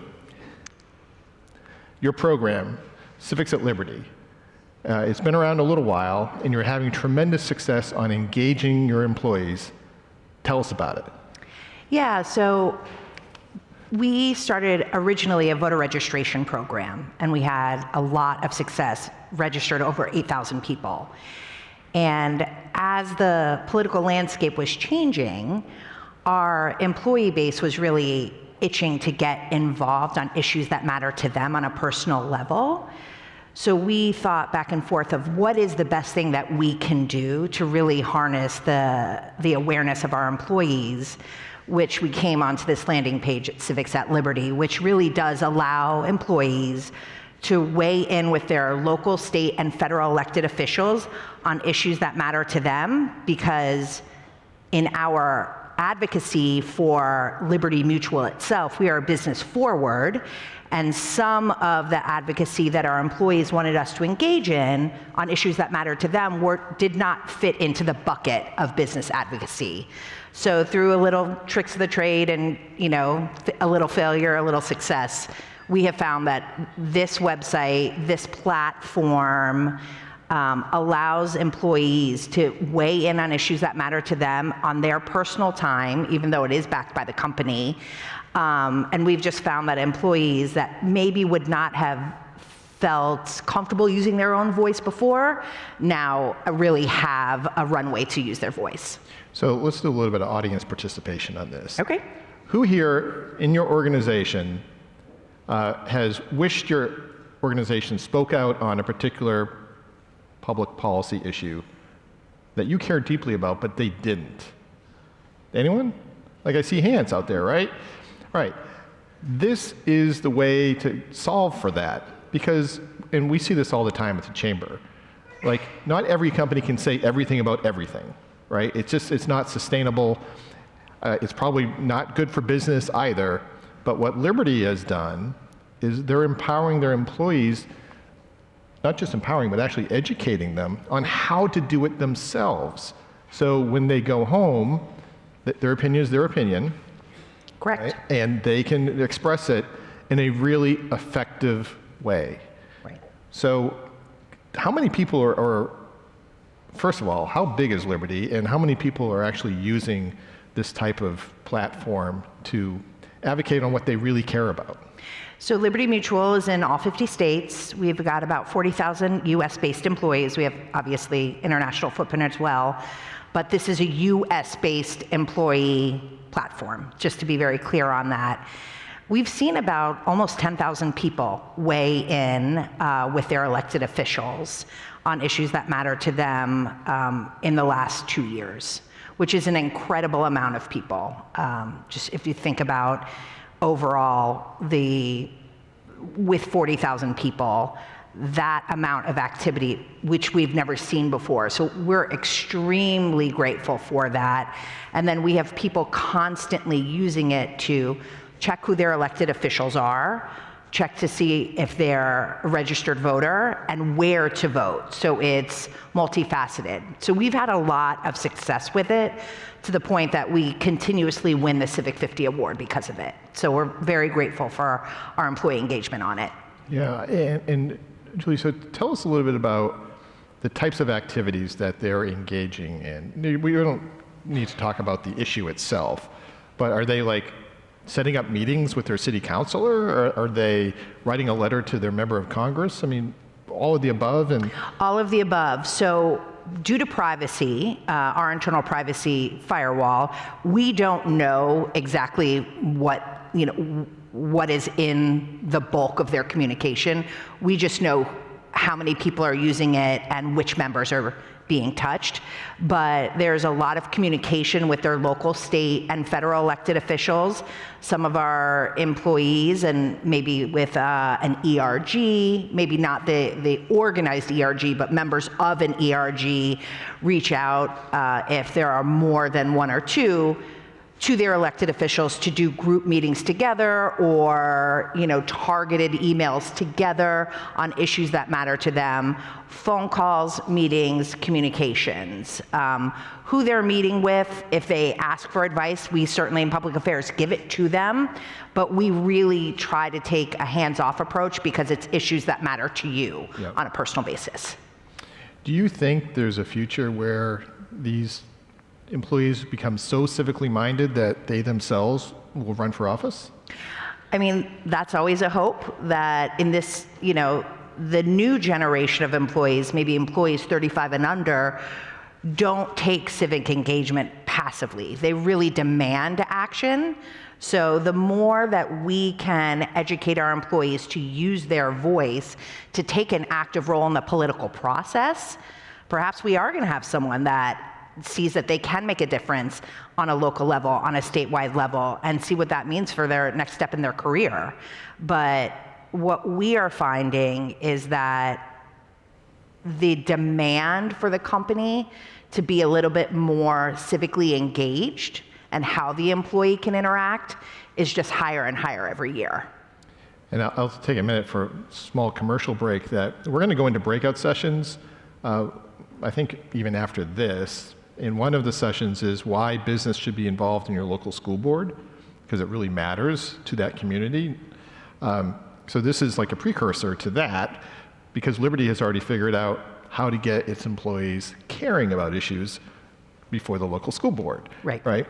How do you keep the content fresh?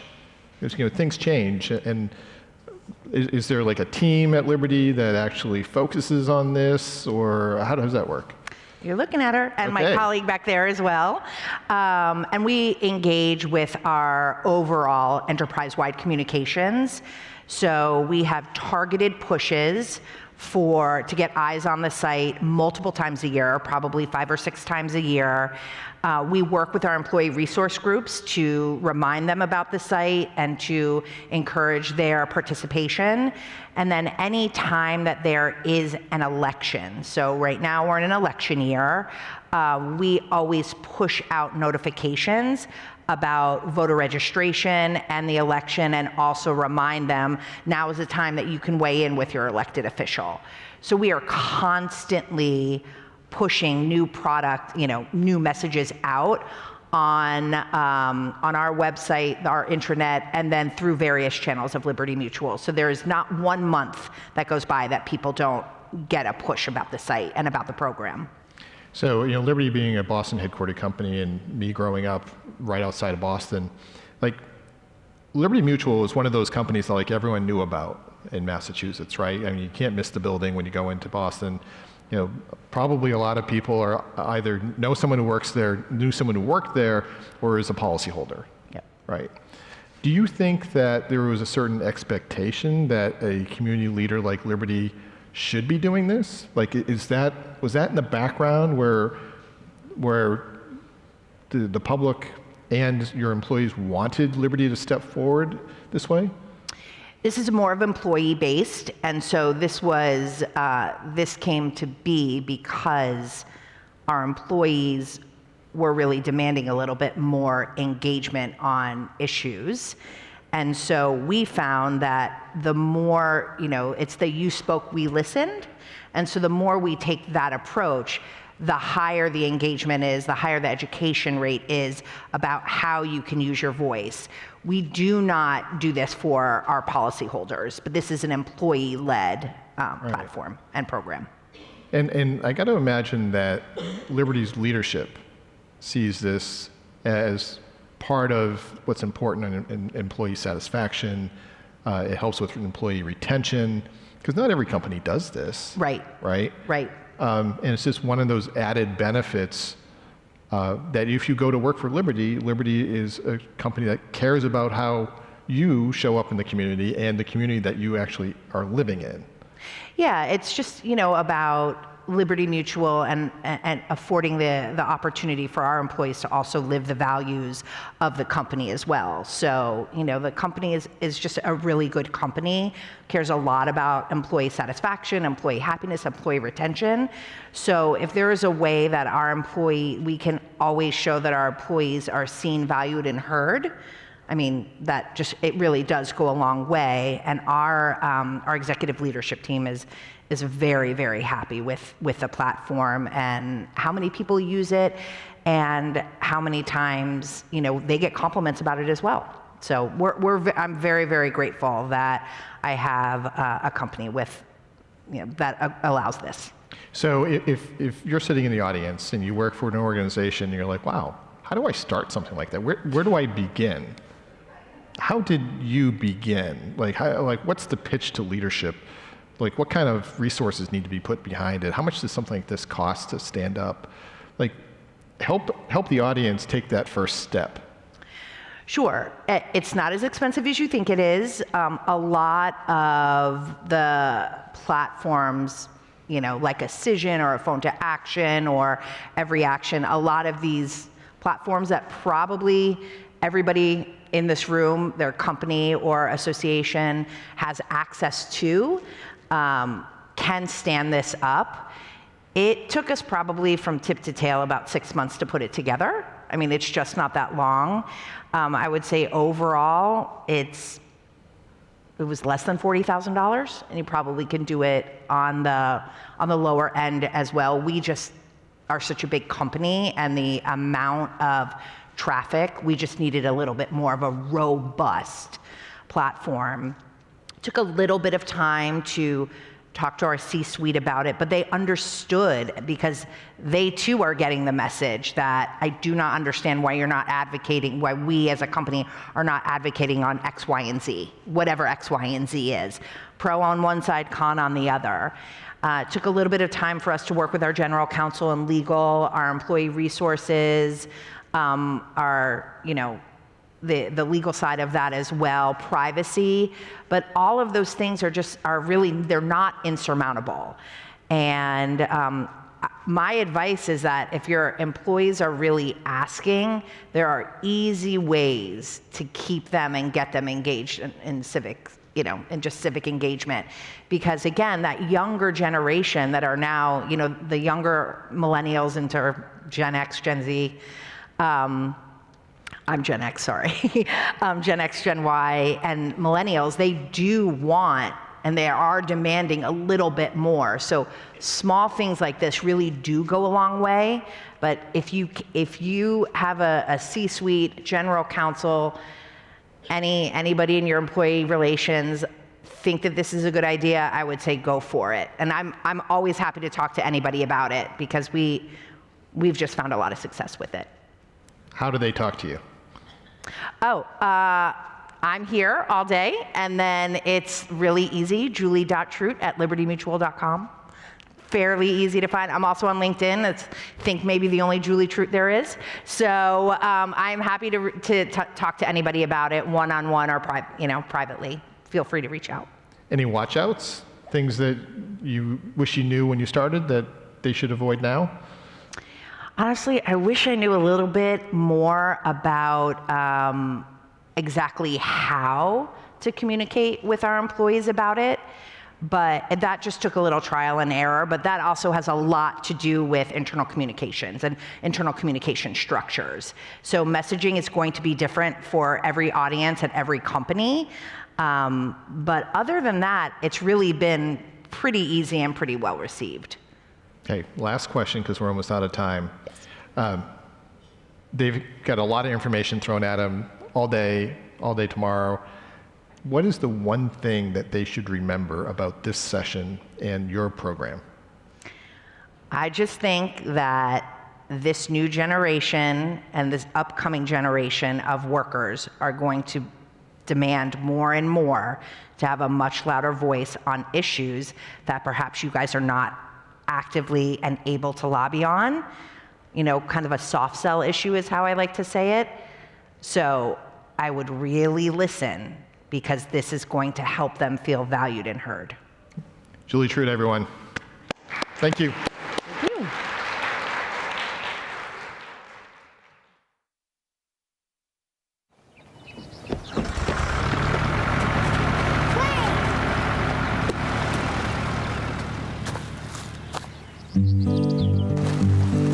If I was a flower growing wild and free, I'd want you to be my sweet honeybee. And if I was a tree growing tall and green, all I wanted you to shade me, be my leaves. If you were a river in the mountains tall, the rumble of the water would be. If you were the wind, I'd want to be the snow, just as long as you were with me when the cold winds blow.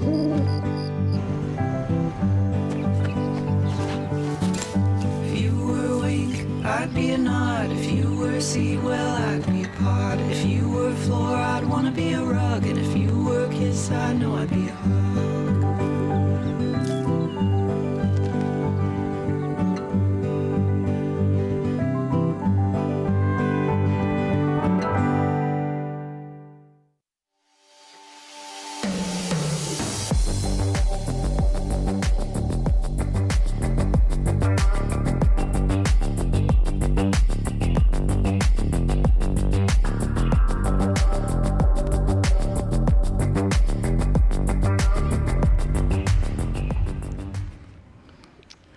Hello, my name is Melissa Fu. I'm an Executive Director of Special Projects here at the U.S. Chamber of Commerce Foundation.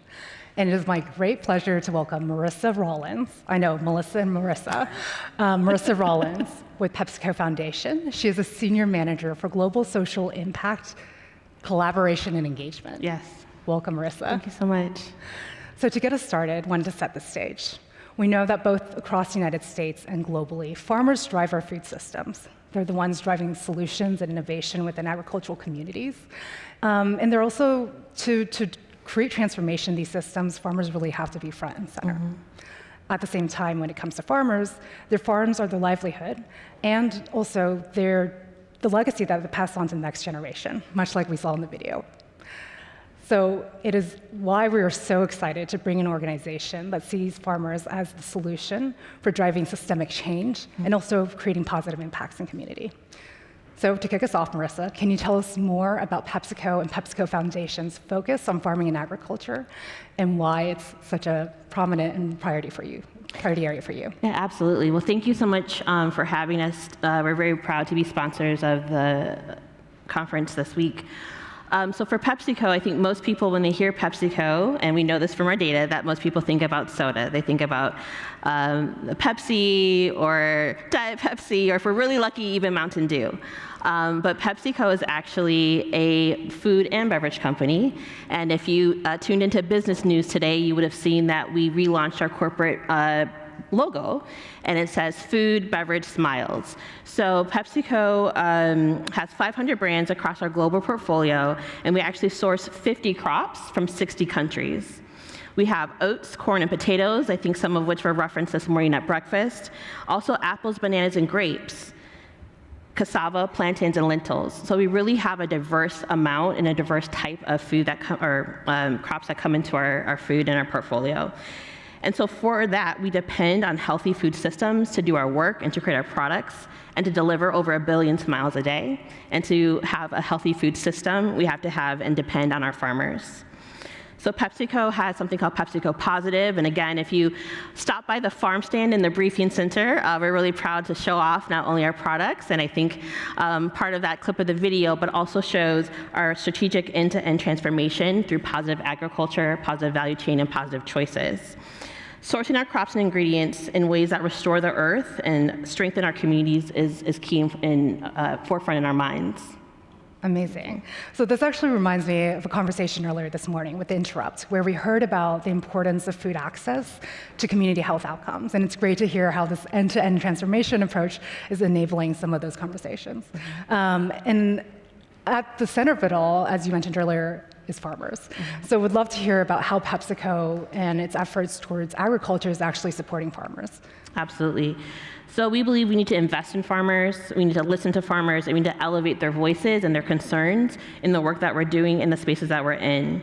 Our big goal at PepsiCo is to sustainably source over 90% of our key ingredients. And you heard that was 50 different crops from 60 different countries. So we have a really big goal on a global stage. But also what we learned is that we need local and real solutions for these farmers. They know their community best, they know their needs best, and their business best. We have to listen to them and elevate what's best for their farms and partner across the supply chain to do so. We also think about the acceleration that we can provide from PepsiCo, a company of our size and a company with our convening power, to the adoption of regenerative agriculture practices for healthier soil, reduced emissions, and improved yields. Honestly, we're here to support and reduce the risk to farmers so that we can enable scale. these regenerative agriculture practices, as you said, right? Like farming is the foundation of any country, of any community, and is one of the oldest practices in the world. And some of those practices sustain and they continue even today. But we know that we have to adapt and change, and those adaptations and changes are risky for farmers, and we want to be a partner in helping them find solutions to reach the goals that we all have together. Yeah.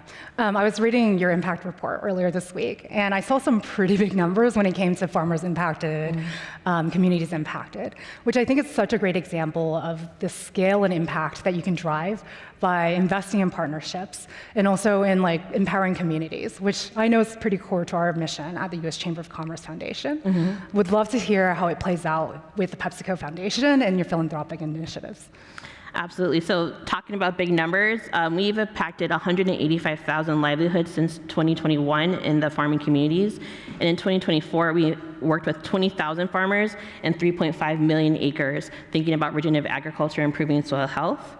Our big goal in that area is also 250,000 people in the agricultural supply chain. And through the foundation, we think about how can we reach those people in real ways. I talked about this idea of adaptation and regenerative agriculture and reducing the risk. Well, we have 55 demonstration farms across the globe where we invite farmers and we work with farmers to learn these new practices. And because we have 55 across the globe, those are local solutions, right? We're not talking to potato farmers in Thailand with solutions that work for the farmers here in the US. So we're really proud of that. We also have recently created the Step Up for Agriculture in partnership with Unilever and other retailers to strengthen the capacity of farm-facing organizations and through a train-the-trainer model. Our goal through that is to upskill 60 agronomists over the next 5 years on soil health. So again, thinking about where can we have the right impact, where's the right information going to the farmers and the farmers' communities to not only to improve their business and to help us with ours. Another example would be in India. Again, we're a global company. In India, we have a pilot program where we work on water stress at a broader watershed level. So in 2024, we worked with 1,500 farmers, and through that, we were able to work and to treat over 80 million liters of groundwater through, in part, wetlands, ponds, and other ways that treat and stores rainfall runoff that helps with irrigation. So we're thinking about not only just on soil, but on inputs, on water, like how can PepsiCo be a really positive impact to our supply chain?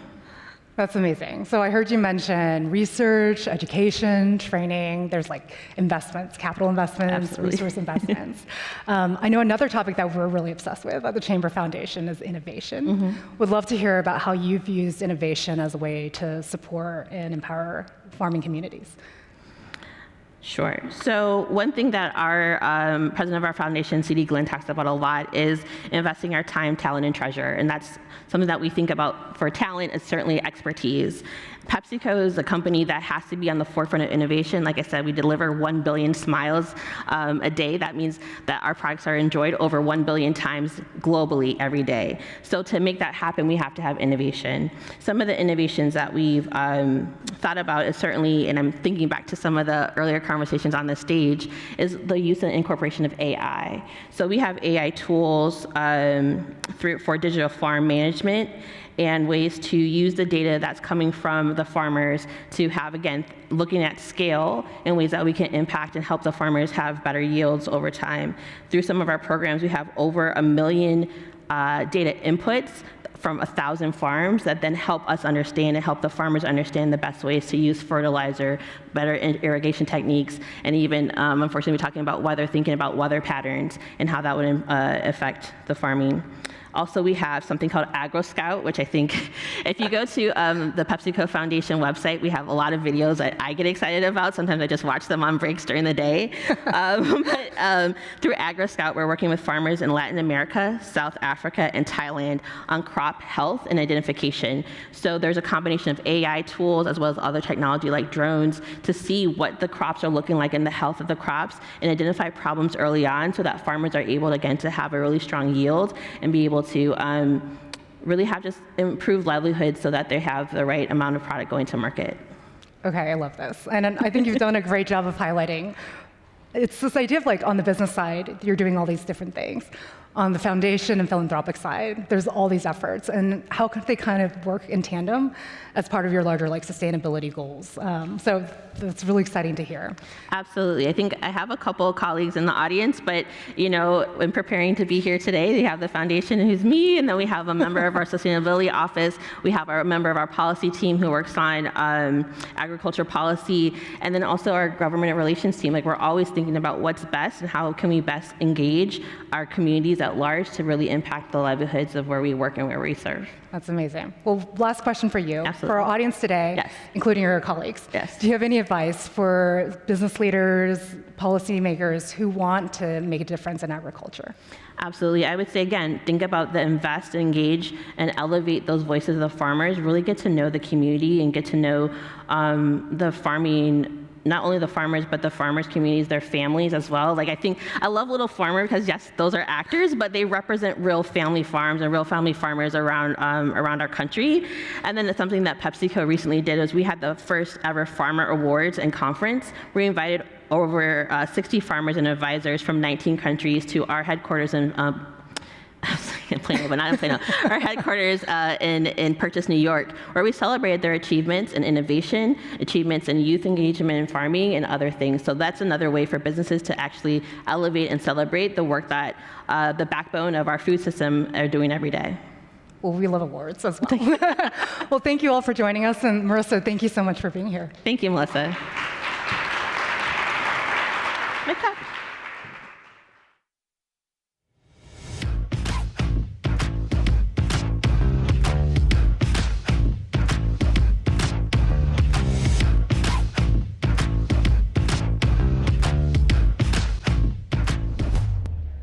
And we're back, joined this time with Mike Hadley. Mike, I have to ask you first, is this your first business office? Very first. Okay. What do you think? Love it. And not only the conference, I'll get to that, but I flew in from Arizona, and it was about 90 degrees when I left. And getting here, I checked the weather and thought 60 if I packed correctly. I did. I actually appreciated feeling a breeze as I was walking up and down the hall. That made me feel good. It was refreshing. But this conference has been incredible, getting to hear from different business leaders, community leaders, and Chris Gardner. Man, that was so powerful, and his laugh is contagious. I can still hear it. Like, I can still hear the laugh. And I have to say, coming from Arizona to DC, as you know, we have all seasons. Yeah. So we're always prepared weather-wise. We have one season in Arizona. Hot. Very hot. That's the season. I wanted to get maybe your initial thoughts about, is there anything the business side can learn from the community impact side? And then the other half of that is vice versa. Yeah. What can the community impact side learn from the business side? This morning, Hillary Crow said something that really stood out to me. She said, progress is possible when we work together. And so as she said that, to your question, I'm thinking from whether you're the business or on the community side, the importance of working together. And all of us have some level of expertise in our respective fields. But something that our managing partner, Penny Pennington, always challenges us to say is, with all that expertise, don't just be a know-it-all, be a learn-it-all. So encourage all of us as we're working, whether you're on the community or the business side, challenge yourself to be a know-it-all about the other side. And I think, a learn-it-all about the other side. I think that's important. That's great. Now, I know you have an upcoming session tomorrow talking about small business, financial education, and resources. That's right. Anything you want to tease or anything you're looking forward to in having that conversation, so folks know what to look out for? Well, I hope everybody tunes in tomorrow morning where I'll be spending time on behalf of Edward Jones talking about how we're partnering with communities, especially local business owners, to have a more positive impact in the communities we serve. We've made some strategic investments across North America on how we're continuing to support the backbone of America, our local businesses, but also continuing to listen and learn from communities. And so being able to share a little bit of that tomorrow is what I'm excited for, so I hope everybody can listen in. That's great. Well, your first time here, we appreciate you being here. I appreciate you coming here and talking with me for a little bit. Thanks so much, and we'll look forward to the session tomorrow. Okay. And a little bit of housekeeping for everybody. So we're gonna break in just a little bit for our breakout sessions. And just so folks know, the breakout sessions will begin at 2:55. And our business participation on local school board session will take place in the Lee Anderson meeting space, and the Civics Trivia session will take place in the Great Hall. So enjoy, and we'll see you again soon.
Good afternoon, everyone. If I could ask folks to please take their seats, we're going to get started with today's afternoon session. So my name is Pamela Sharma. I'm a senior manager here on the Civics team at the U.S. Chamber Foundation, and I'm thrilled to welcome you to Civics Trivia this afternoon, where we can get a little competitive. This trivia competition will combine questions from our Civics Academy program and the 2024 National Civics Bee Championship. But before I dive into some background on today's session, I'd like to ask you to all pull out your phones or your computer. Now, you can join the trivia session by scanning the QR code that you see on the screen behind me, or by typing slideswith.com/civics into a web browser. You'll be asked to choose an icon and type in your name to join. Please use your first and last name, because yes, there are prizes for our top 3 finishers. And I think that they're worth competing for. So first place is 2 one-way Southwest airline tickets. Second place, complimentary registration for next year at Business Solves. And third place is a Chamber Foundation coffee mug, which I must say are great. I use mine daily. Now, let me give you a little background on Civics Academy and the National Civics Bee. Civics Academy is a nonpartisan initiative in our Civics at Work portfolio, which is a part of the Foundation's Civic Trust Initiative. Through Civics Academy, employers get to increase their civic knowledge, learn how to engage deeply in their community, and develop critical workplace skills through both an online course and a few key experiential learning opportunities. One of which, the Civics Academy Championship, is a trivia competition inspired by the success of the National Civics Bee. We are really excited to be launching Civics Academy nationally early next year, and we're still looking for partners, so if you're interested in learning more, please reach out. Now, the National Civics Bee is the inaugural initiative of the Foundation's Civic Trust. It is an annual, nonpartisan competition that inspires middle school students to engage in civics and contribute to their communities. Students start by submitting responses to a 4-question essay prompt proposing ideas to improve their communities. The top finalists advance to regional and then state Bs. It all culminates in a high-stakes national championship right here in Washington, D.C., and the 2025 championship is coming up in just 2 short weeks on November 11th, where 39 finalists from across the country will compete for some really big prizes. It's fun, it's inspiring, and it's empowering the next generation. And today you get to step into the shoes of some of those brilliant middle schoolers who compete in the National Civics Bee. Now let's get started. Round 1 and round 2, you will each answer 10 multiple choice questions from our Civics Academy course. In round 1, each correct answer is worth 1 point, and in round 2, they are worth 2 points.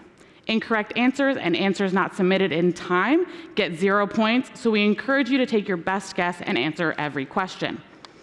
For each round, I will read each question aloud, and you will then have 30 seconds to read the multiple choice options and select your answer. If everyone's ready, we can dive into round 1. Question 1. Which Supreme Court case ruled that individuals have a constitutional right to legal representation even if they cannot afford an attorney?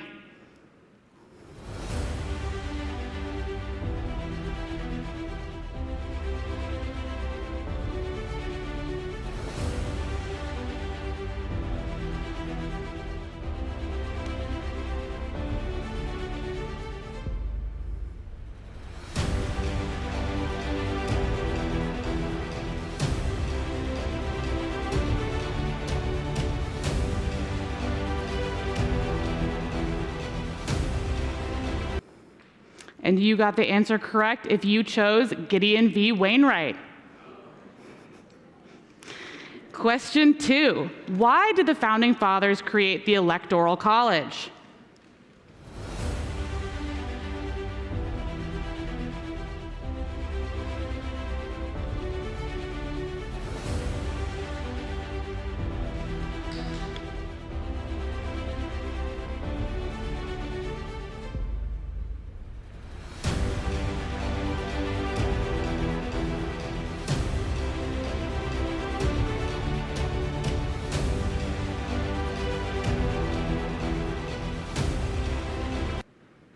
And they created the Electoral College to ensure that smaller states had a stronger voice in presidential elections.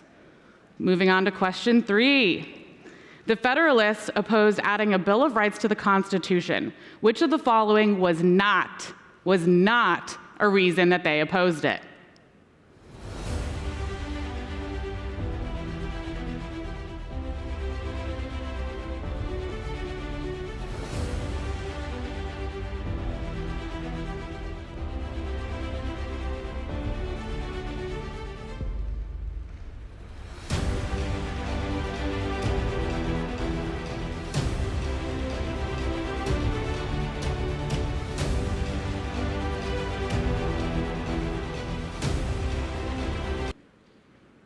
And the correct answer is that the United States government would only be run by virtuous citizens, and therefore a Bill of Rights was not necessary. Question 4. How many questions must be answered correctly to pass the 2008 version of the U.S. Naturalization Civics Test? Yes, we're going back in time a little bit with this one.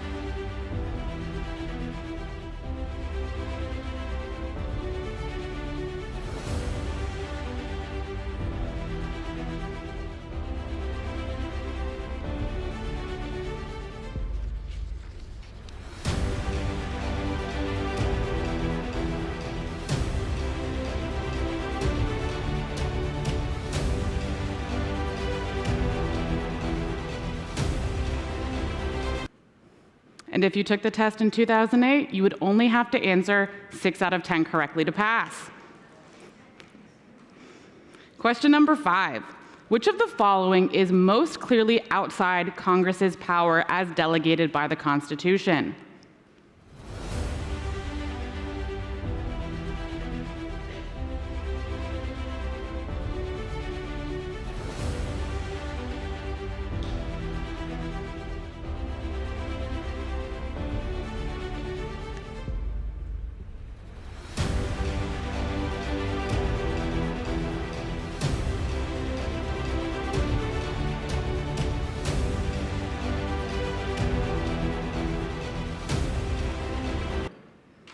And the answer is regulating commerce that stays within a single state. We're halfway through this round, everybody, so hopefully you're starting to get a little more confident as we're moving through. Question number 6. What was the purpose of the Federalist Papers?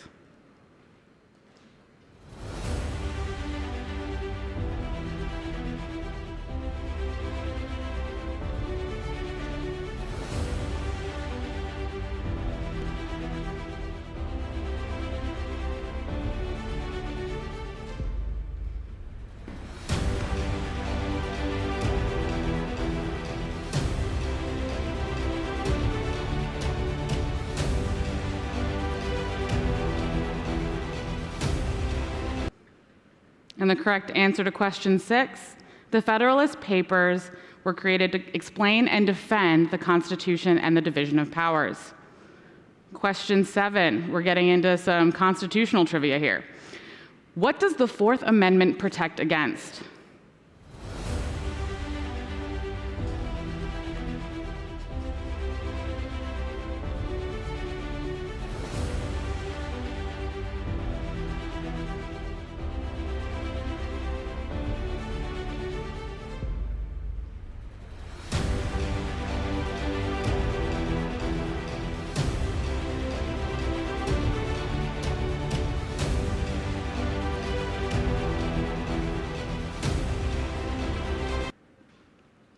And the correct answer to question 7, the Fourth Amendment protects against unreasonable search and seizures. Question 8, how can Congress override a presidential veto?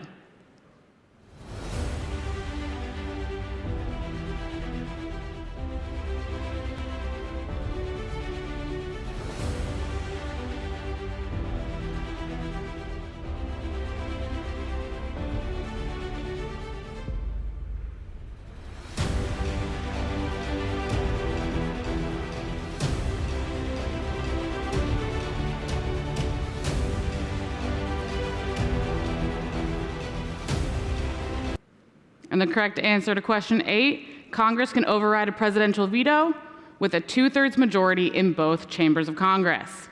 Question 9, what is the role of a jury in the judicial system?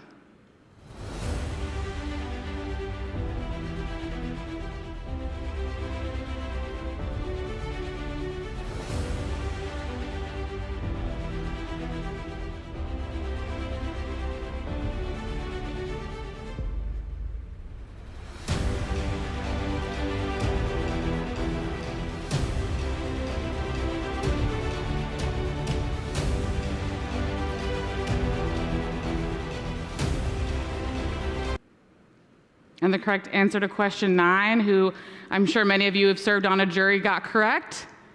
It's to listen to evidence and help decide the outcome of a trial. Now we've got our last question in round 1, and then we'll get to check out the leaderboard and see who is leading after the first round. Our final question of round 1. Which scenario best illustrates James Madison's argument in Federalist Number 10 for the importance of a large republic?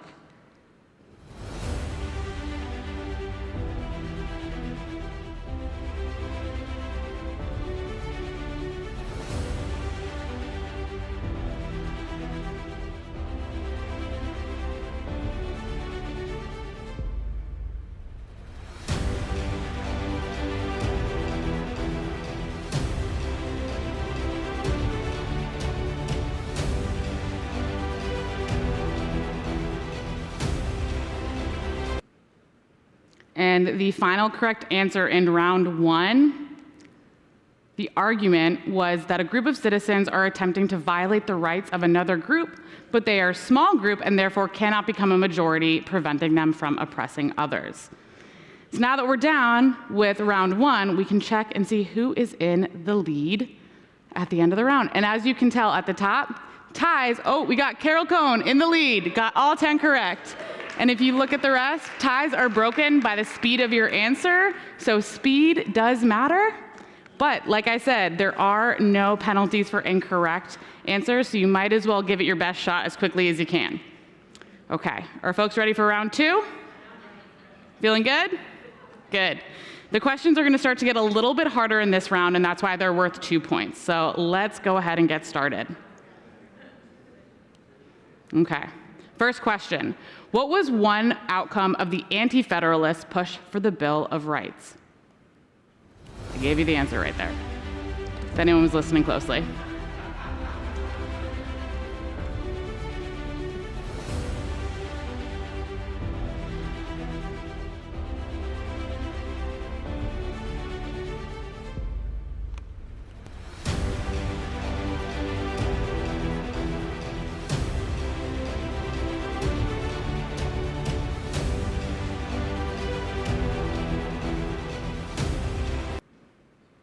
And the answer is, if you were listening to me read the question closely enough,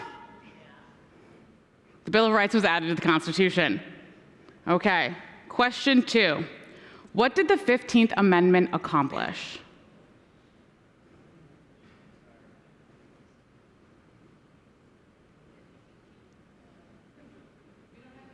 Oh, my apologies.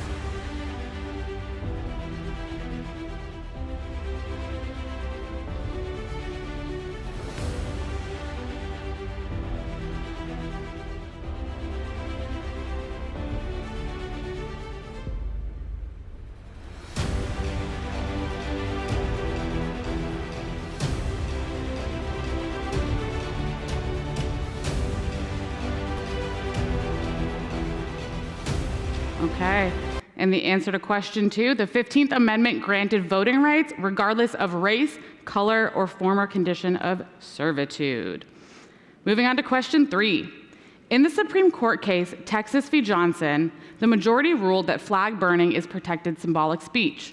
What was a key argument presented in the dissenting opinions?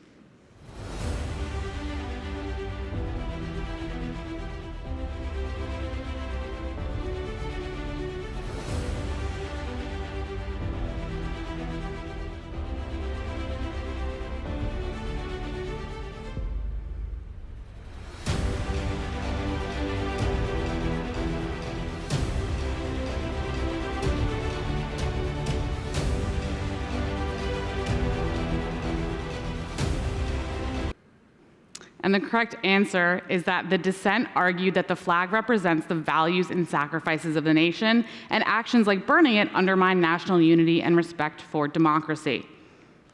Question 4. How many electoral votes are needed to win the presidency?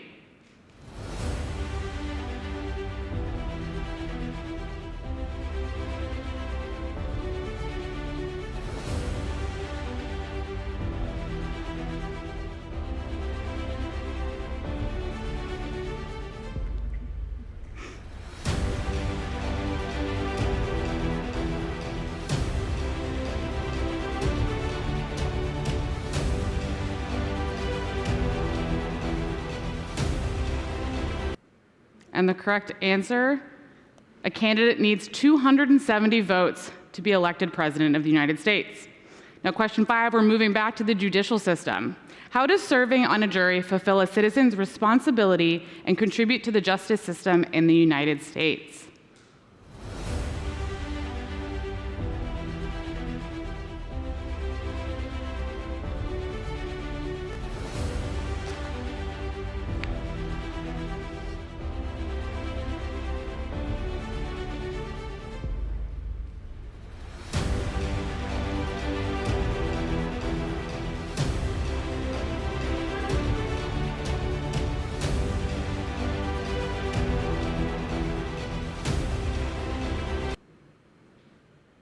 And the correct answer for question 5 is that it ensures that legal decisions are made by a group of peers which help protect individual rights and uphold the principle of fairness in trials.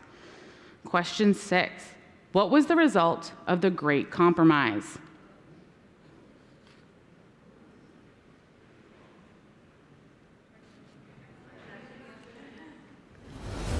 Sorry, the clicker doesn't like to go every time. So I appreciate you letting me know.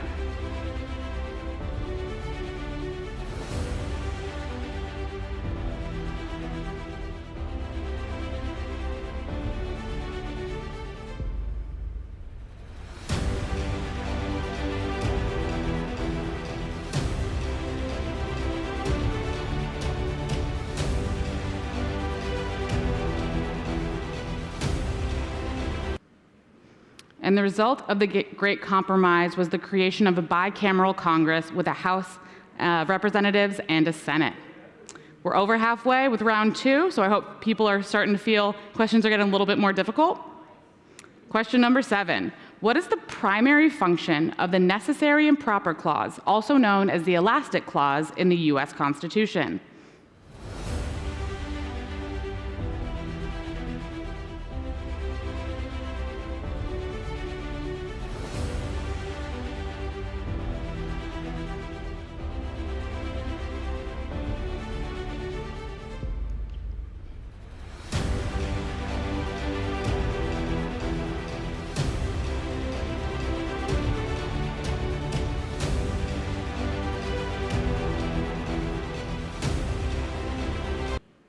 And the Necessary and Proper Clause allows Congress to make laws required to carry out its enumerated powers. Moving on to question 8. What does the 8th Amendment protect citizens from?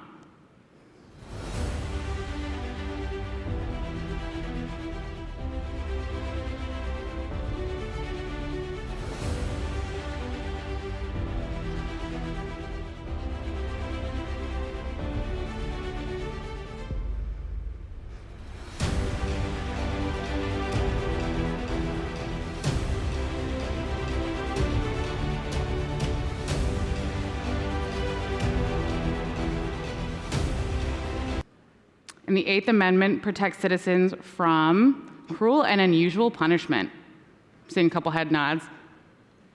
Question 9. Which Federalist paper discusses the importance of judicial independence? Now, this is a question I definitely didn't know before having to read the answers, so give yourselves a little grace.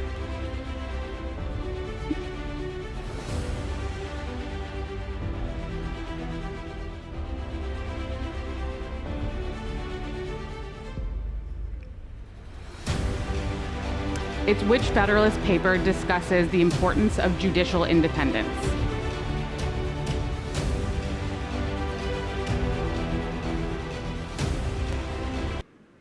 And if those were just a bunch of numbers to you, I'm sure you're not alone, but it is Federalist number 78. And we're moving on to our final question in round 2 before we get another look at the leaderboard. Question 10, which of the following is not a delegated power of Congress?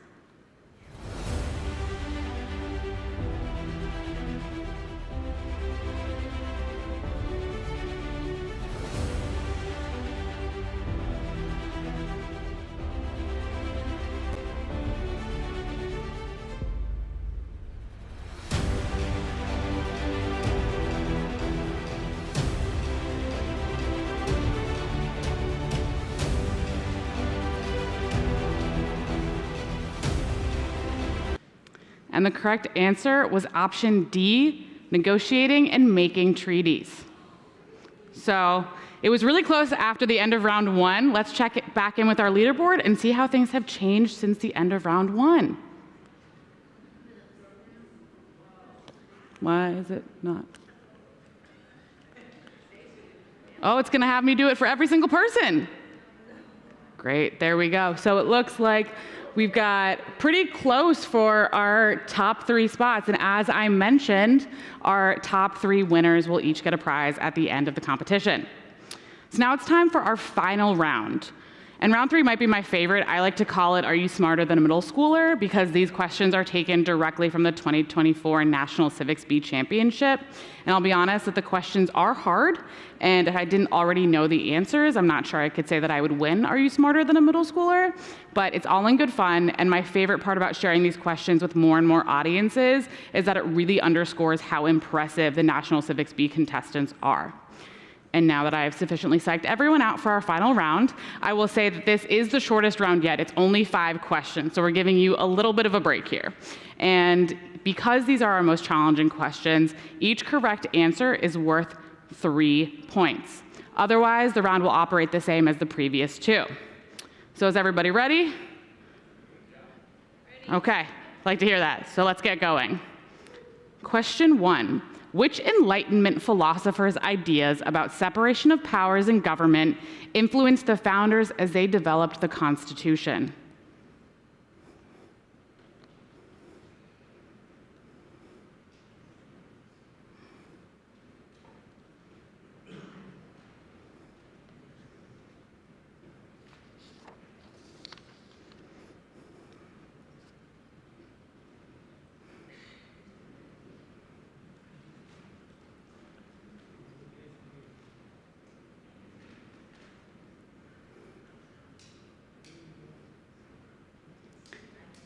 And that philosopher was Montesquieu.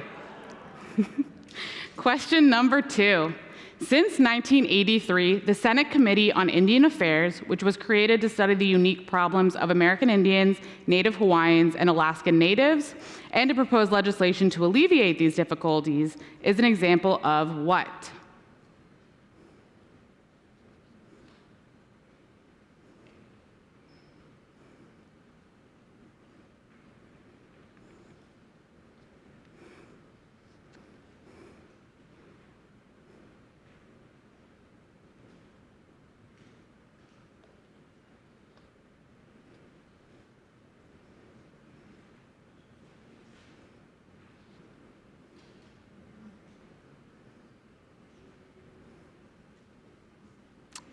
And the correct answer is a special committee. Question number 3, and we're really going back in time for this one. What 1689 British document laid the foundation of the 1791 Bill of Rights?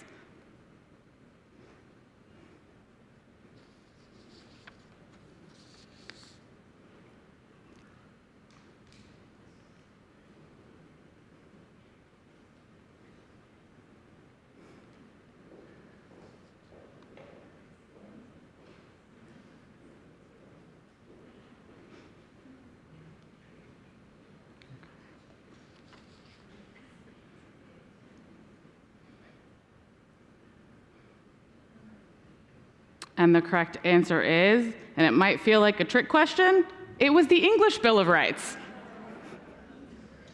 Moving on to question 4. We only have 2 left, everybody. Question 4. Which Supreme Court case established the principle of judicial review? I have a feeling any lawyers in the room might have an unfair advantage.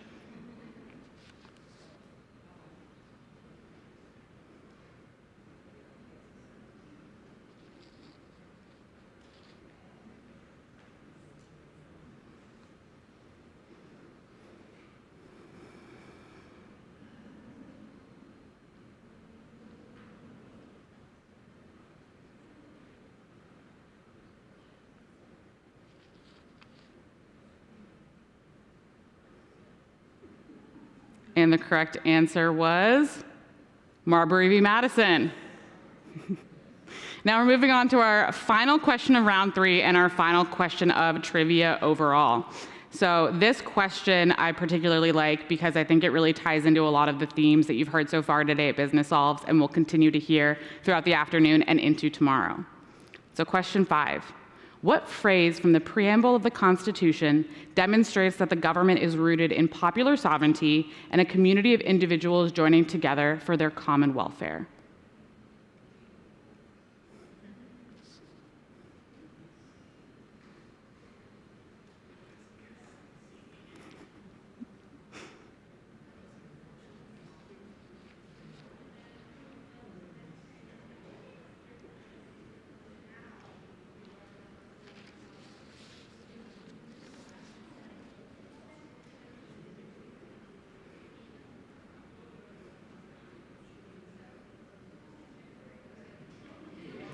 And our final correct answer of the day, the phrase from the preamble of the Constitution is, "We the people."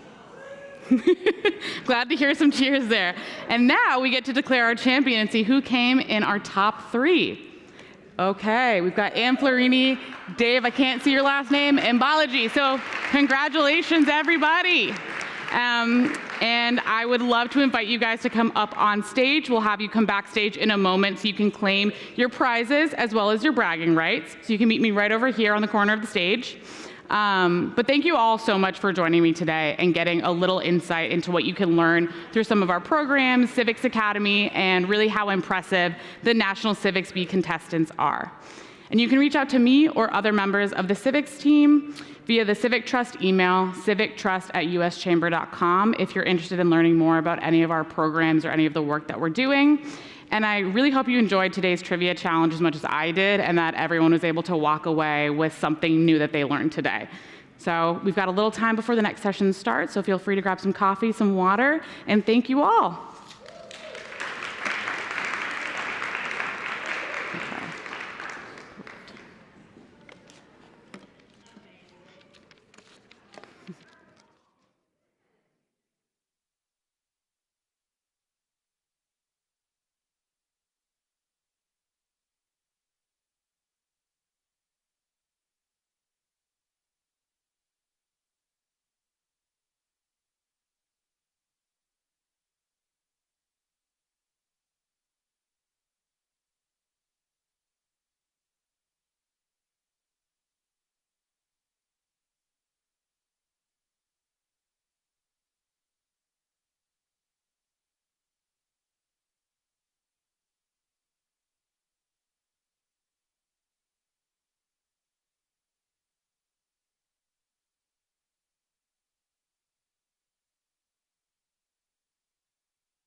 Please take your seats. Our program will begin again shortly. Please silence all mobile devices and enjoy the show.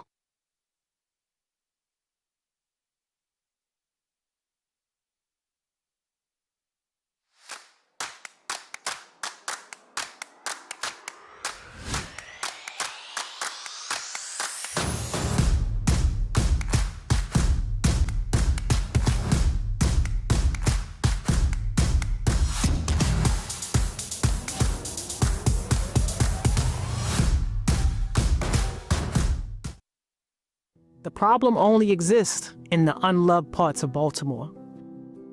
It's like, well, what about us? This right here is the fix. Here's our solution right here. Trident has it. Everyone's asking us to build more affordable housing to fix failing infrastructure. And what we actually see as a problem with the vacants, we see this as an opportunity for Baltimore to become an industrial center for manufactured housing and be a net exporter to the rest of the country. So I think that marrying passive housing and energy efficient housing, I think we have something on our hands of a solution. These houses are producing over 200% of how much electrical power they consume day or night. I think building hyper energy efficient housing that deploys a ton of renewable energy that at the same time is helping kids get attached to good paying middle class jobs that they can support families with, I think that's a hell of an idea.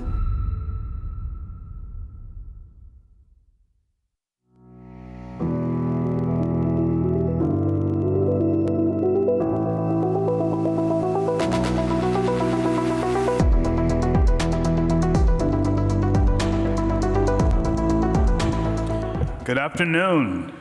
Yeah. So I'm Mark Anthony Thomas. I lead the Greater Baltimore Committee, which is the regional economic organization for the Baltimore metropolitan area. About 2 years ago, we launched what is the largest housing redevelopment plan in the country. It's a $3 billion plan. It is a partnership between more than 300 business leaders, foundations, and nonprofits, the faith community, and our mayor and governor to tackle what has been a consistent problem in Baltimore, our vacant house crisis. Baltimore has over 37,000 vacant houses, lots, and structures. It is at a scale that is rivaled only by other places, traditionally in post-industrial communities. But historically, the business community has never been united with how do we actually provide our market intelligence and our voice to tackle what is a critical issue. And so under my leadership, it became one of the key issues that I wanted us to tackle, in addition to traditional economic development focuses that you'd expect from an economic organization. We've secured over $1 billion in public support, and we're actively working with banks that you all are familiar with, PNC, Bank of America, Chase, on how do we then bring more private capital to tackle such a critical issue. What is great is you have communities aligned with business around an issue that traditionally we'd be on different sides, but we're all working toward the same thing, which is how do we build strong communities, put Baltimore back on the path to where it is a growing market and an amazing city that has thriving neighborhoods and a thriving economy throughout.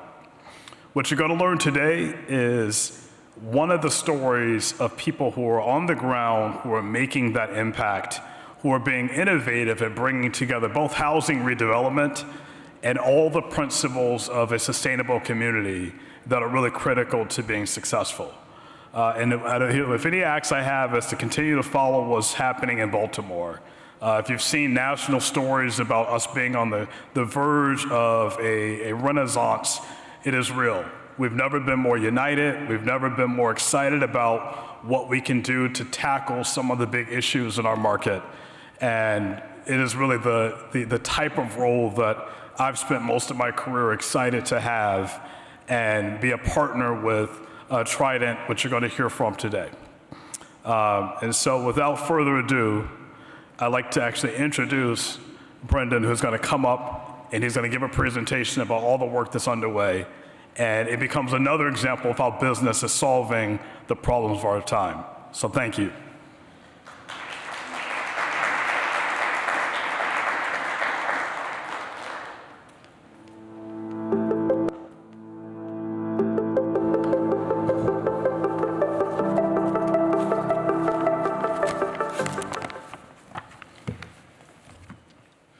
Good afternoon, everybody. My name is Brendan McCluskey, and I'm the president of Trident Builders. Bear with me. Sorry, there's supposed to be a slide deck that is presented.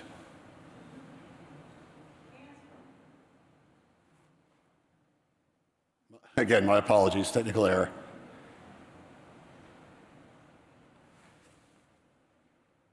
Hey, Kathy?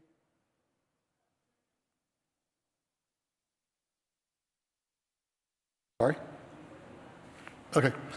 Well, again, my name is Brendan McCluskey, and I'm the president of Trident Builders. We're a commercial general contractor located in Baltimore, Maryland, and we are deploying an integrated strategy to address some of our city's greatest challenges. We believe that if we execute this to its full potential, we can have a tremendous positive impact, not only on our city, but the rest of the country. We aren't so ambitious to think that what we're going to do is going to solve all these problems, but we are very confident that they will have lasting impact across these sort of issues. So the 5 major problems, oh, there we go.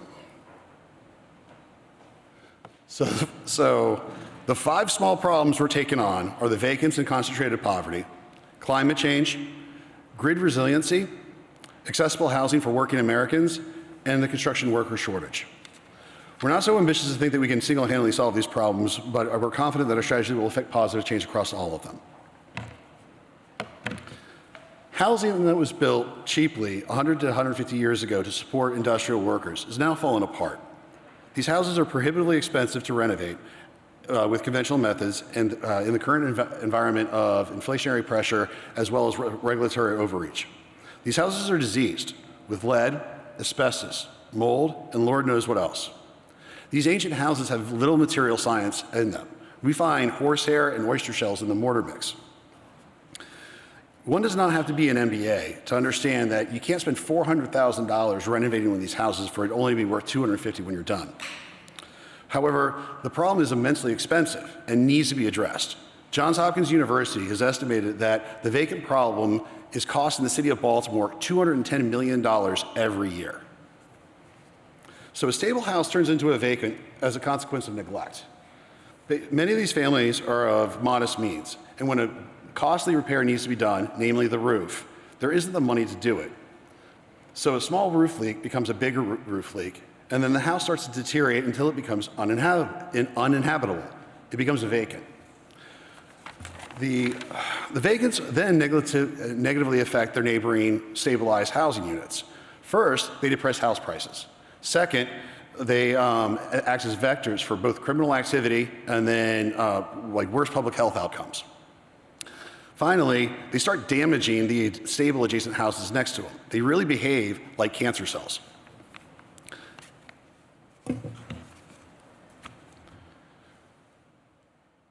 I don't have the luxury of ignoring this problem simply because I'm a father. We've been bestowed with a beautiful planet that we call home, and we are charged to taking care of it. We must accept our responsibility of planetary stewardship for future generations. Two of the biggest factors in this climate change challenge are the built environment, basically both existing buildings and new construction. The two of them combined equate to about 48% of annual carbon emissions every year.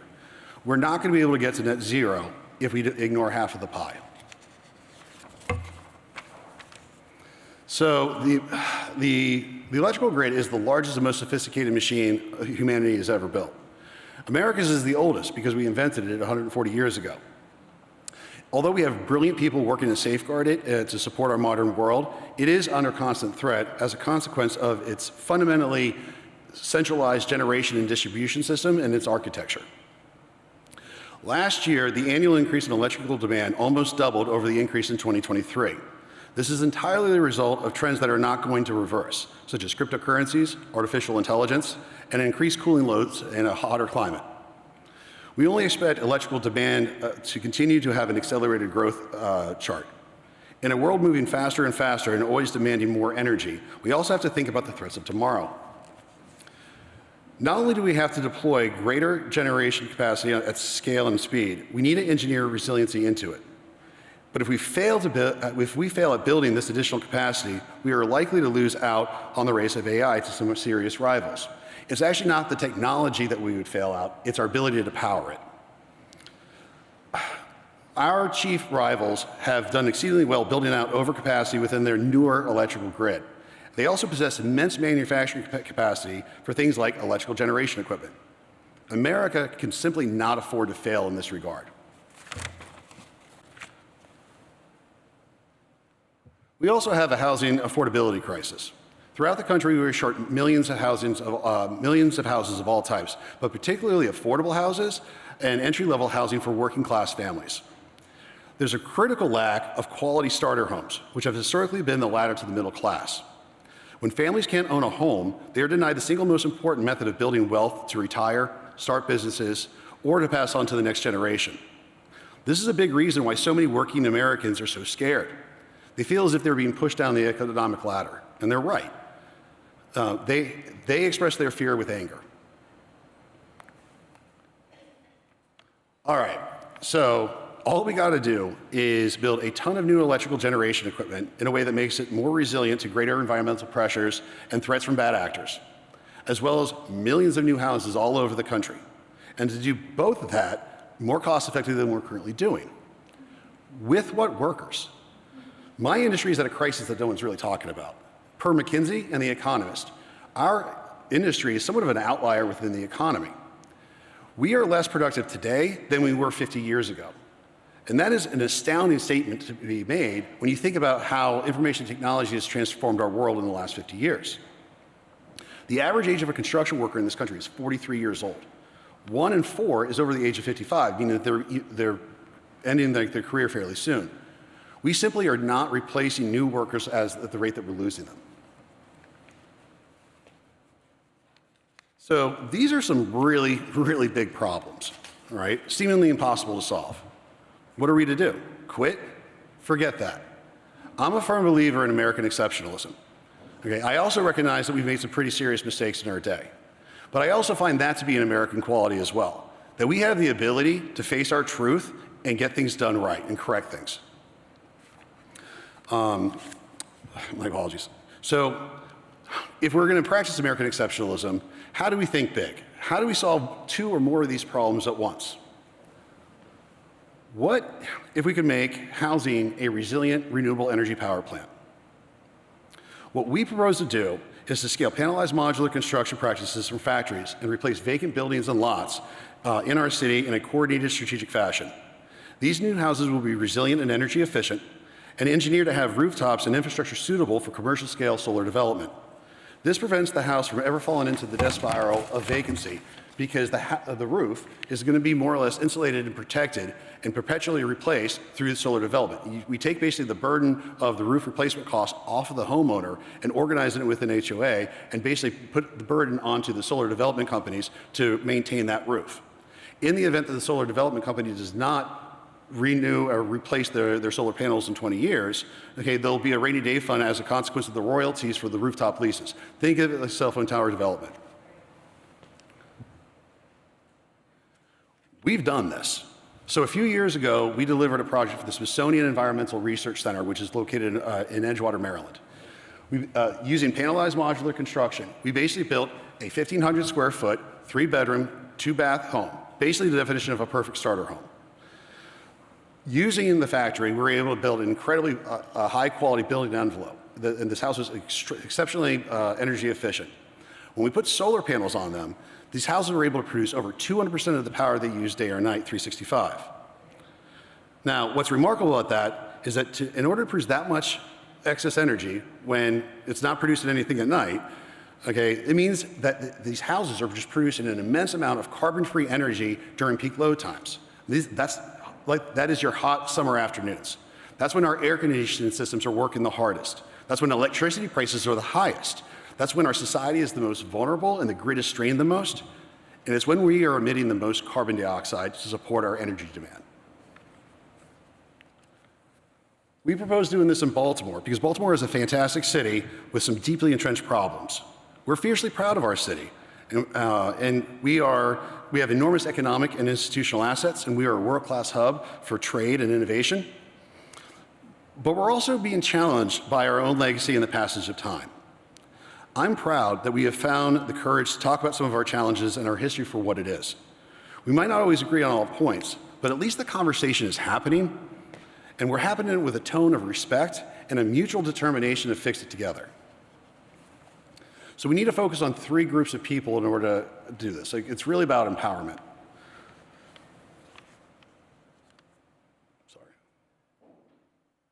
So the first group that we want to focus on is the small-scale developers. So large-scale developers have no interest in tackling Baltimore. They can make more money working less hard in easier environments. The people that we need to invest in are smaller-scale developers because most of them are from the same neighborhoods that need revitalization. They are predominantly mission-driven. Mostly they are people of color, but not always, and they are more women-led than men. This is as much pragmatic as anything else. First, these neighborhoods don't trust outsiders. For good reason. They've been exploited time and time again. These neighborhoods trust their own, and for a litany of reasons, this makes an awful lot of sense because it speeds up the process for the community to not push against like the redevelopment and get behind and rally behind the investments that are being made. Second, they're working at a smaller scale than large-scale developments and doing 5, 10, or 15 units at a time. The challenge with these neighborhoods, you can't drop 50 new homes into a community that has a median income of only $40,000 a year and expect that inventory to be snapped up in 3 months. Like, the demand to live in that neighborhood isn't strong enough, nor is the buying power of the residents themselves. So you need to basically do a trickle sort of effect within these neighborhoods and build them over time. That being said, the rate that we're doing it in Baltimore isn't working, right? Because of permitting processes and inefficiencies and lack of capital, we need to basically be doing a constant trickle where there's always a constant flow where we're hitting the neighborhood over and over. The big challenge is marrying that sort of customer with their smaller scale with the modular factories, because modular factories are great and they can do much better quality control and efficiency than we can ever do conventionally in the field. However, they only really operate at like economies of scale. So you need to start getting into order sizes of 50 to 100 units at a time. Now, hold that thought, because what we more or less are doing as a solution will start to make sense, and how we basically bridge the gap between the smaller scale developers and the modular factories here in a moment. Okay, and like, I'm not going to give this point nearly the justice that it deserves, but effectively what we're doing in the factory versus the field is the most efficient split of labor, right? To do the most expensive inputs in the factory where quality control is critical, but then we're preserving workforce development opportunities for the underemployed youth. These underemployed youth have been failed by institutions their entire life, chiefly among them in the schools. A lot of these kids are not in a position where they can pass the entrance exams to apprenticeship tests. We need to have a lower bar of entry to get them into a good middle-class job where they can support themselves and their families. Okay. It just so happens that we also, my industry, has a critical workforce development issue, and we have a huge shortage. So like, we have this sick irony in Baltimore where I'm walking around where I can't find any construction workers, but there's kids all over the place, not working to their full potential. So in Baltimore, we decided to do this open source. This past August, a professor at Johns Hopkins Business School, myself, and then a handful of nonprofit and for-profit smaller scale developers decided to organize a cooperative. Basically, this cooperative is going to act as an advisory firm for the development and construction management services of all of the data that I'm going to be generating in these early projects. I think if you're familiar with the term, it's called an owner's representative. Like, that's what it's going to function, but it's going to be more than that. It's also going to eventually organize and manage like the energy proceeds in escrow for these various HOAs. It's going to also capture some of the data that we're going to be creating that we might be able to do for machine learning. And then finally and fundamentally, we're using this entity and this business to be the catalyst to basically enter into other markets.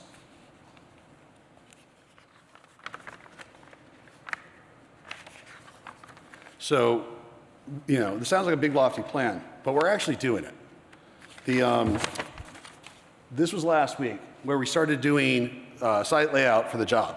This week we plan on getting fencing and some sediment control up, and maybe the week after, probably the week thereafter that, we'll probably get into the foundation work. There's going to be this is a 2-plex unit. There's going to be a 6-unit apartment building that's doing some mild redesign that's going to be placed right behind it. The nonprofit client, South Baltimore Community Land Trust, is actually here in the audience right here today. Melanie, raise your hand, please. If you're looking for somebody that's doing great mission-driven work in Baltimore, that's the team right there. And I really appreciate their partnership in all of this. We're in design of another 3-story row home type of configuration for another nonprofit. What's interesting about that one is that it's actually the first floor is a single ADA compliant unit with the elderly and the disabled in mind, and then the upper 2 floors is reserved for a working class family. Right? That helps us work the math problems because, the challenge is, again, you can't spend $400,000 building a new home and then sell it for $150 or $250. But if you can sell a $150 and a $250 for $400, well, then it actually starts to work. We are deliberately starting slow right now. But by this time next year, we actually plan on scaling pretty aggressively. Trident Builders has been awarded pre-construction services on a 100-unit deal. And what's really interesting about that one is that we are going to be not only doing solar on that, but we're also going to be doing battery backup systems. And we're going to be creating what is called a microgrid. This microgrid is exactly the sort of engineering advance that we need to do to basically make our grid more resilient. Right? That little island, if the grid were ever to go down catastrophically, that would be an oasis where people can still get energy and reside off the grid. We've actually been entertaining even looking at other markets and are considering a possible expansion into Chicago. This is quite an exciting time to be Trident Builders, but I also really believe that it's important for Baltimore to lead the way on this. We are resolutely focused on developing a market-based solution that is scalable and that we can share with the rest of the nation and the world. We understand that these problems are much bigger than just Baltimore, but it's also Baltimore's time to shine. In reflecting hard on the plight of our neighbors' various challenges, the developers, the workers, and other businesses, we discovered a terrific market opportunity to pursue. As this opportunity unfolds, we will continue to be thoughtful about how our business endeavors can be leveraged for positive outcomes, both financially and for society. By establishing this all through a co-op model, we're encouraging the most rapid deployment of this as a solution while helping to reduce risk to builders, banks, and developers all in kind.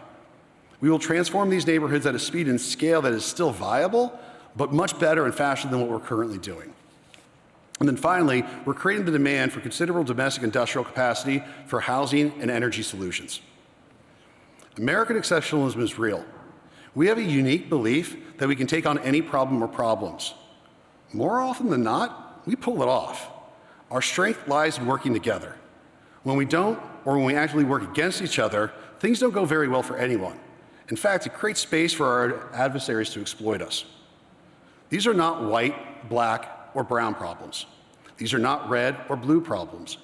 These are our red, white, and blue problems, and we must work together to solve them. We are going to do this together, for each other, and with each other. All is not lost. Baltimore is going to deliver another win when we all need one. We are setting the tone. Listen to the music. Thank you.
All right, so the first thing we're going to do, because this is interactive, is everybody that's sitting in the back needs to stand up and find a table.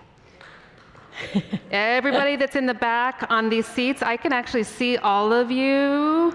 I will track you to your homes. I will stalk you. Please come find a table. This is a competition. Prizes will be given. So I'm Anne. I lead Niagara Cares while you're finding your table. I see a couple of you still sitting in the back. I'm going to call you out. Find a table. I lead Niagara Cares. Niagara Bottling is the largest beverage manufacturer in the United States. We have a tremendous, wonderful philanthropy. We invest in recycling, watershed management, and community wellness. But how we do it is as important. We are huge believers in fun, and huge believers in fun at scale, and that problems and that we have can be fixed.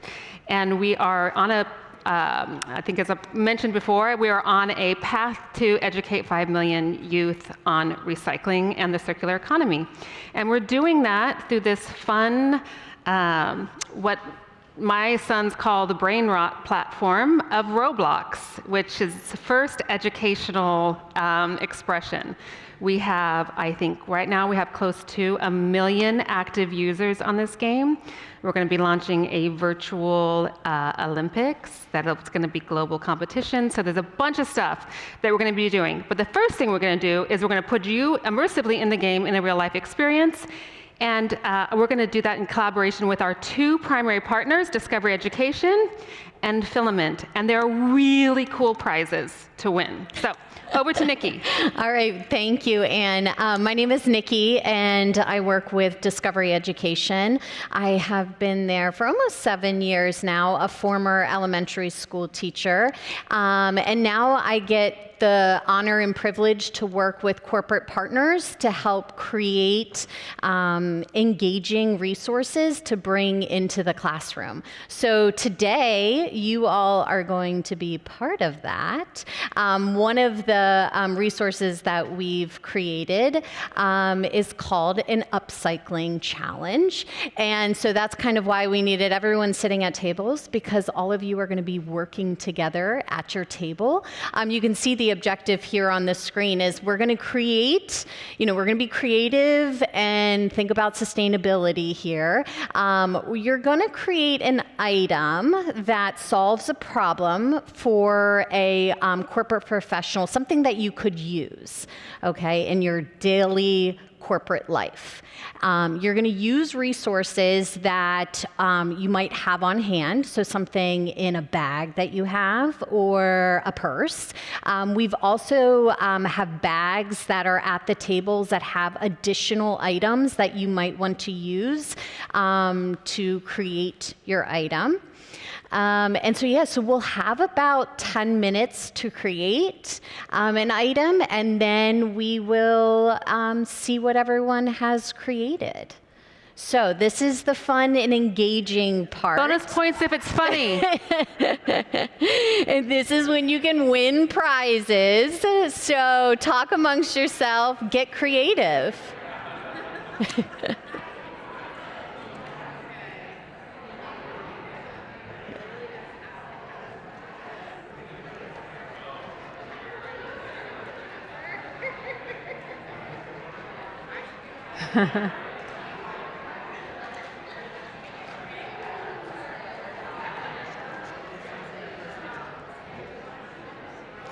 If you're in the back, please come forward and find a seat at a table, join a table.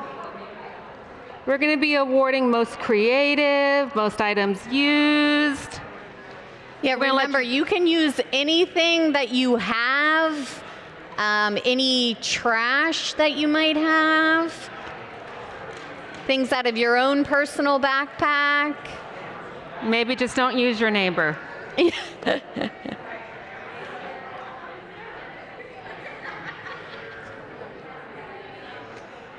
Did I mention you're going to have to pitch it to us, Shark Tank style?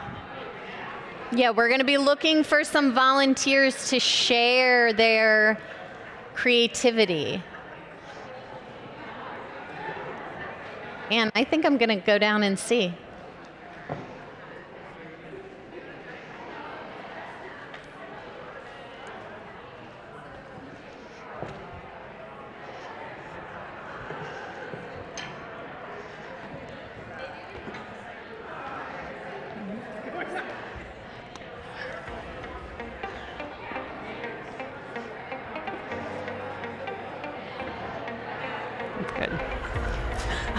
my God. I see we have some wearables.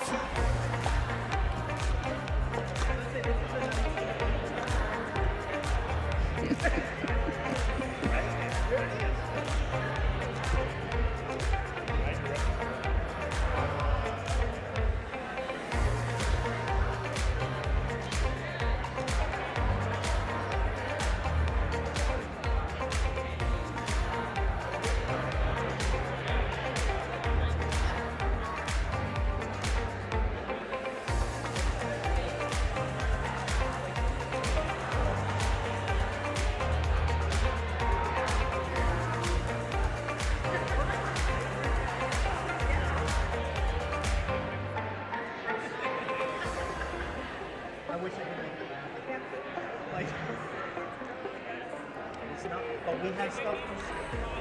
We have tape. This is Velcro.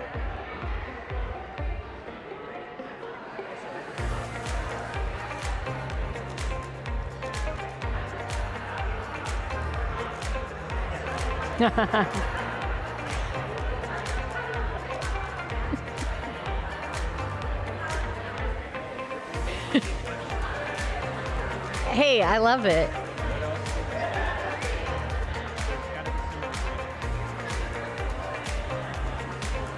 If there's an upcycle for corporate burnout, I feel like that might get an extra point. I'm seeing a lot of creativity, Anne.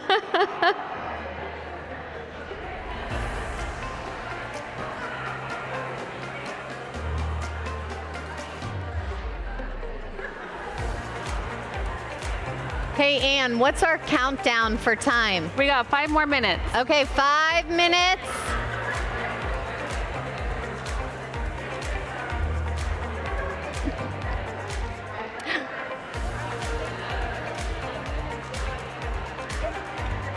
It's like a game, too. I actually need to connect with you, so. Oh, perfect. Speaking of business, Great. I keep thinking there's a there for us. That's great. Sorry, I'm like hot mic so everyone can hear our conversation, but yeah, perfect. Thank you.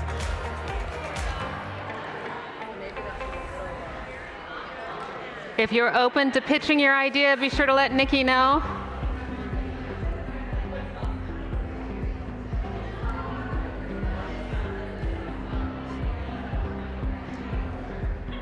Carol's definitely going to have to pitch.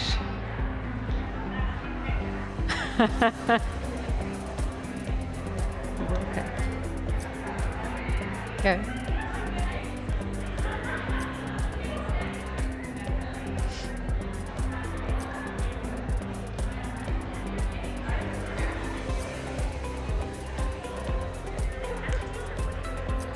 Yeah, I got everything. I won't lose anything. Yeah, it used to be like, okay, somebody gets.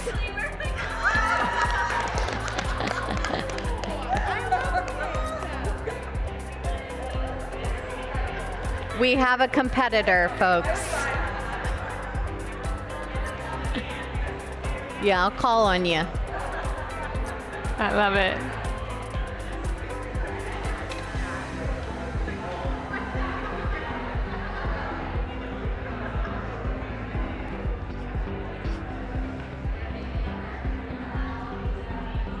Got a creative bunch out there.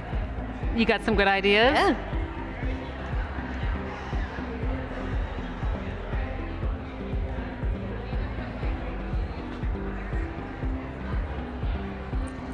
So 3 minutes, right? Around that. All right, we got about 3 minutes.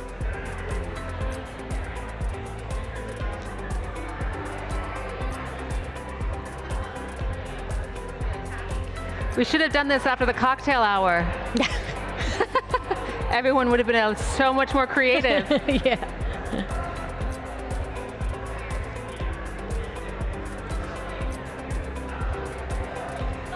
People are wearing things.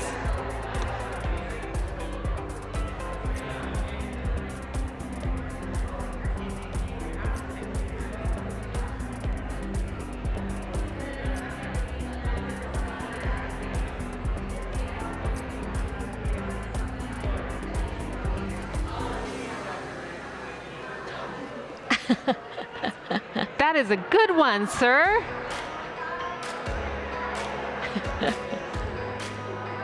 We got a Very in Halloween tune to the decoration. season. Yeah.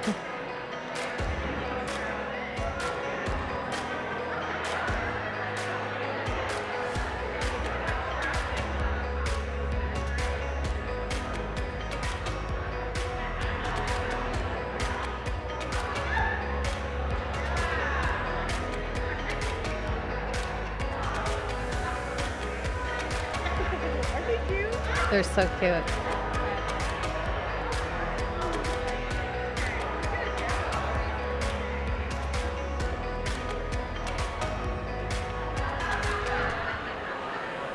Okay, 1 minute, we're counting down. 1 minute. Finalize their product. Gonna invite Jennifer up on the stage to help us judge. Jennifer is one of the co-heads of games for, Filament Games, who built our game for us. All right. If you don't mind taking a seat, we are gonna get started on our Shark Tank competition here. I really appreciate you all getting involved and using your brain. I know it's been a long day, but I saw a lot of creativity, so this is awesome. I do want to quickly introduce here Jennifer, who is the Chief Partnership Officer at Filament Games. She is going to help us judge today. Hey everyone, nice to be here. I'm from Filament Games. We're a studio that makes games for positive impact, and we've had the pleasure of working with Discovery and Niagara to build Salvage Safari. All right. All right. So, although I'm sure every single table has an amazing upcycle type of product that you've created, for the sake of time, we really need 3 volunteers to come pitch your design, your product that you have, to the judges. All right. Okay. Loud in the back. All right, so let's do table in the back, table Loud right table here, in the back. and then we'll do this table here. So one representative from those tables to come up, and you're going to pitch to us 3 judges, and really the audience too. So make sure that you bring your item up and your A game. We want some Shark Tank style pitching. All right, all 3 of you come on up at the same time. So the 3 categories, as you can see up here, that we're going to be voting on are the most creative use of resources, the most items used, and the most functional item. Okay? So we'll have our first contestant.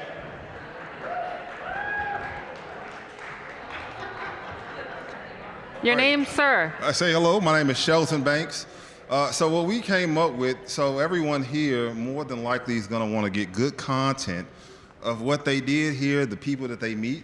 And it's interesting because taking a selfie gets really, really hard once you want to be hands-free. And so what I'm wearing right now is a hands-free selfie body cam where you get to put your phone into.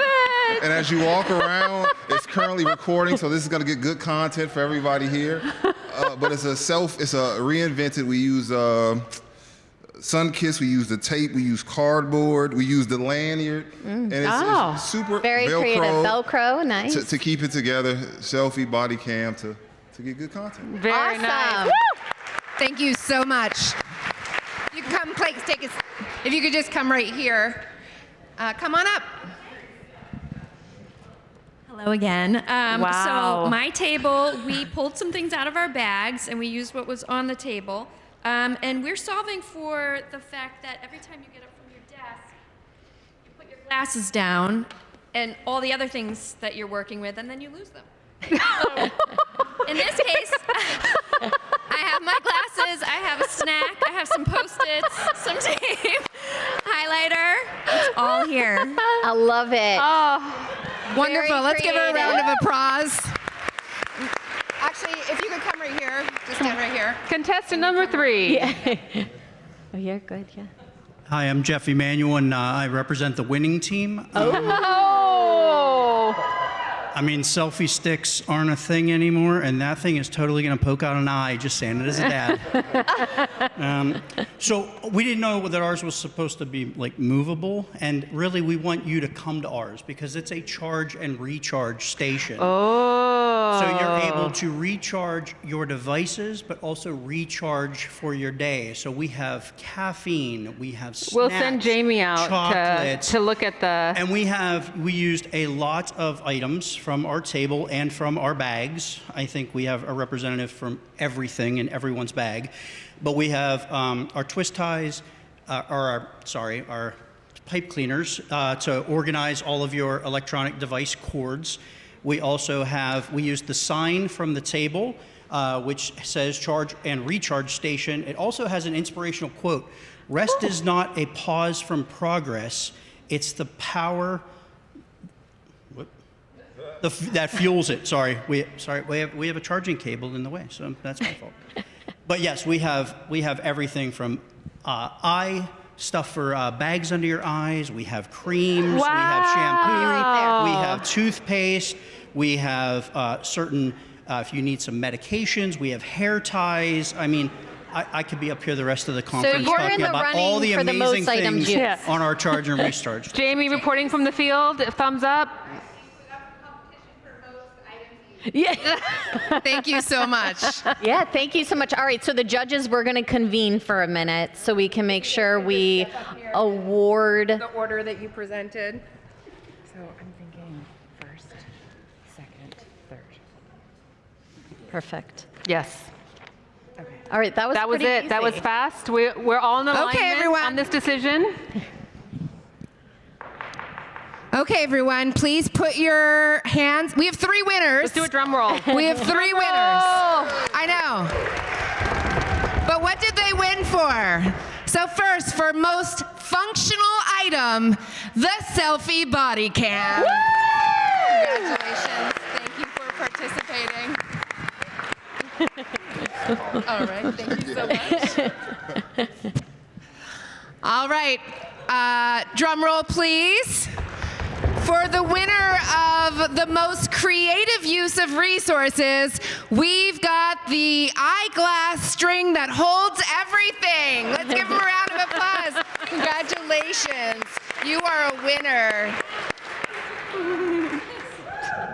Oh, did you get that? Did you get it?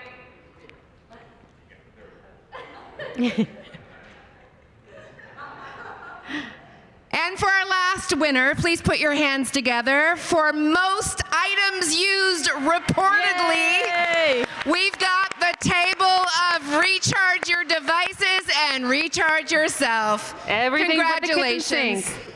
And you each get a special prize. For you and your table, as you walk by, you'll be able to collect for your table as well.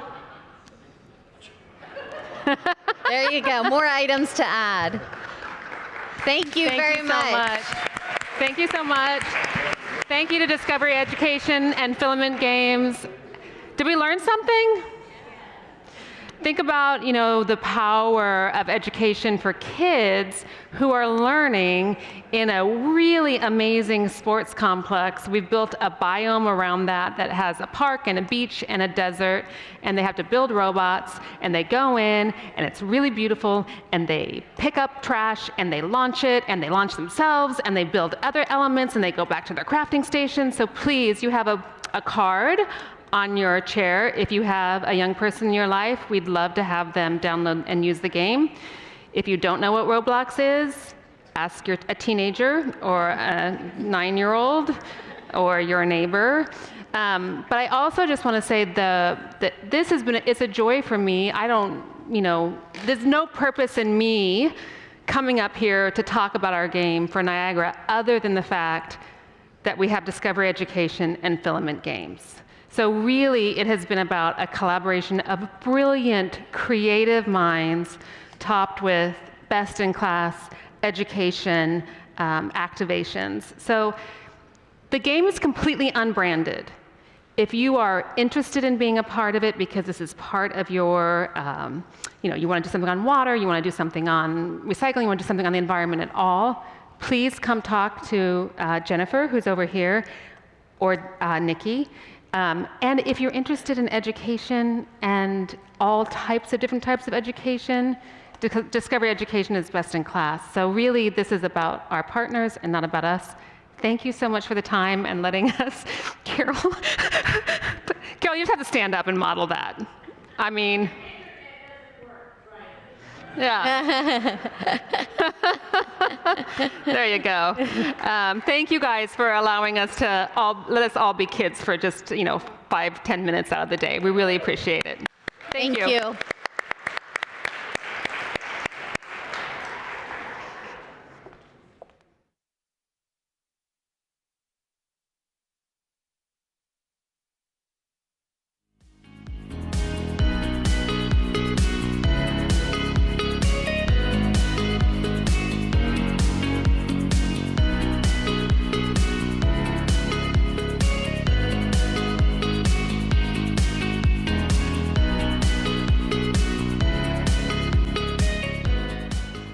right, what a great first day of Business Solves. Thank you all for being here with us. I'm Eileen Kelly-Renato. I'm one of the Senior Vice Presidents at the U.S. Chamber Foundation.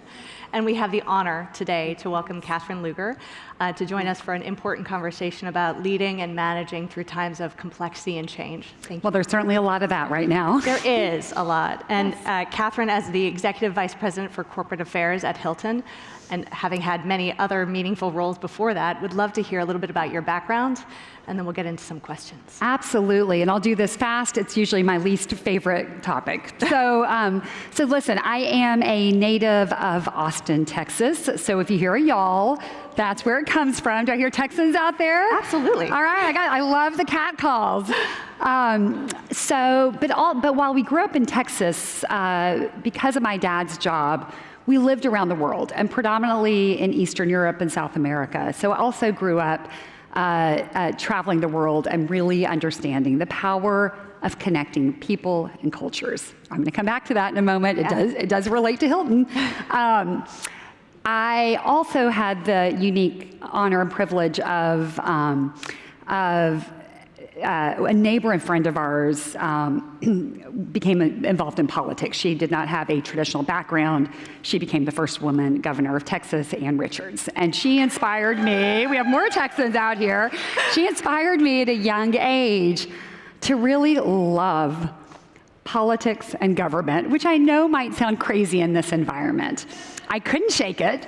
I tried to go into the business world right out of college, and ended up telling my parents, you know, I'm gonna rent a U-Haul truck, I'm gonna drive to DC, don't worry, I'll be back in a couple of years, but I need to get this out of my system. And so 30 years later, I'm still not sure it is completely out of my system. I'm not gonna take you through the whole career. It has spanned from time working on Capitol Hill, many years doing advocacy in the retail industry, working at Travelers Insurance on the policy and government affairs side, and then becoming the CEO at the American Hotel and Lodging Association, and then the American Beverage Association in the CPG world. And from there, my longtime friend and mentor, Chris Nassetta, who's our global CEO, said, you know, Catherine, we've been talking about this for a long time, and I think this is your time. And eventually it worked. And so I have the great honor and privilege to really now do an absolute passion project of a job, which is to bring together a number of functions globally. All communications, internal and external, all of our purpose-driven work, president of our foundation, government affairs, and then some aspects that get into the marketing space. It's called a Commerce Media Network. But bringing it all together to both drive the message, to connect our stakeholders, and to continue to ground our company in truly authentic purpose. And it is a joy of a job in a complicated world where travel connects and unites people, right, by its core mission. What a wonderful summary. Thank you for sharing Absolutely. that. So you've led many different teams across the globe. And you've seen all sorts of different complex times, whether it's helping communities that are dealing with a disaster, the complexity of the COVID-19 pandemic, or even the different socio-political situations that we see unfurling across the globe right now. No question. How do you think about the most critical role as a leader, and how do you think about inspiring and mobilizing your teams in times of great change? Yeah, it is a great question, and it is a noisy and a polarized environment right now. Let's just call a spade a spade. Yeah. And so this is a moment to lead, right? And to lead authentically.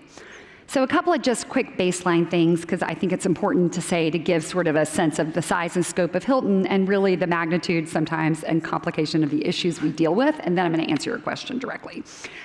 We operate in 141 countries, 9,000 hotels, 500,000 team members. We are opening 3 hotels every single day.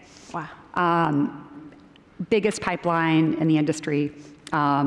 And again, when you think about operating in 141 different countries, but trying to live by the same set of standards to drive a certain kind of a culture and to translate that through, it is, and in a franchise model in many cases, it is a complicated job, but it's a super inspiring job. And I actually want to use that as the backdrop now. So what's been really important in this time of change, right? What do strong leaders do? You know, number one, I use the word authentic. You have to be an authentic leader. Don't try to be someone you're not. You know, we all develop our own style, like it or not. You know, my team knows when they sign up to work with me that I'm spunky and I'm crazy and I try to keep a good sense of humor, but you gotta be yourself because people can tell when you're authentic or not. Trust, establishing trust, that's built on authenticity, right? Belief in your leader. And so establishing trust is everything when you're doing hard things. Number two, really reminding teams that in this crazy environment, you can only control what you can control, right? And so, yeah, we got to vent sometimes. And yes, we got to blow off steam. And there's a lot in the world that is frustrating and hard and upsetting. But then when you go back to how we show up, right, at Hilton, and actually I use this in my personal life too, it's control what you can control. Make a difference where you can make a difference. Weigh in where your voice is appropriate. And drive the change through those lanes and channels, and it tends then to be more consistent and more sustainable for the long term. Number three, and this one is super important, it is leaders inspire their teams to do hard things. They also empower their teams, right, to do hard things. They know when to lean in and when, frankly, to get out of the way. And that is super important. And the last thing that is so important in this dark world is don't be afraid to laugh, right? Have some fun. We can all carry the heaviness in these moments, but we can also find ways to ground people in levity and laughter, but also in purpose. And I hope we come back to that because that's been a really important element of the Hilton culture. Absolutely. Well, I love that you mentioned the trust aspect also. We had Tom Wilson earlier this morning, the CEO of Allstate. Tom's terrific, Yeah, he's wonderful. And he also spoke on the importance of trust and how making sure that that is embedded in all that you do and having that be core to your stakeholder communication as well. Yeah, and one thing I forgot to say about trust is part of establishing trust is really listening to your teams. It is remembering sort of the old adage, and my mom would be so happy if she heard me say this, we have 2 ears and 1 mouth for a reason. But stopping and listening to your team, valuing their opinion, giving a moment to be heard, establishing trust so they say it in the room. Different opinions and different vantage points are everything. It helps you not to have blind spots. It helps you to make better decisions. And in order to have that, you have to have trust as a leader, that people feel confident and comfortable enough to speak their mind, to express their opinion. Very true, yeah. Well, you mentioned a little bit about the statistics for Hilton, which are amazing, and part of what makes it so iconic. But as you think about Hilton overall, and you mentioned how your purpose-driven aspects are really core, how do you think the history, culture, and purpose have actually helped you and your team make sure that you've stayed mission-focused and maintain that sense of continuity and sense of authentic connection with the different stakeholder and communities that you're involved with? There's a lot there to unpack. Yes, there okay. is. But let me start here. So Hilton is 105 years old. Many people know of the Hilton family. You think mostly Paris, right? But the Hilton family, Conrad Hilton, founded the company 105 years ago on a pretty powerful belief. And it was this, that hospitality could be a force for good. That when you sat down and you shared a cup of coffee with someone, you would find that you had more in common than more not in common. How relevant is that today? And finally, he called on all of us, and it is still the purpose that we hold near and dear, to spread our light and warmth of hospitality in every community where we operate. And I know that sounds sort of auspicious, right? What does that mean? And so really at its core, and this is a huge part of our culture, it's a belief that we want to leave our communities, every local community, better and stronger where we operate for all who live, work, and travel there. That shows up in a lot of different ways. It shows up in how we prepare team members to get on the ladder of opportunity, many from disadvantaged past, many just coming back from war, many of whom are disabled, many of whom have been homeless, many who have been previously incarcerated, right? All kinds of programs that help individuals get a chance in this world and get a reset. We hold them accountable. These are hard jobs. But when they do come in and they work hard, then we move them up. And it's still a story that very much celebrates and realizes the American dream all over the world. Far more than half of our leaders started in entry-level roles. The stories are truly compelling. So how we get team members kind of on that ladder of opportunity is super important. That's also good for our business. We're in the business of people who serve people. And that starts with sort of how we take care of our people. On that note, I don't want this to sound like an ad for Hilton, so you can give me a little bit of grief if you want to, but it's really, if you stop and think about this, and I think it's because I've been in a lot of different industries, Hilton 2 years ago was named the world's best place to work by Fortune magazine of all industries and all places. We have been the #1 best place to work in the US for multiple years. Last week, for the 7th year running, we were the world's best place to work for women. Wow. That's interesting if you think about service sector and travel and jobs that can be hard and gritty. And so how do we do that? It's this belief, back to purpose, that our team members are part of something bigger, and they are. They know that when they sign up for Hilton, they may be working next to a team member that has autism or has a disability or needed a fresh chance, right? And that becomes a badge of honor and pride for them, right? It's much bigger than their own job and how they help other people. 2, it's in how they take care of their community. And so that's the second big anchor of our purpose. I mentioned it earlier. So far this year, think about this for a minute. In a franchise model where we don't control it all, we have logged, and that's only what we've logged, 1.4 million hours of volunteer work. That was our team members. They get out in their communities. They get their hands dirty, right? And they find great joy and passion, and they are celebrated for it. And that has become a really powerful part of our culture. And it all started back to where we started with Conrad Hilton's belief, right? That they are part of something bigger, and that travel can be a force for good. And that becomes our North Star every day. Beautiful. So. And now, as a kind of final topic, what do you think that you would suggest to the young leaders and young business people who are coming in today? How would you suggest that they approach today's complexity to learn key lessons for themselves and as a future leader for the world? Absolutely. The #1 thing, and if my kids were here, they would roll their eyes at me, which they often do, by the way, and it's good. They keep you humble, and that's really important. It's to stay curious. So I don't want to sound catchy, but when you're curious, it's really hard to be furious. Get in someone else's shoes. It is not just the art of the deal in business, it is the art of every kind of deal.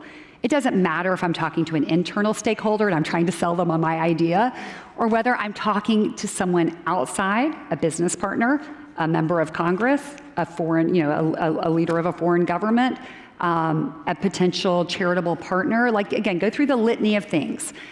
Frankly, sometimes your own team members, when you get into their shoes for a moment and you think about what matters to them, you listen to them. I talked about that earlier in authentic leadership. It is amazing how you can solve problems quickly. And so it is that right now, when everyone is sort of being pushed to their corners, being curious, taking a minute to listen, take a minute to sort of check what you believe in that moment, listen hard, find the commonality, find often the solution. Not only does it feel better, I find it's just a more effective way to lead. And then the last thing just comes with, it's come with some age, and it's this. It is, I've taken lots and lots of risks in my life. I've done super hard things. The job right now is hard. Someone's like, how do you have balance? It's trade-offs. Yeah. And you have to remember that. Some weeks I'm in an all-out, I'm traveling across the world. It is a moment of a trade-off. My husband, in this case, has to take more of the slack. There are moments where I have to lean in on one issue and let something else go and really trust that my team has it. But it's understanding that when you lean in hard and you take risks, it's not always balanced, right? There are trade-offs. But here's the important part. And this is the one thing I have learned the hard way, and I have learned how important it is, and I try to walk the walk every day for my team. It is play to win, take risks, do all those things, push the envelope, do what inspires you, and then set some boundaries to protect the things that you love the most in your life. That might be your parents, your family, your dog, your health. Do it. And so I've had moments where I had to break bad habits, and I would leave my phone in the car so I wouldn't even be distracted when I walked in the door to see my 3 kids, right? Because I wanted them to know in that moment they had my everything. And so find your ways to set boundaries. Because when you take care of the other things in life, you're going to be better at work, you're going to be happier, and you're going to live your life with meaning, and it all really matters. So. Catherine, thank you so much. Are there any final words? I feel like you've given us so much wonderful advice. Thank you to the Chamber. This has been a mainstay for me in so many parts of my life. Suzanne, I'm proud and humbled to serve on the board. Suzanne has been a friend, a mentor, a fellow business leader. I learned from her. You all are lucky to have this team at the helm. And from a purely Hilton hat, I get so much value. We get so much value around the world with our relationship with you. So thank you very, very much. Thank you so much. Lovely to see you. Amazing. Thank you. All right, this way.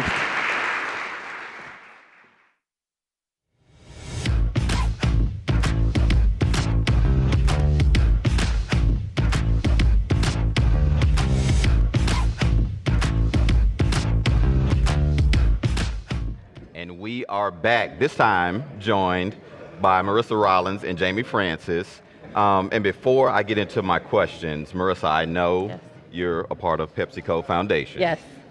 Who's the premier sponsor for this event. So I just want to say thanks for partnering with us on it, making this happen. So I had to get that out of the way before we get to the questions. So my first question for you, and this has been the theme of the day, community impact. Mm-hmm. So I know the power of community is important to PepsiCo Foundation. Mm-hmm. So as an organization, what are you thinking about right now? What's important for you right now?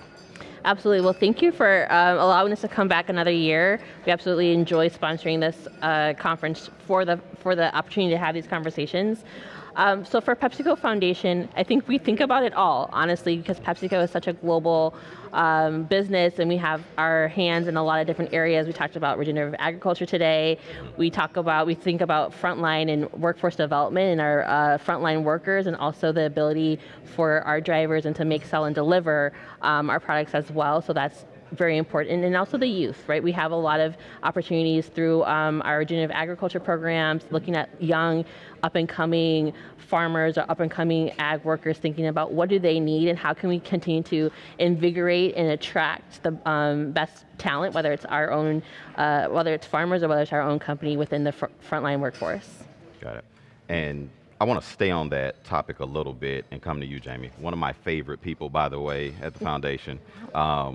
Big boots to fill. Now, you talk to chambers and employers very frequently. So how can public-private partnerships enhance community impact while still aligning with business goals? I think there were so many great demonstrations on stage today that we can both do well and do good. And what I mean by that is too often people come to public-private partnerships thinking that it's only going to serve a societal good and not a business need, or that businesses are only coming to the table because it's going to serve their needs and not be a societal good. We actually saw many examples today that it can be both and as long as partners come to the table super transparent about what their needs are, but also what are the resources that they're willing to bring to the table. I think about what Ross Perot Jr. said, I think about Brendan from Trident, in which they've demonstrated that these public-private partnerships can be so impactful, and they can really serve both the needs of the public sector as well as the private sector, and we have to be willing to be transparent with one another about what we're trying to achieve, how we're going to get there, and what are the resources we're willing to bring to the table. So transparency and collaboration. 100%. Before we wrap it up, so we're getting close, but before we do, I want to ask both of you. We've talked about a lot today.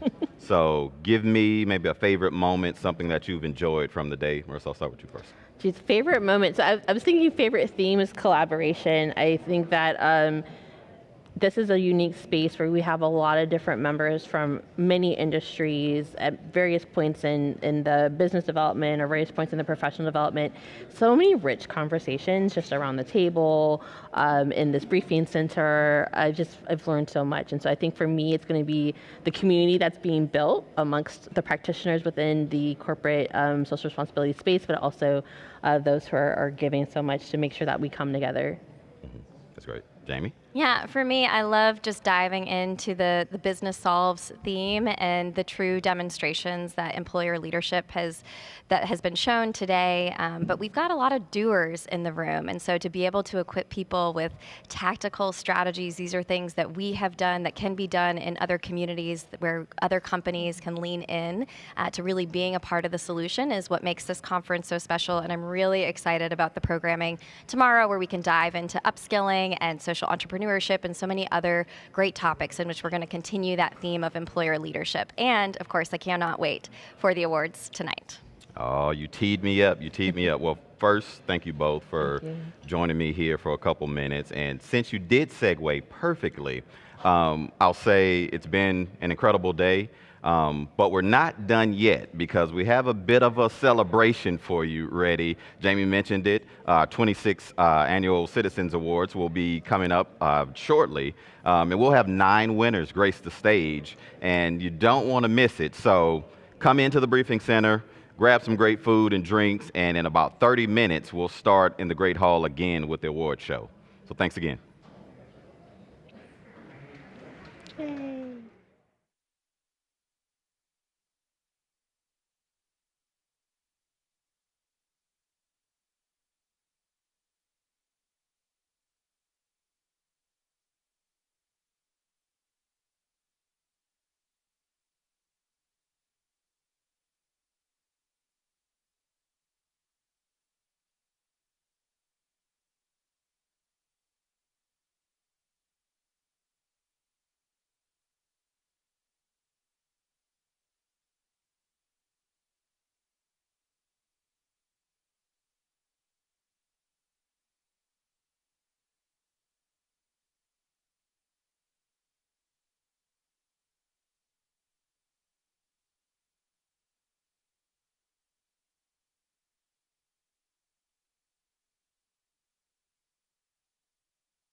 Good evening.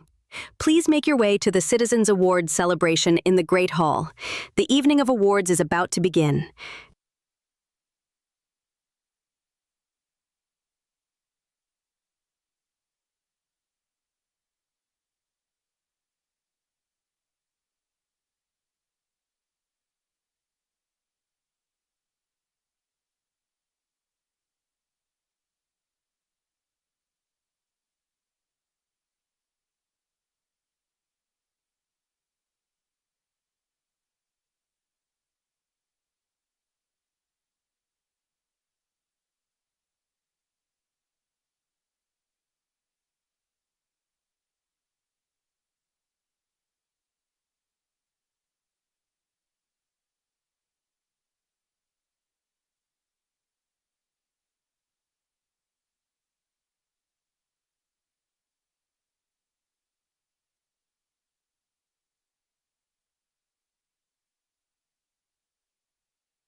Good evening, everyone. We'll try it one more time. I know, it's so hard to have a great break and to have several open bars and then to come back for a session, but I promise that this session will be one that is inspiring and dynamic and worth having you come back in. Plus, I have some good news in about 1 minute. So good evening, everyone. I'm Shannon Schuyler, and I am the retired Chief Purpose Officer of PwC, and I have the incredible honor to welcome you to this wonderful Citizens Award that is given to us by the U.S. Chamber of Commerce Foundation. So welcome, everyone, to this time. Now, the good news that I just got added to my note cards was that the bar will remain open. People will be serving drinks, and people will be taking orders. So at any time, there are libations that are here for you. So welcome to this incredible award ceremony. Now, it's interesting. Obviously, I spend a lot of time where I was the Chief Purpose Officer, and a lot of people lately have asked me if I have thought that purpose is starting to wane in business. And maybe even is purpose altogether obsolete. Now, I would say that if they had the opportunity to be in this room, to see the excitement, to see the talent, and to see what happened in the conversations today with Business Solves, they would not ask that. But I do believe that business has seen a maturing of what purpose does. I think purpose has truly evolved to be more actionable, to be more measurable, and really begin to target true systemic issues and not just focus on symptoms that we're trying to relieve. I believe when you look at purpose, we focus on what is the intention, what is the direction, and what is the ambition that we want to have. And sometimes that doesn't look like maybe it did before, but is that much more meaningful. I believe when those things come together, they can actually be galvanized with business, really making it fundamentally different where it's driving performance, it's driving financial outcomes, and it's really looking to build a way in which everyone can grow, all stakeholders, not just one or the other. So I would argue that purpose is now more authentic, and it can drive harder within the business because it has to be real. That people are not looking for something that is just a tagline. And you all are the reason why it is like that, why the important change has actually happened. Well, tonight, very exciting, we are going to be able to celebrate when business actually leads with purpose. We're going to hear from your colleagues who have focused on how do we build more resilient communities? How do we actually look to escalate economic mobility? And how do we really look to strengthen workforces? And even more than that. But I think it's really important to realize what the U.S. Chamber of Commerce Foundation has done for all of us. It is unmatched in the way that it galvanizes and convenes companies together. All different sizes, all different industries, and you are here collaborating in ways that no other organization can bring us together. And even more important, over 25 years, this Citizens Award has been something that really shows that business can be a force for good. So thank you for being a part of it. Now, I also want to make sure that we're thanking and we're recognizing all of the finalists tonight. You have all done such an incredible job. Your impact is invaluable, and everyone really takes home the win. And for those who are here with the Chamber Foundation, the things that you've done to pull this together tonight, our esteemed judges, as well as everyone else that was a part of this evening, thank you for the things that you've done and for your leadership and for your dedication.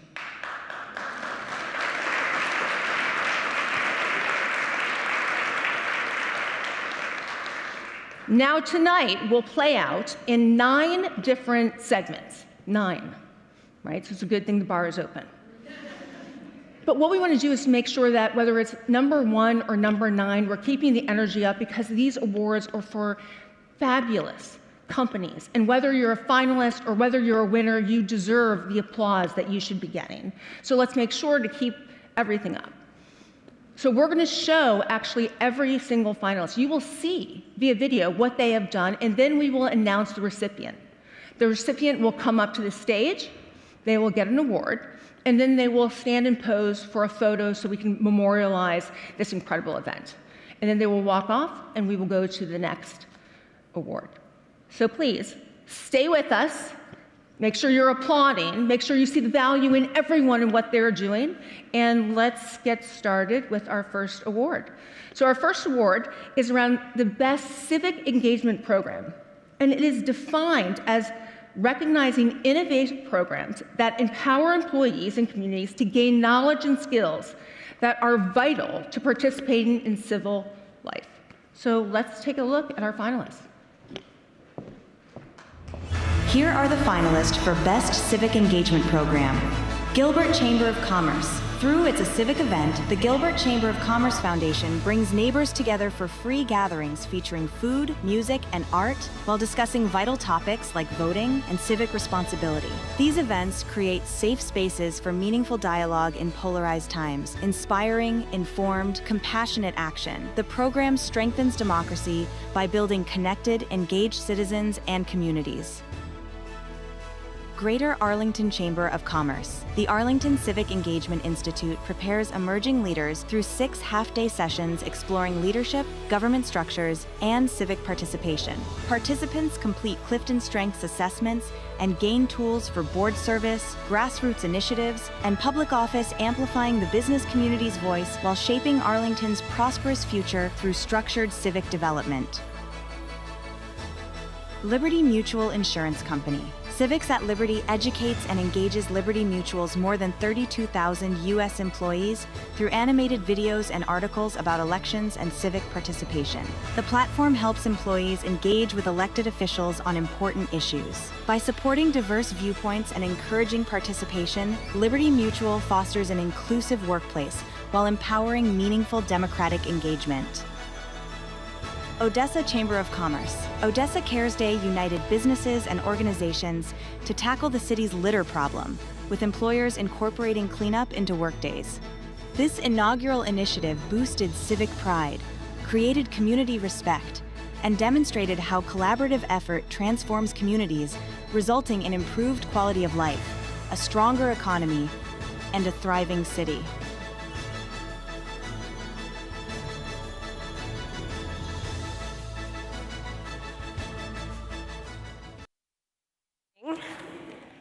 I'm Hillary Crow, Vice President of Civics here at the U.S. Chamber Foundation, and excited to shortly announce the winner of this award. But first, I'll hand it over to my co-presenter. Hello, my name is Dave Legman, and just a quick round of applause for all of those amazing award finalists.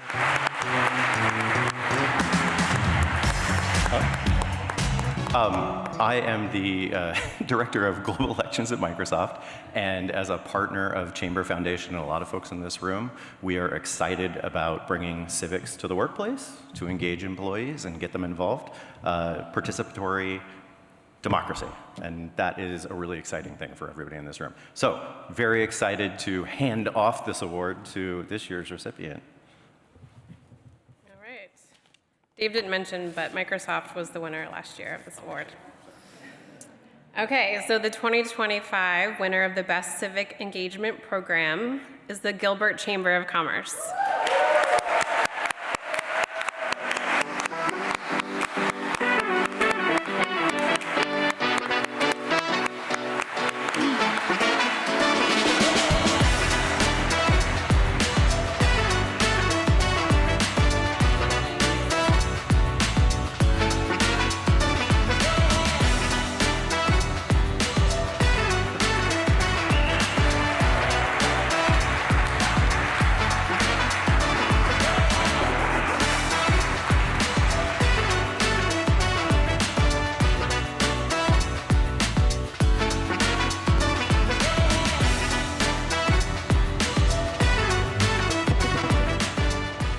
Thank you. I'm Elaine Kessler, Director of Foundation and Community Impact at the Gilbert Chamber of Commerce in Gilbert, Arizona. It's a true honor to accept the U.S. Chamber's Civic Engagement Award on behalf of our team, our board of directors, and the incredible community we serve. Since fall of 2023, the Gilbert Chamber Foundation has hosted a variety of civic events, engaging diverse community members in meaningful conversations and experiences that nourish both body and mind, centered on topics like voting rights, civic responsibility, and community values. We've partnered with many local organizations and featured over 30 artists and facilitators. This kind of accessible, nonpartisan civic programming is becoming increasingly rare in our society. Our civic events prove that civic participation can be heartfelt, healing, and hopeful, and that people are ready to show up when given the space to belong. This recognition affirms that our collective efforts matter, and that now more than ever, community-driven impact is essential. I want to extend my deepest gratitude to our president and CEO, Sarah Watts, whose vision, leadership, and unwavering commitment to community engagement inspire and empower all of us at the Gilbert Chamber to do this meaningful work. Thank you to the U.S. Chamber for this honor, and to all of you who continue to show up, speak out, and serve. Thank you.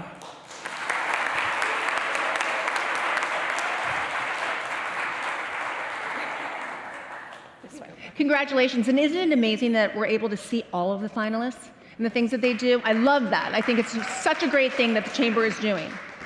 Okay, our second category is Best Community Resilience and Disaster Response Program.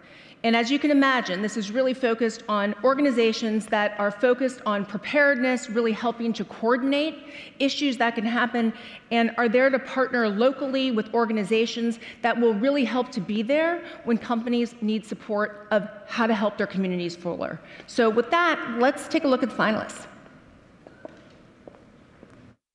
Here are the finalists for Best Disaster Response and Community Resilience Program. Ford.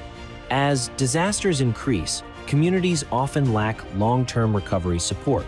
Ford and Team Rubicon's 5-year partnership provides 17 vehicles, funding, and employee volunteers to address this gap. This strategic collaboration shifts disaster response from temporary aid to proactive community resilience building, creating a scalable model for lasting recovery. Hilton. In response to the 2025 Los Angeles wildfires, Hilton partnered with American Express and 211 LA to provide more than 20,000 complimentary hotel nights for displaced families. Within days, over 7,000 people found safety across their hotels, receiving welcome kits and pet-friendly spaces, demonstrating how hospitality infrastructure can rapidly mobilize to deliver safety and stability during disasters. United Airlines. United Airlines partners with Airlink to provide free, rapid airlift for disaster responders and supplies worldwide. Since 2010, the company has leveraged its global network, cargo capacity, and miles on a mission platform to deliver aid to over 14 million people in 53 countries living their mission of connecting people and serving communities.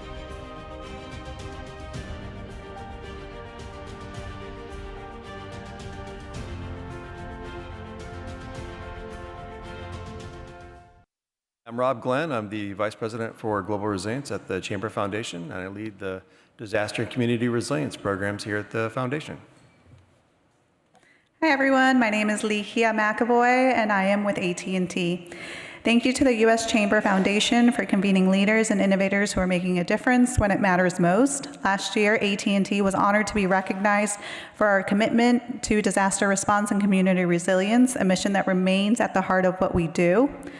Through initiatives like our Network Disaster Recovery Team, FirstNet, the nation's dedicated communications platform for first responders, and our AT&T Weather Resiliency Program, we invest in robust infrastructure, real-time support, and advanced technology that help communities stay connected and recover faster.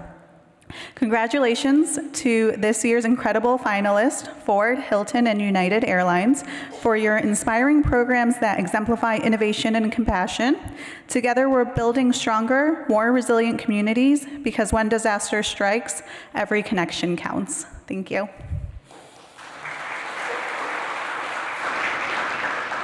Okay, so I honestly have no idea who won. And the 2026 Best Disaster Response and Community Resilience Program goes to Hilton.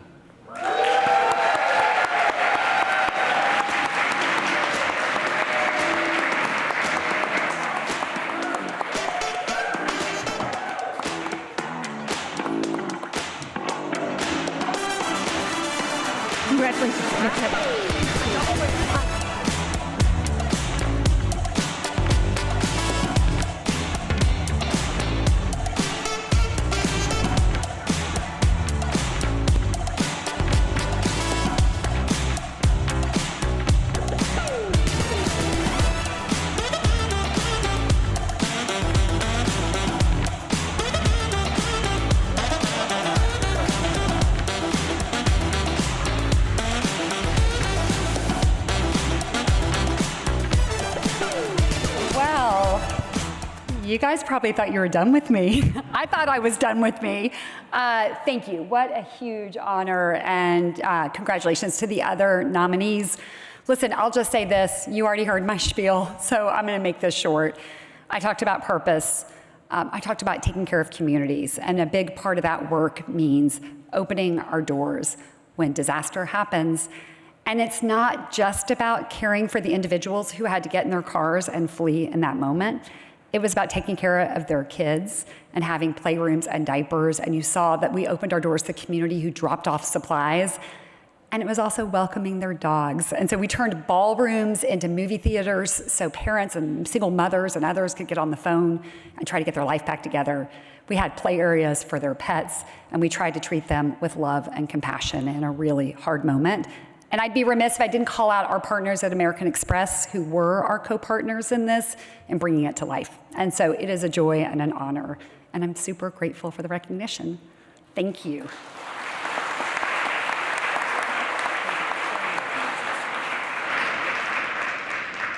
One of the things that I think is so unique about what the U.S. Chamber Foundation does is it allows us to be able to call out partners that we've truly valued. So the fact that somebody can win an award and say, oh, and by the way, we did this with another corporate, that's what the Chamber does. It creates those moments that it's not just about one company, it's how they can come together. So here we are now in our third award, the Best Education and Workforce Program. As we heard earlier from Hilton, the talent pipeline is truly what powers our economy. This award goes to an organization who's looked to say, how can we continue to drive open door policies for learners and workers? How can we give them the skills necessary to really expand access and to be able to look for a new pathway for quality jobs? So let's see who's nominated. Here are the finalists for Best Education and Workforce Program. Ascent Funding. Ascent and the Forward Fund deliver a $7 million impact loan program in North Carolina, providing zero-interest, outcomes-based loans for in-demand careers like electrical line work and commercial driving. This self-sustaining model combines philanthropic investment with private funding, expanding access to livable wage careers while addressing workforce shortages through innovative financial solutions. CSX and Wounded Warrior Project are addressing veteran underemployment through a no-cost drone training program offering instruction, mentorship, and FAA certification. Since 2023, more than 50 veterans completed training with 33 earning certification, many securing jobs or starting businesses, demonstrating how collaboration creates meaningful employment pathways for wounded warriors. Dollar General Literacy Foundation and Save the Children have invested $10.3 million since 2018 to transform early childhood education in rural America, reaching nearly 1 million children annually. The partnership supports kindergarten readiness, literacy, and workforce development, while also funding rural child well-being dashboards that have shaped programs in communities across 14 states.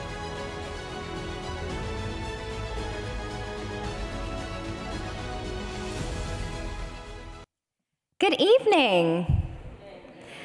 My name is Jamie Francis, and I have the great privilege of serving on the U.S. Chamber Foundation's Workforce Program, overseeing our Talent Pipeline Management Initiative. And we have the great privilege and honor of presenting tonight's Best Education and Workforce Program.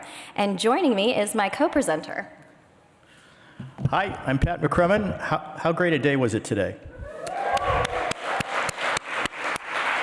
It was amazing. I can't tell you how many times I heard collaboration, how many times I heard innovation. It was an extraordinary day, and I learned a lot. And I've been at this for a while. My name is Pat McCrum, and I lead social and community impact at DuPont and STEM education. And I have the honor to help with this award. Education is near and dear to our heart as it relates to so many different things, giving kids a leg up, making sure that we can provide good jobs for people across the state and around the world. And when I first got to DuPont 7 years ago, I asked somebody, tell me a little bit about the history of education at DuPont, because DuPont's been around, 223 years, if you can imagine that. So I said, when did we get into education? And my new boss looked at me and said, about 217 years ago. So it's really a privilege and an honor for me to be here and help to present this award. Jamie? So can we get like a drum roll? Thank you. The 2025 recipient of this award is Dollar General.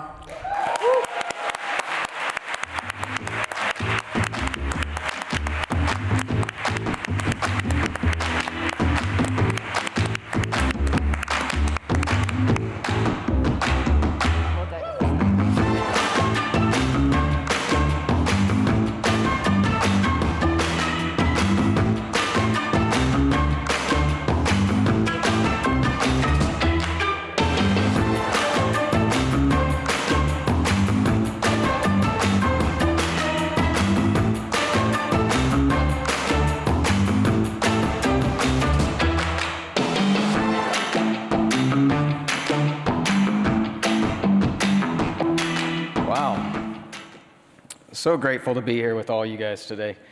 Just some amazing companies that are in the room, and we're excited to be a part of this. So we're humbly honored to receive this award for our partnership with the great folks at Save the Children. Jenny and Nicole, I'm privileged to be here with you today. They're back there in the middle. They're with Save the Children, so it's wonderful to have them here with us too. For almost a decade, Dollar General has had this partnership with Save the Children to help strengthen educational opportunities and enhance workforce readiness in rural environments. And, when we combine our talents and our treasures together, we can make amazing things happen. And I think that the folks at Save the Children have really done that. So we're just grateful for everything they've done, and we're grateful for the work of the U.S. Chamber as well for creating those pathways for the betterment of all involved. So thanks so much, guys.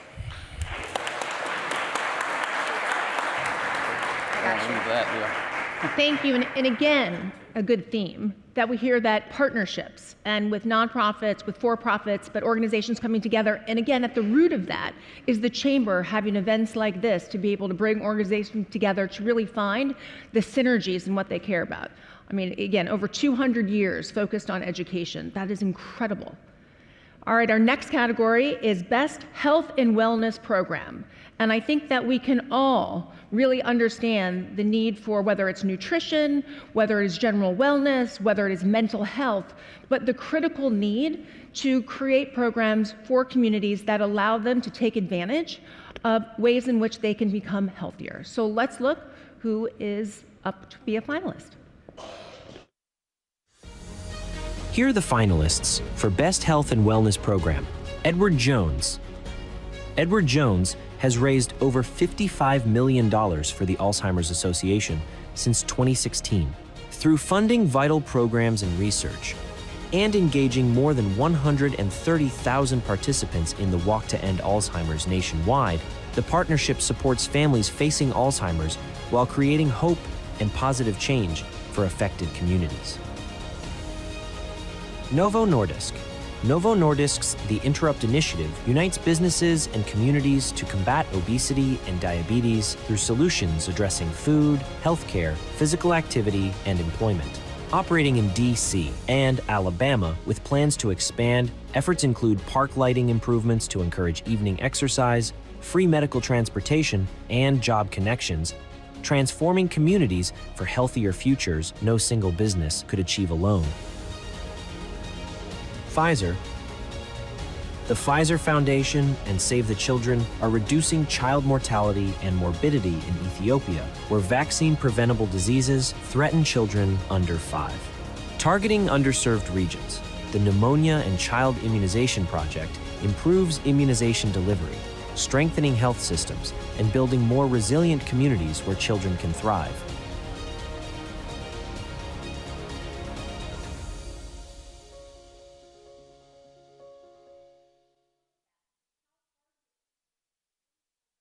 Who should actually win, right? That very challenging, such amazing things. And so our esteemed judges believe that there was a tie. So we will have 2 different winners, so wait for both. Thank you. I'm Eileen Kelly Renato, Senior Vice President of the U.S. Chamber Foundation. Thank you, Eileen. It's a privilege to be here this afternoon amongst so many inspiring colleagues and, more importantly, deserving finalists. I'm Carol Richardson, and I lead sustainability and health equity in the US for Teva Pharmaceuticals. Everyone, no matter where they live, their background or circumstances, deserves the chance of good health and well-being. At Teva, our purpose, "We're all in for better health," stems from that belief. In 2021, we set a bold goal to launch 8 global access programs by 2025. Last year, we were honored to receive the Chamber of Commerce Foundation's Citizenship Award for one of these initiatives, our Community Roots Access to Mental Health Care program here in the US. Working with Direct Relief and the National Association of Free and Charitable Clinics, we're expanding access to mental health services for uninsured patients at safety net clinics across the country who are struggling from depression and anxiety. Since 2022, we've donated more than $20 million of generic medicine and reached more than 80,000 people with behavioral health services through the program. Using our collective expertise, resources, and partnerships to help address complex health and well-being challenges has never been more important. When we lift up people, we lift up families and communities. Each one of this year's outstanding finalists is doing just that, making a profound difference in the health and well-being of people, families, and local communities. Congratulations again to Edward Jones, Novo Nordisk, and Pfizer, and thank you all for the incredible work you're doing.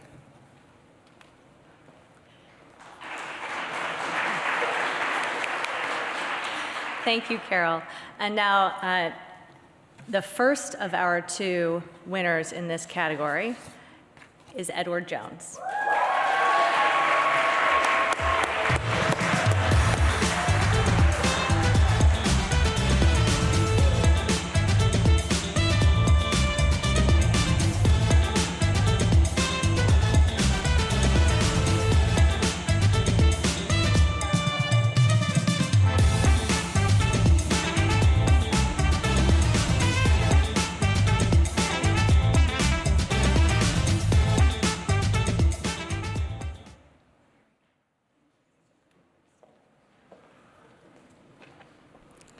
Wow, look at that.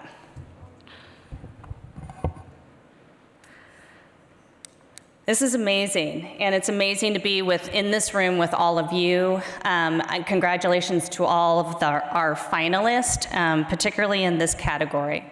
My name is Laura Ellenhorn. I'm responsible for the Edward Jones Foundation. And on behalf of Edward Jones and the Alzheimer's Association, who's joined us here tonight, I'm so honored and thrilled to accept the Citizens Award for the Best Health and Wellness Program. Today, more than 7 million Americans are living with Alzheimer's, and the cost of caring for patients suffering from it is staggering. As part of our purpose, Edward Jones is focused on helping people build secure financial futures, and Alzheimer's impacts far too many of our clients, our associates, and community members. That's why in 2016, we formed a strategic alliance with the Alzheimer's Association, including serving as its first national presenting sponsor of the Walk to End Alzheimer's. And I'm pleased to share that Edward Jones has extended this alliance through 2030, of reaffirming our firm's deep commitment to promoting healthier futures for families and for communities impacted by Alzheimer's and really all forms of dementia. Through this long partnership, we are working to enhance the Alzheimer's Association's care programs, funding critical disease research, and bringing health education and resources direct to our clients, to our community members, and to their families. To date, Edward Jones has raised more than $56 million to support the Alzheimer's Association through team fundraising and corporate contributions. And as we look to the future, we're committed to fighting this disease, expanding education and community outreach, and of course, advancing research to find the cure. We are profoundly grateful to the U.S. Chamber of Commerce Foundation for recognizing this partnership with the Alzheimer's Association and acknowledging the contributions and efforts of more than 130,000 of our clients, our friends, our associates, and all of their families who have walked side by side to advance this really important work. Thank you so much. We're so honored to receive this honor. Thank you.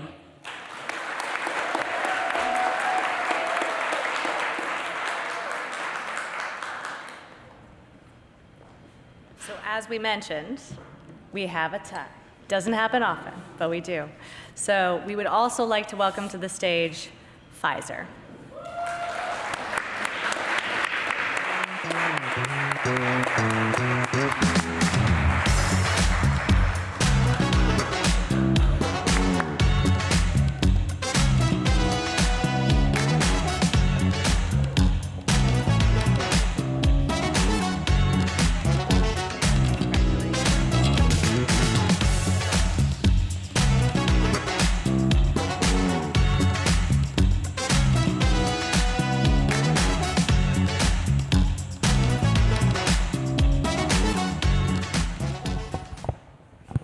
Good evening, everyone, and congratulations to all of tonight's recipients and finalists. It is an honor and privilege to be here tonight. I'm Kat Robinson.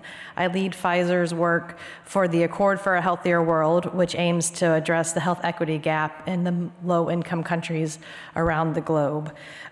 It is my honor to accept this award on behalf of the Pfizer Foundation and Save the Children. Again, Jenny and Nicole, thank you so much. Please stand so everyone can also recognize you.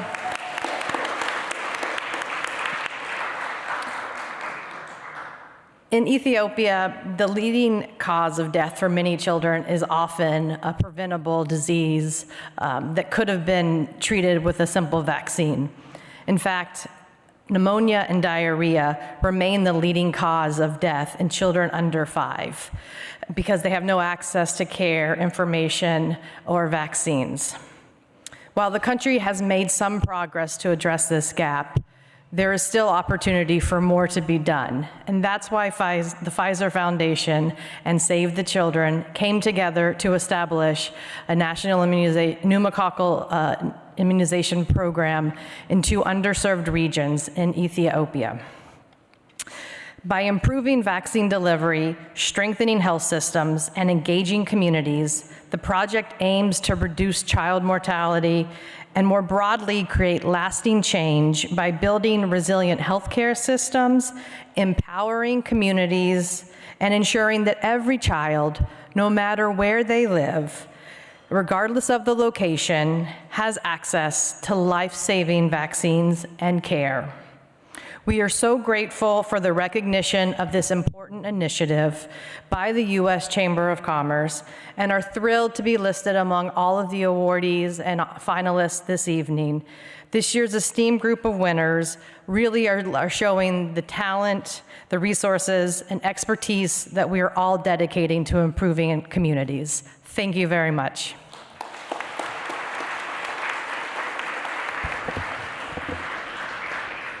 All right, so we're just about halfway through. And so I'm going to call in Joe Davis from the Solutions Bench. so that we can all stand up for a second, move around, stand up. We have others to come, so just wanted a little, if you need a drink, raise your hand. They'll come on by for you. All right, all right, perfect. You can sit down. Don't you feel better?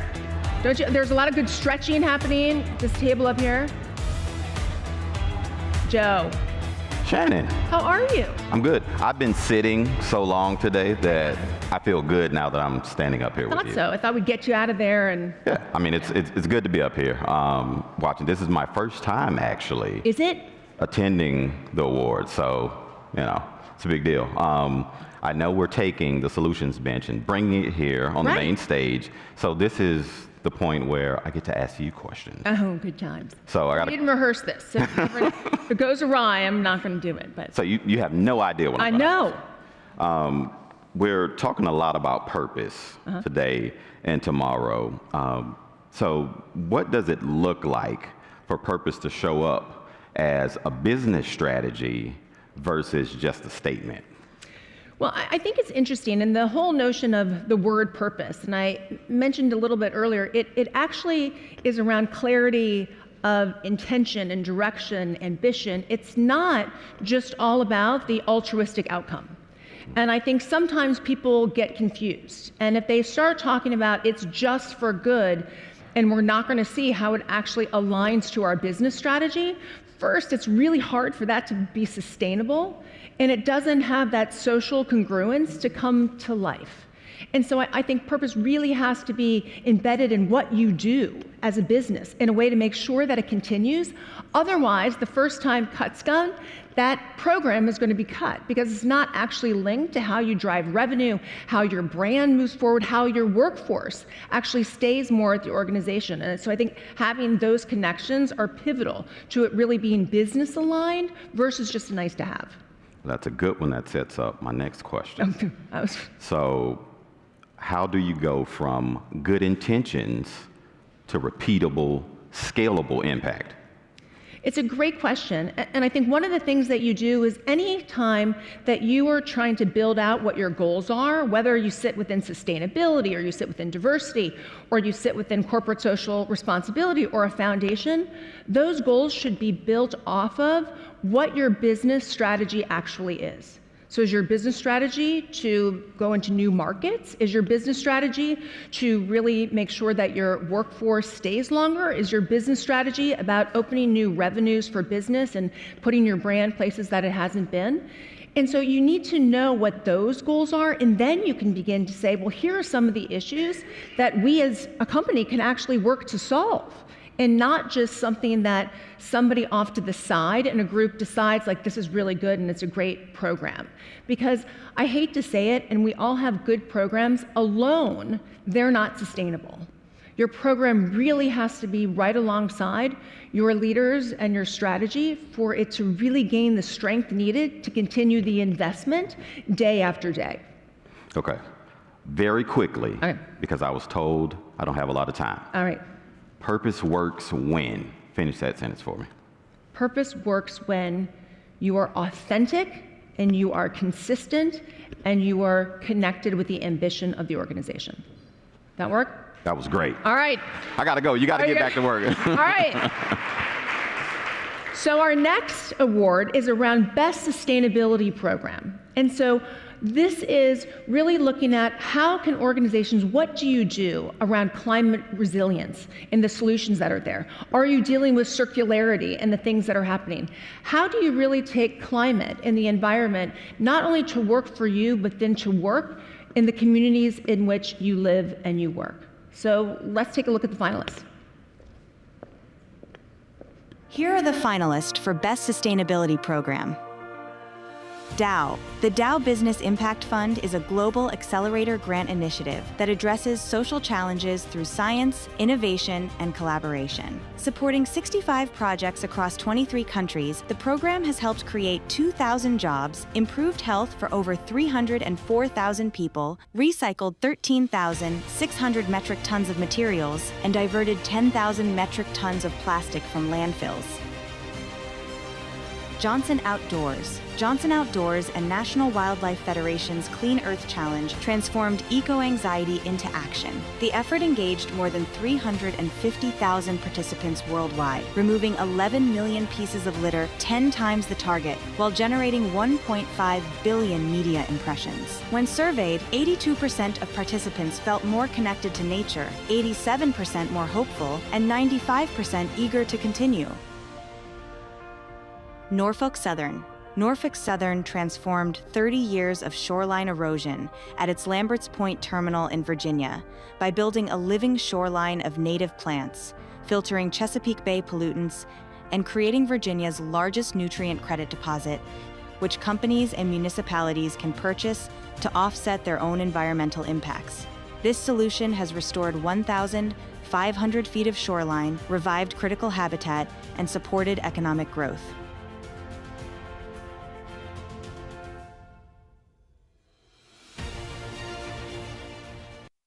Good evening, everyone. I'm Elizabeth O'Brien. I am our SVP at Hiring Our Heroes, a wonderful program of the U.S. Chamber of Commerce Foundation where we create economic opportunity for transitioning service members, military spouses, and veterans all over the globe. Our past winner from last year couldn't join us tonight, so you just have me. I am also an active duty spouse and the proud mom of a plebe at the United States Naval Academy, and so service runs, thank you. Service runs deep, not only for our family, but truly everybody that shows up each and every day to go to work at Hiring Our Heroes on behalf of those that serve. It is my great pleasure tonight to announce this year's winner for Best Sustainability Program. Please congratulate Norfolk Southern.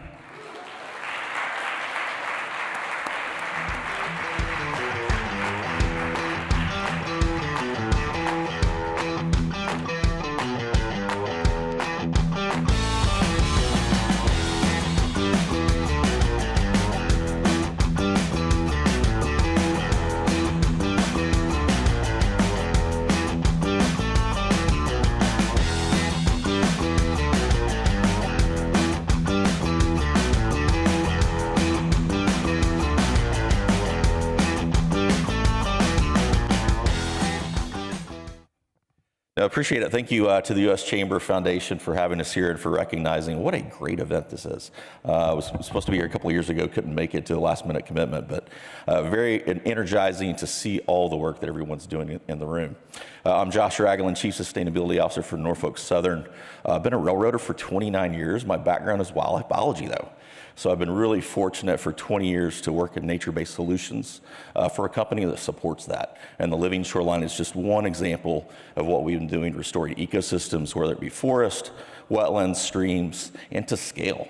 And these are good for the environment, they're good for people, and they're good for the bottom line. Talk about revenue to support those projects. That makes it sustainable.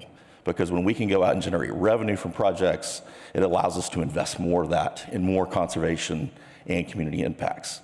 So Living Shoreline's been a great example of that. A lot of partners along the way, including EcoCap, Acre Investment Management, Dewberry Engineering, CMM Marine Construction, and our nonprofit partner, Elizabeth River Project. We've actually they've been a partner of ours in conservation and community impact for 30 years. And they came up with this idea to us to restore the shoreline and qualify it as a nutrient bank in the state of Virginia. What's the impact? This allows them to go out and replicate this project for small private landowners. They don't need government funding to do this. They can support it through Virginia's Nutrient Credit Program. So thank you for the recognition. Congratulations to all the finalists.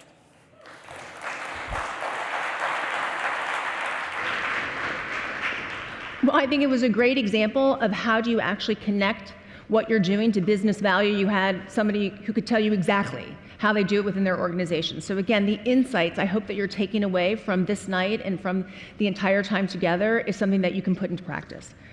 Our next category is Best Economic Opportunity and Empowerment Program. This really is about access to capital. How do companies truly create programs that allow entrepreneurship, that really look to build and be able to enhance economic mobility so that communities can really thrive? So let's see who the finalists are. Here are the finalists for Best Economic Opportunity and Empowerment Program. The Allstate Foundation. The Allstate Foundation's Economic Empowerment Grant Program has distributed more than $6 million in grants to address domestic violence survivors' #1 barrier to safety, financial resources. Supporting emergency needs, financial education, and housing advocacy, this trust-based approach enables survivors to rebuild their lives with dignity, safety, and independence. Guardian. Guardian's Minding Your Money Skills for Life program blends financial education with social-emotional learning for high school students through a digital curriculum and Guardian's volunteer program. Since 2023, the initiative has reached over 100,000 students across 2,500 schools, 66% serving Title I populations, helping them thrive financially and emotionally in adulthood. The PepsiCo Foundation, and CARE launched She Feeds the World in 2019 to empower small-scale farmers. The program provides resources and training to farmers and communities, advancing PepsiCo's goal of improving 250,000 livelihoods by 2030. By equipping farmers with tools and training, it addresses immediate challenges while building resilient local food systems.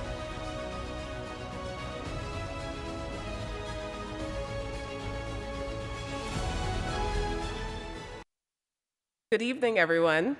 I am Shanique Street, and I'm the Executive Director of Community Resilience here at the U.S. Chamber of Commerce Foundation, where I oversee our economic empowerment efforts with a focus on small businesses. Hi, good evening. I'm Todd Hammond, and I lead card operations for Capital One. It's an honor to be here today and to present the award for Best Economic Opportunity and Empowerment Program. This work is very important to me, and it's very important to Capital One. We believe that everyone deserves the chance to succeed, and economic opportunity is a cornerstone of that belief. Last year, Capital One was fortunate enough to win this very award, and it was a testament to the hard work and dedication of our teams and our partners supporting FAFSA completion for students across the country. We saw firsthand the impact that focused efforts can have on individuals and communities, creating brighter futures. Tonight, we celebrate organizations that have made a profound difference in the lives of so many in a rapidly changing world, providing individuals with the tools, the resources, and the support that they need to thrive. Not only strengthens our communities, but it also builds a resilient and equitable society for all. The initiatives we recognize tonight are not just programs, they're pathways to lasting change. And I will pass it to Shanique, who will announce the winner this year. Thank you, Todd. Tonight's winner for the Best Economic Empowerment Opportunity and Empowerment Program is the Guardian Life Insurance Company of America.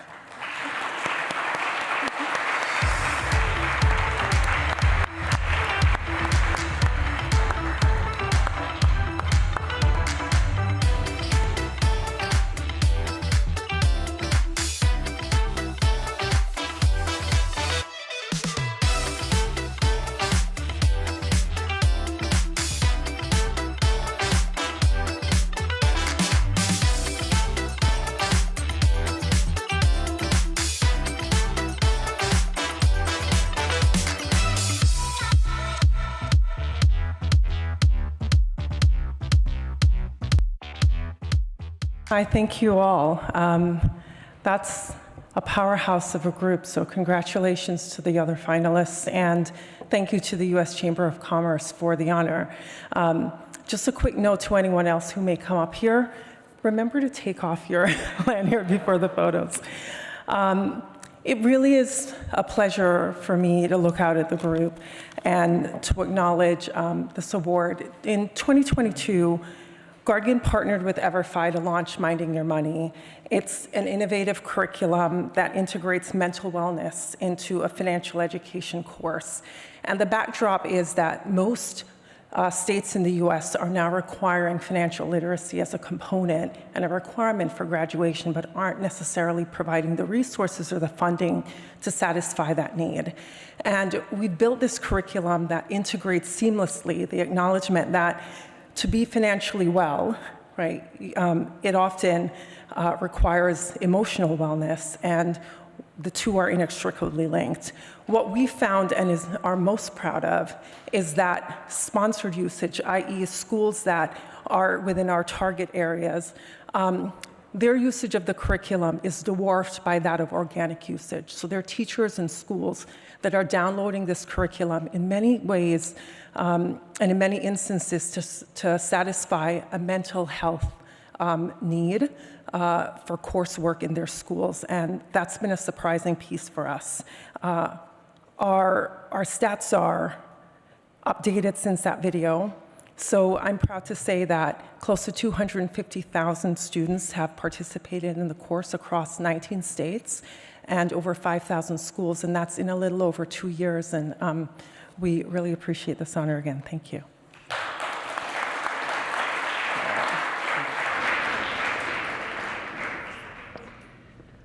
Our next category is Best Community Improvement Programs. And this is really about looking at initiatives and looking at partnerships that will truly help local communities flourish, whether looking and helping them through infrastructure issues or other pressing problems to truly allow the local community to become something that's sustainable and something that's there for all the people who live there. So let's check out our finalists. Here are the finalists for Best Community Improvement Program. Athena Health. The Athena Gives Free Clinic Partnership provides electronic health record services and support to free and charitable clinics serving underserved populations. By equipping clinics with this technology, the program aims to increase patients served, improve care quality, and reduce healthcare disparities, creating better health outcomes for vulnerable communities nationwide. Chicago Fire FC. The Chicago Fire Foundation's PLAYS program combines soccer with social-emotional learning for underserved Chicago students. Through activities that build confidence, resilience, and leadership, students improve their performance on the field and in the classroom. Since 2013, the foundation has invested over 436,000 hours in local communities. By 2026, the program will reach 70 schools and nearly 1,680 students. FedEx Corporation. FedEx supports Feed the Children's Food and Essentials Hub program, partnering with school districts nationwide. Operating hubs across 9 major cities, the program provides food, personal care items, books, and school supplies, relieving hunger, so students focus on learning while helping families maintain food-secure households. Grand Rapids Chamber. Kent County's 100 in, 100 initiative, led by the Grand Rapids Chamber and its foundation, began housing over 100 chronically homeless individuals within 100 days and has since housed many more. For less than $500 per person, the program connects participants to permanent housing with wraparound services for long-term stability.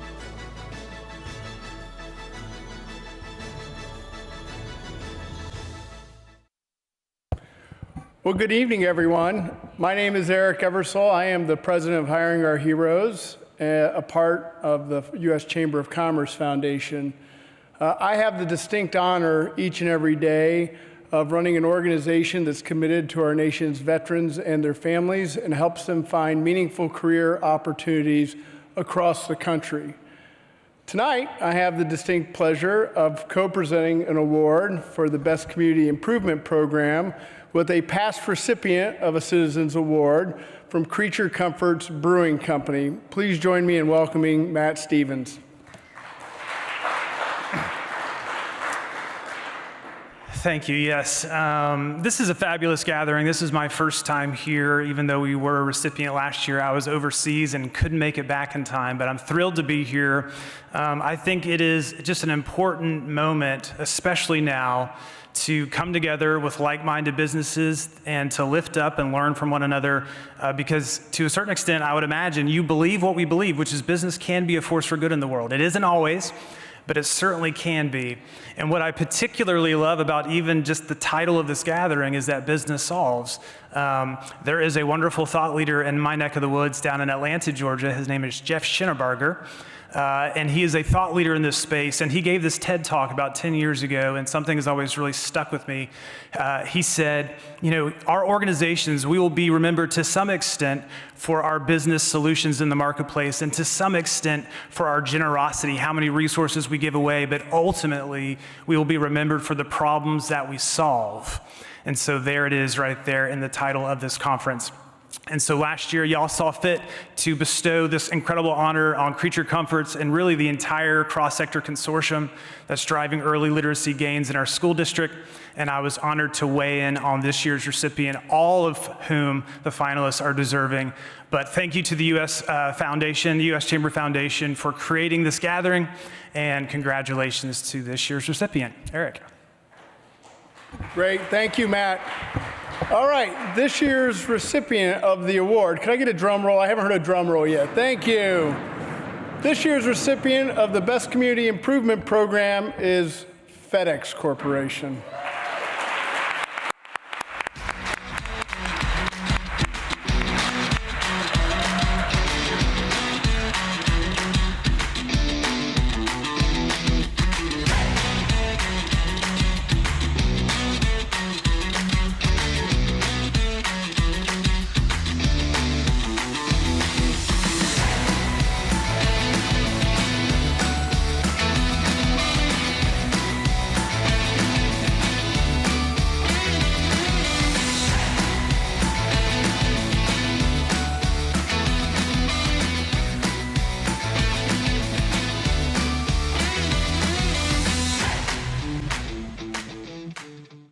Well, thank you so much. My name is Julia Tchaikovsky, and I am here on behalf of my colleague, Rachel Kesselman, who manages this amazing program with Feed the Children. She was not able to be here today, but I'm joined on stage by Coco Black and Catherine White in the audience. And like so many other recipients have said, I want to thank the U.S. Chamber for this incredible honor. And to all of the visionary finalists and nominees who are doing incredible work in communities around the world. So I'd like to give all of you a round of applause for the incredible work you're doing tonight. So you saw the video and you saw that this program that won tonight is the Food and Essentials Hub that we do in 9 cities across the United States. We deliver 8 to 12 pallets every month of food and other essential resources, personal care items, books, and things that students and families need. Because it's our shared belief that no child should lack the ability to succeed because of lack of food or essential resources. And we launched this program this year in Memphis, Tennessee, which is our hometown for FedEx. And there was something that Tamara Sandberg, who's the VP of US Program Development at Feed the Children, said that's really stuck with us and has really driven us to continue to push this program forward. And that is, students or kids cannot be hungry for knowledge when they're hungry for food. And that really drives us forward to continue this important work. So again, thank you so much for this recognition on behalf of FedEx and our 500,000 team members across the world who are striving every day to connect people and possibilities. Thank you again.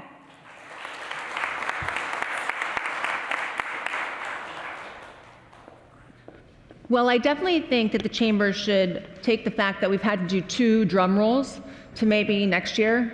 Actually, I can have that in here. We have 2 more awards. The next one is for Best Corporate Steward, and this one is for small and medium-sized businesses. And as we've talked throughout this is about the organization that has really taken purpose and made sure that it's central to their business strategy. So they can't be taken apart. The social congruence means that the social aspects will happen because the business does that just as part of what they do. And I think that's incredibly important because, again, that's what makes purpose sing and what makes sure that it's sustainable. So let's see the finalists. Here are the finalists for Best Corporate Steward, Small and Middle Market Business, Deaf Services Unlimited. As a woman-owned agency founded by a hearing child of deaf parents, Deaf Services Unlimited connects deaf and hearing communities nationwide through ASL interpretation and real-time captioning. The company is revolutionizing digital accessibility by adding ASL and captions to existing, ensuring communication access for everyone, everywhere. Mission Mobile Medical Group. Mission Mobile Medical partners to deliver primary, dental, behavioral, and maternal care through more than 250 mobile clinic programs across North America. Their locally rooted, quickly deployable clinics break down barriers for underserved families, preventing costly emergencies while building healthier communities, combining financial impact with life-changing healthcare access.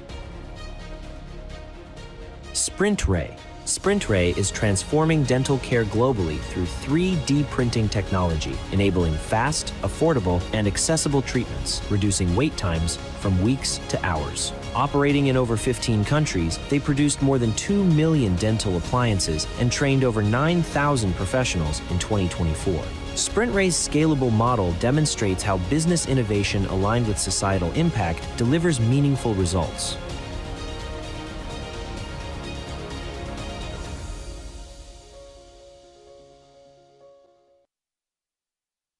Weren't here this afternoon. I'm Mark DeCourcy, the Senior Vice President here at the Chamber Foundation. And it's my pleasure to be able to award these last two Citizens Awards.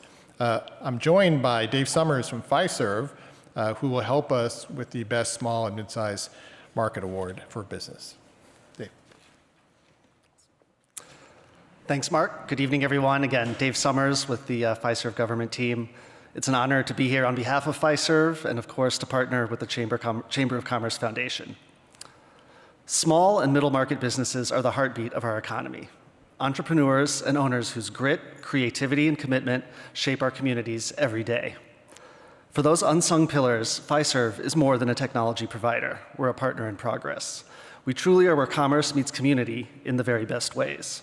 Whether just starting out or scaling up, Fiserv is proud to help small businesses run smarter and grow faster. But we also understand that small and mid-market businesses' impact goes beyond the bottom line.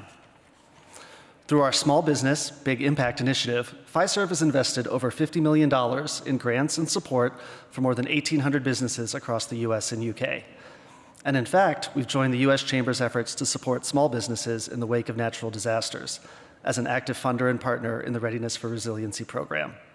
Fiserv's committed to helping local entrepreneurs thrive and grow, especially in times of challenge. So again, congratulations to each of the finalists. We appreciate all you continue to do.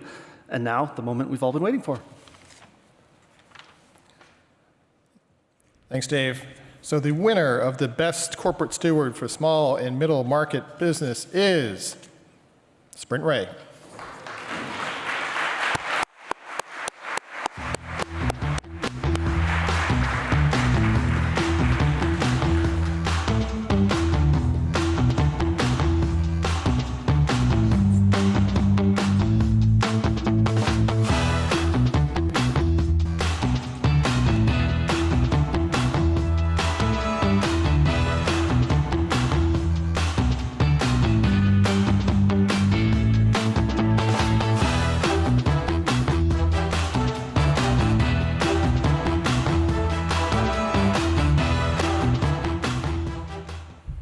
Wow. I just want to say congratulations to all the finalists and all the winners tonight. It's really an incredible honor to be here amongst you. This is my first Chamber of Commerce event, and I've just been so impressed and so inspired.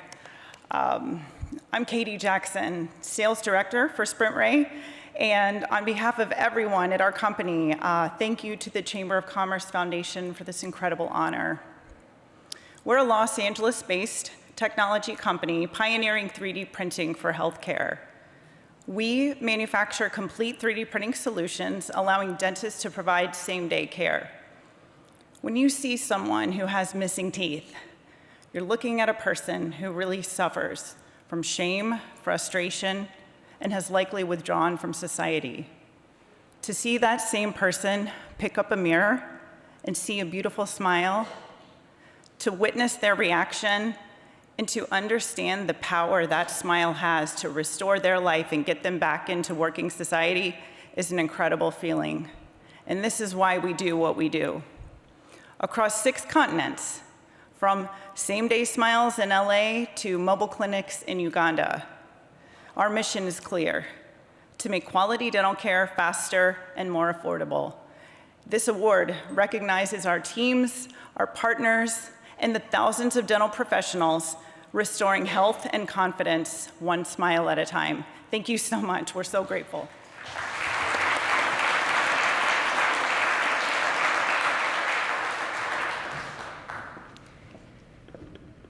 So I think that story is so incredibly moving because it does. Your smile is something that everyone looks at first, and people who don't have that opportunity, it's a setback from the first time that they're introduced. So such an amazing thing that an organization who does 3D printing has found that as their niche to really be a part of their purpose.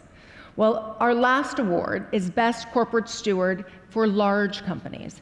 And it's much the same of the things that they do, but really to take in the role of needing to scale, really being the people on the front lines to say, what should the benchmark be? How do we change that? How do we not become just this silo over here, but truly embed ourselves in the organization, which can be incredibly challenging when the organization gets larger. So with that, let's see our finalists. Here are the finalists for Best Corporate Steward, Large Business. Chick-fil-A. With over 3,000 restaurants nationwide, Chick-fil-A invests in communities through $215 million in team member scholarships, 30 million donated meals, and 38.6 million pounds of diverted food waste. Local owner-operators lead programs fighting hunger, supporting education, and fostering youth leadership, demonstrating care for people, communities, and the planet. Hy-Vee. In 2023, Hy-Vee set a mission to provide 100 million meals that united customers, employees, and suppliers in fighting hunger. Through register roundups, food rescue, meal giveaways, and hyperlocal campaigns with Feeding America, they surpassed their goal, raising 102 million meals by 2024 and transforming communities across their network. Mattel. For 20 years, Mattel Play It Forward has partnered with Save the Children, reaching millions of children in the U.S. and around the world.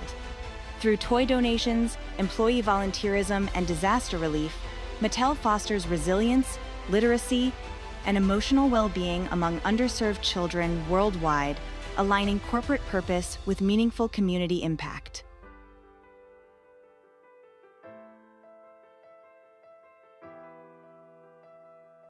Okay, I'm back. And this is the last award, everyone. Give it up for yourselves for staying here. And how about a round of applause for our MC, Shannon Schuyler, huh?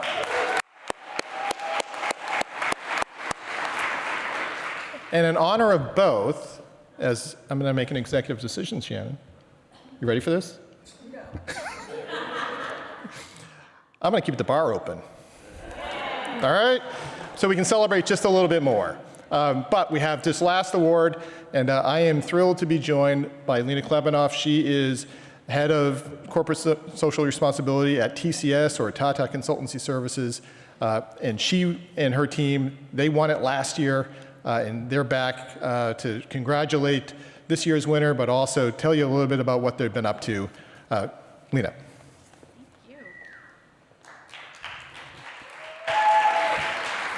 Good evening, everyone. It is so wonderful to be here tonight celebrating the amazing companies that are shaping and building a brighter future through corporate citizenship. A huge thank you to the U.S. Chamber of Commerce Foundation for shining a spotlight on this work. At TCS, we are passionate about empowering people and communities by creating opportunities for inclusion and success in a digital world.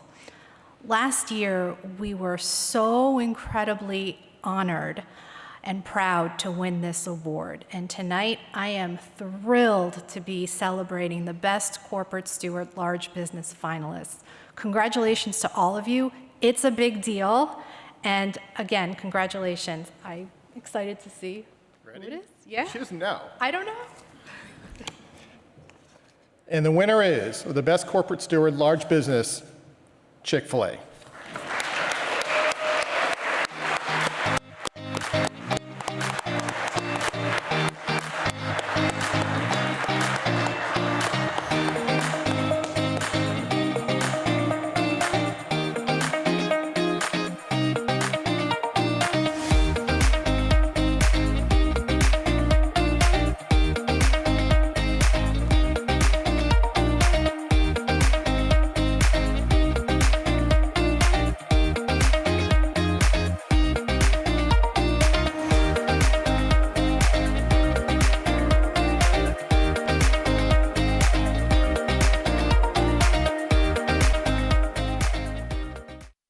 Well, I know I'm the only thing between you and more socializing, so I'm going to keep this really short. But wow, what an honor, what an absolute honor. And as others have said, congratulations to all the finalists.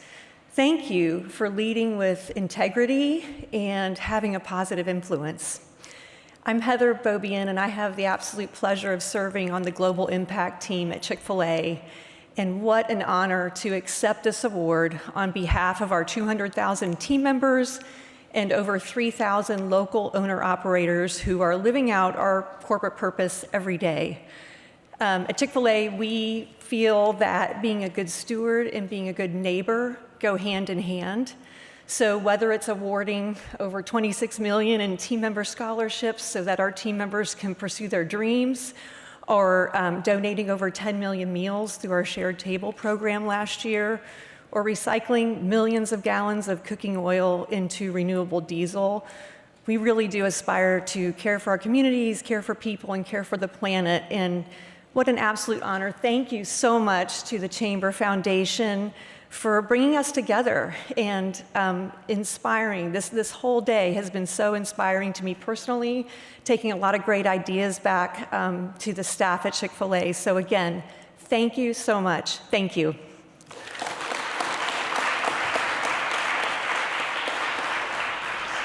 All right, everyone, so we made it through. And I'm the one who now is between you and another cocktail. But I just wanted to, once again, thank all of the finalists and all of the winners. I hope that you're inspired by the things that companies have done, by how they innovate, by how they really are embedding themselves within the business strategy, with how, and we heard this over and over again, the importance of trusted partnerships. And so think about that when you're thinking about what do we do next, or how can we really get more momentum, or how can we get more funding? Those are great ways to look at it. And as you continue on, just think about it. Business does solve these incredible problems that our communities have around the world. But you all are the ones that build those initiatives, that come up with the ideas, that actually make them happen. Leverage your talent, leverage your employees, leverage your wisdom to truly make a difference in communities. And you should be so incredibly proud about that, and you should make sure that you give yourselves a pat on the back for everything that you're doing. So one more round of applause for all of our winners and all of our finalists.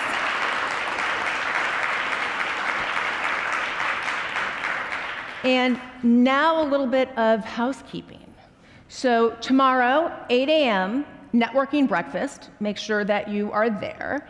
And then also the keynote starts right at 9 o'clock. So make sure you're bringing your questions and your curiosity there. And make sure that you take tomorrow to be just even a little bit more inspired and lean in just a little bit more because you had today under your belt and because you have the opportunity to go and to talk to all of these finalists and all of these winners about what they've done and see how you can do it. So make sure you're bringing your excitement and you're bringing your momentum into day 2. So with that, have a wonderful evening and safe travels home.